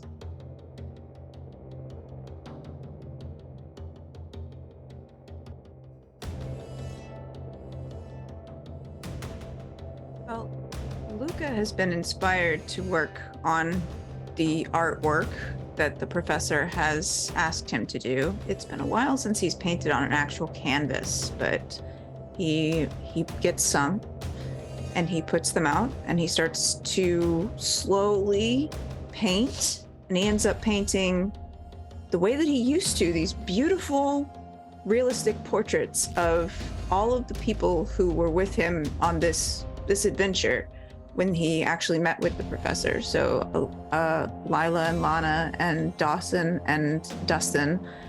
But then when he gets to himself, it always ends up looking the same way, and he can't quite figure out why he can't paint anything that doesn't look like that paint golem.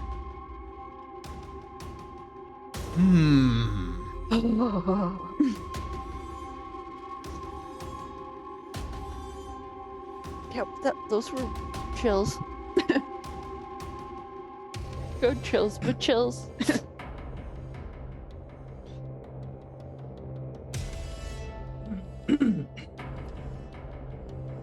I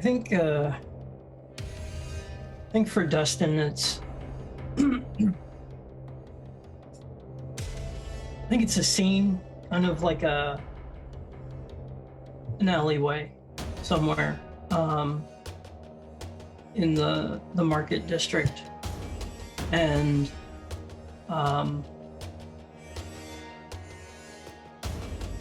he's standing there for a moment as if he's waiting for something, and then a trench-coated figure steps out of the darkness,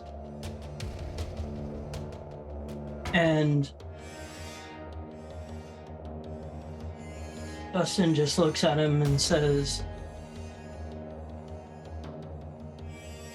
I hear you sell sparks of creativity.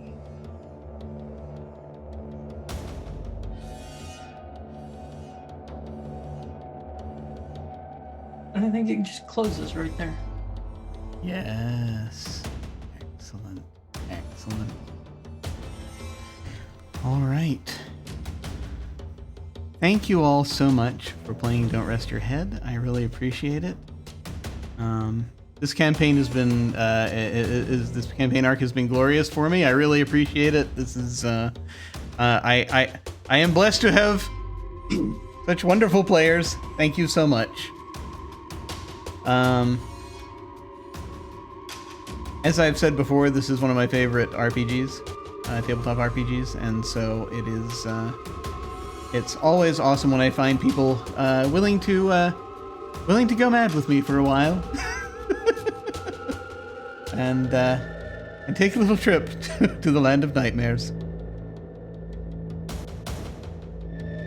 Well, we're going to go around and do our outros. We're going to go reverse order from the way we started. You can feel free to tell folks where they can find you, and any final thoughts about this session or this campaign arc. I will tell folks in advance here, we will be seeing some of these folks again at some point in the next arc, which probably will be in a few weeks. We just have to sort of figure out out-of-character stuff and who's going where and when, and all that kind of thing.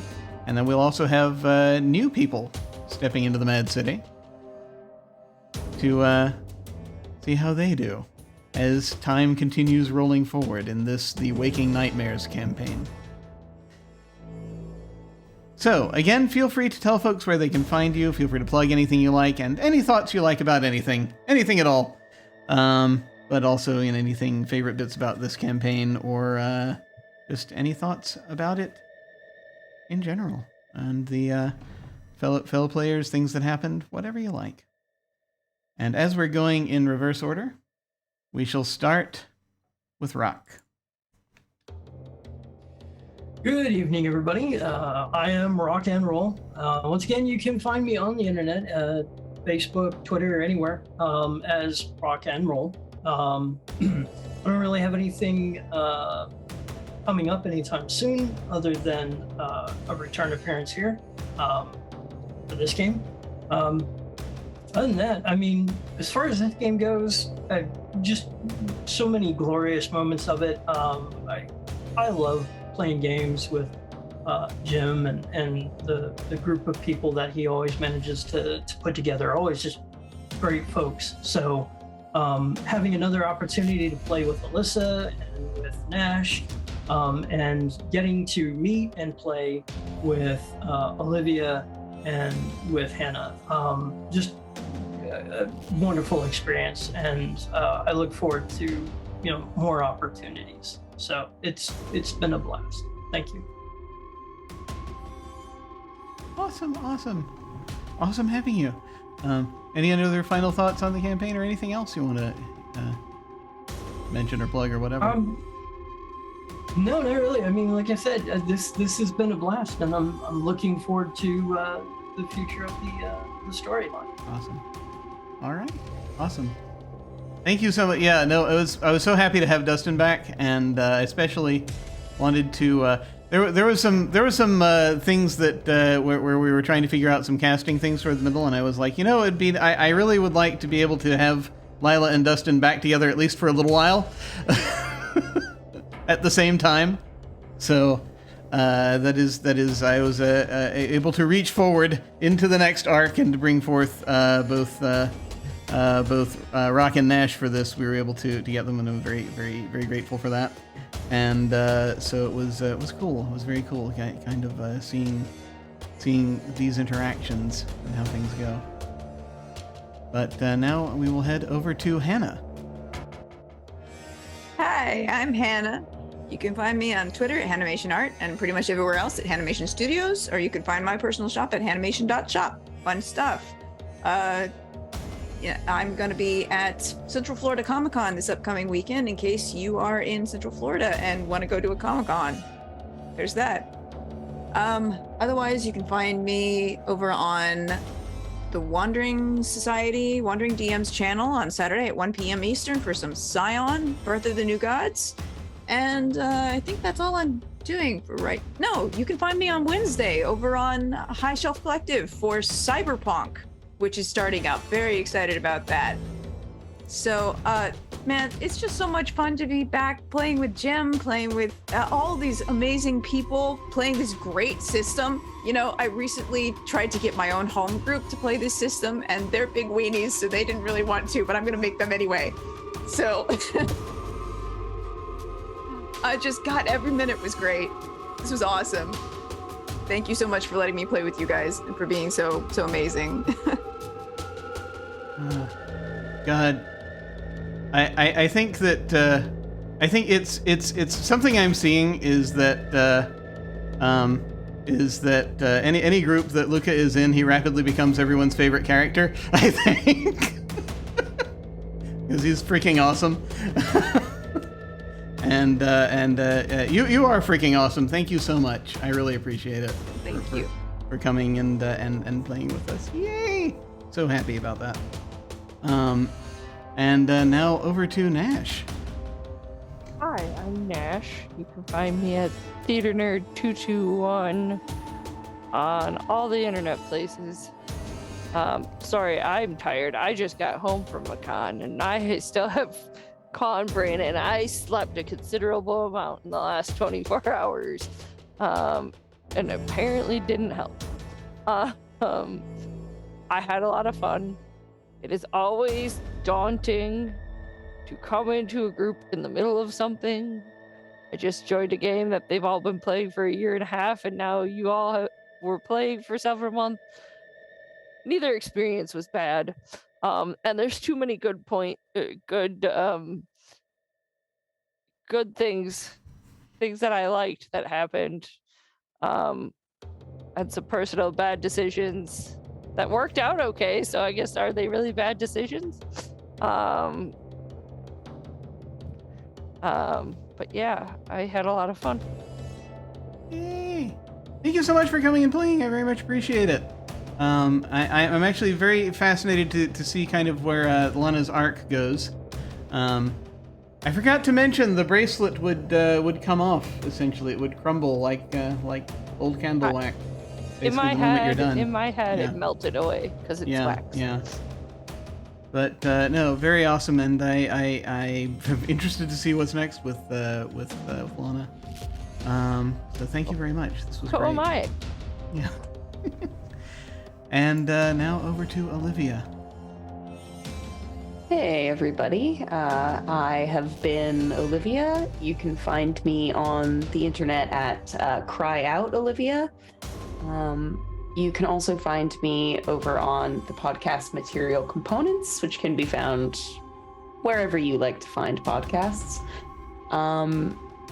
Yeah, I am so happy that I randomly saw Jim's casting call and said, I've been looking to do more games. I should try this. And the system looks weird and cool, because I am also trying to get some of my home games to play this because I love the system so much, and it's been so much fun playing with Jim and with everybody here. You made my dad a not evil Professor Moriarty type. Always good. Yeah, I had a great time. I'm very glad that in this session we got to finish Dawson's arc, but also I'm afraid that's probably not fully closed, but also that we got to see someone snap and get a peek into the Nightmare Realm. I've been waiting for that to happen this whole campaign. But yeah, I just had a great time. I'm very happy to have played. Yay! I am very happy that you signed up as well. This was so awesome. I am so happy to have had you in this campaign. And it is just you have a wonderful way of coming up with things that just sort of makes the neurons go, hey, wait a minute. I can plug this into that now. So awesome, brilliant. Thank you so much for joining us. That was very cool. Also, and also, I have too many thoughts about the professor. So I won't go into them here. But just that was I really enjoyed getting to play that. It was very cool. Now we will head over to Alyssa. Hey everybody, my name is Alyssa. I have been your friendly virtual spinner of yarns and teller of tall tales. You can find me on the internet at Shawl Tales, and I will go ahead and drop my YouTube link to the playlist of in-character Lila songs that I have collected. So enjoy that.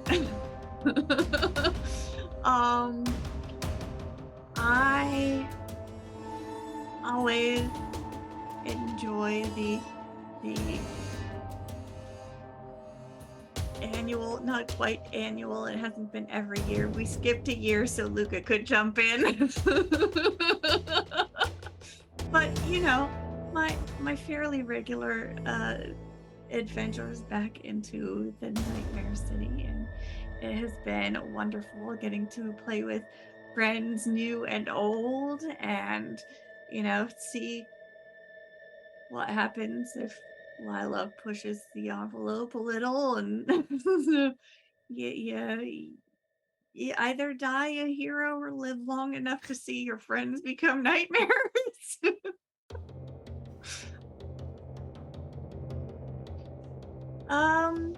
Still probably one of the best moments of the game in IMO was Yeah. Alyssa and I were pretty shocked. Watching somebody turn into a nightmare within the first couple of hours into the city, that was It's a little traumatizing. That was quite a plot twist. It was a very excellent surprise. Seeing Jim have those moments with the different characters like Dawson, and watching the virtual numbers and red strings on the cork board appear around his head. And having I got to have some cool moments with various characters, and having some bonding time with Dawson, and trying to make sure Luca was not my enemy, because I have a feeling that Pink Golem is part of him. Because, I kind of know how the city works. Just enough to get me in trouble. Just enough. I look forward to seeing the next arc and seeing what happens if and when Lila eventually returns.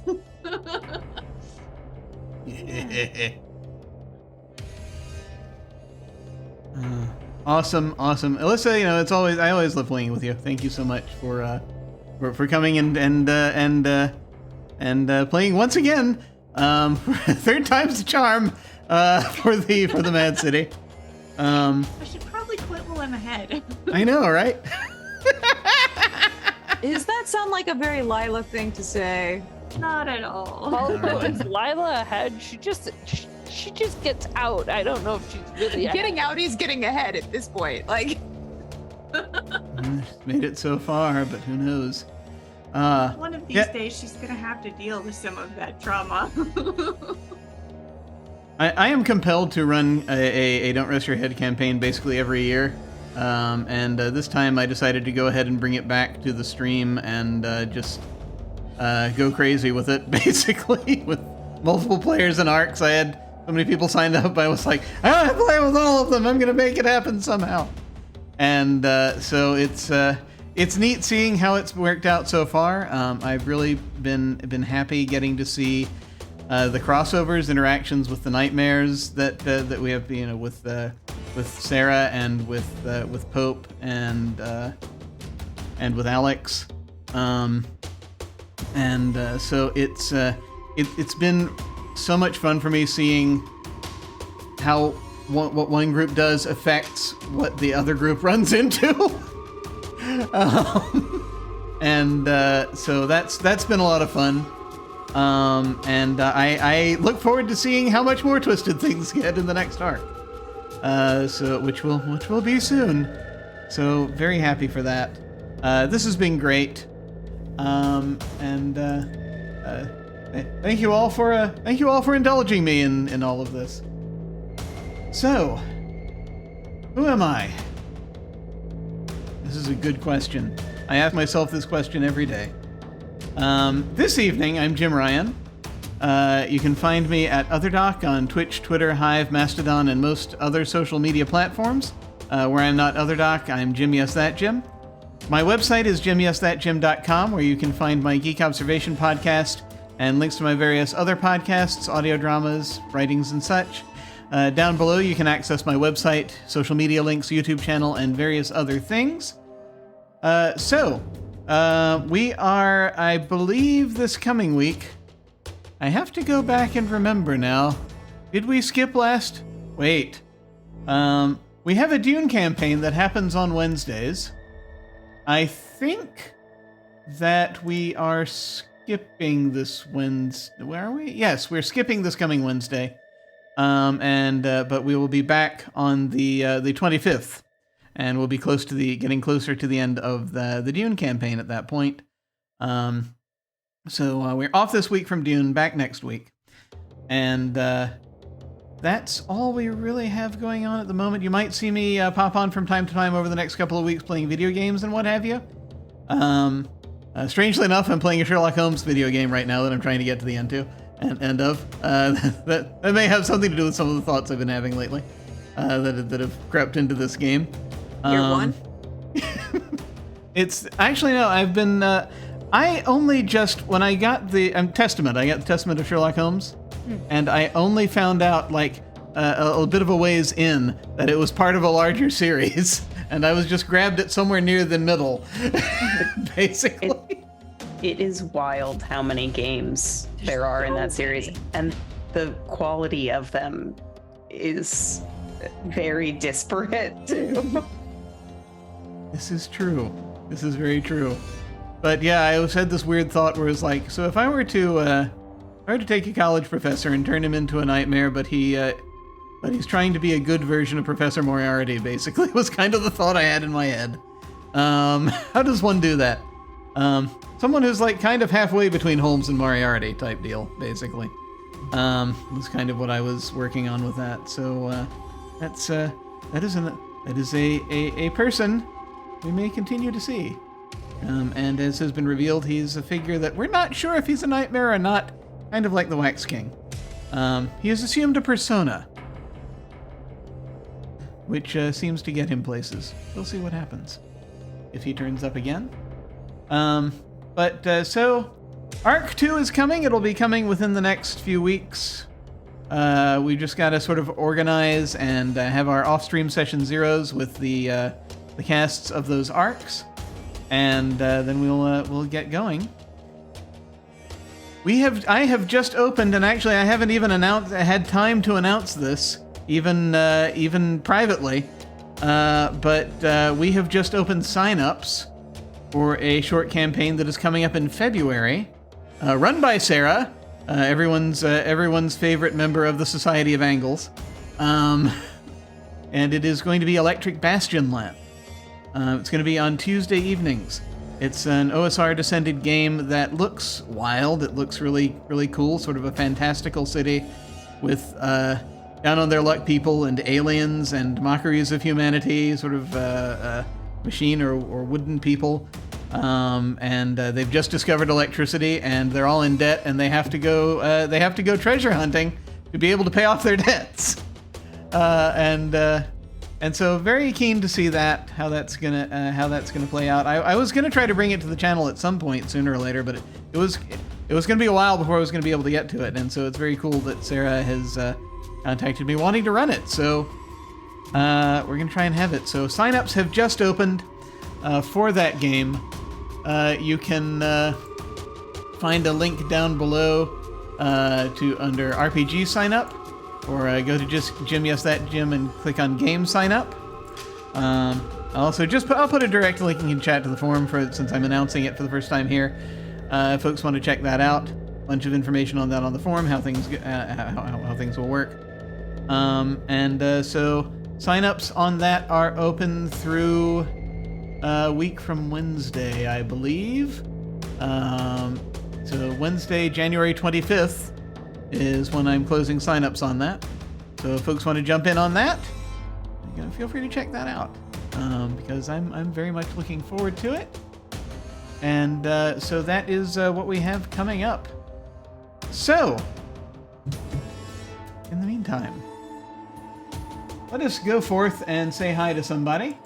I was looking through various, let's see, well, they're on break. They're not. I think we're gonna go and say hi. I was gonna either go to Exquisite Corpse, I think they're on break right now, or Total Party Chill has a game of Lady Blackbird happening. So actually I think we're gonna probably go and say hi to them.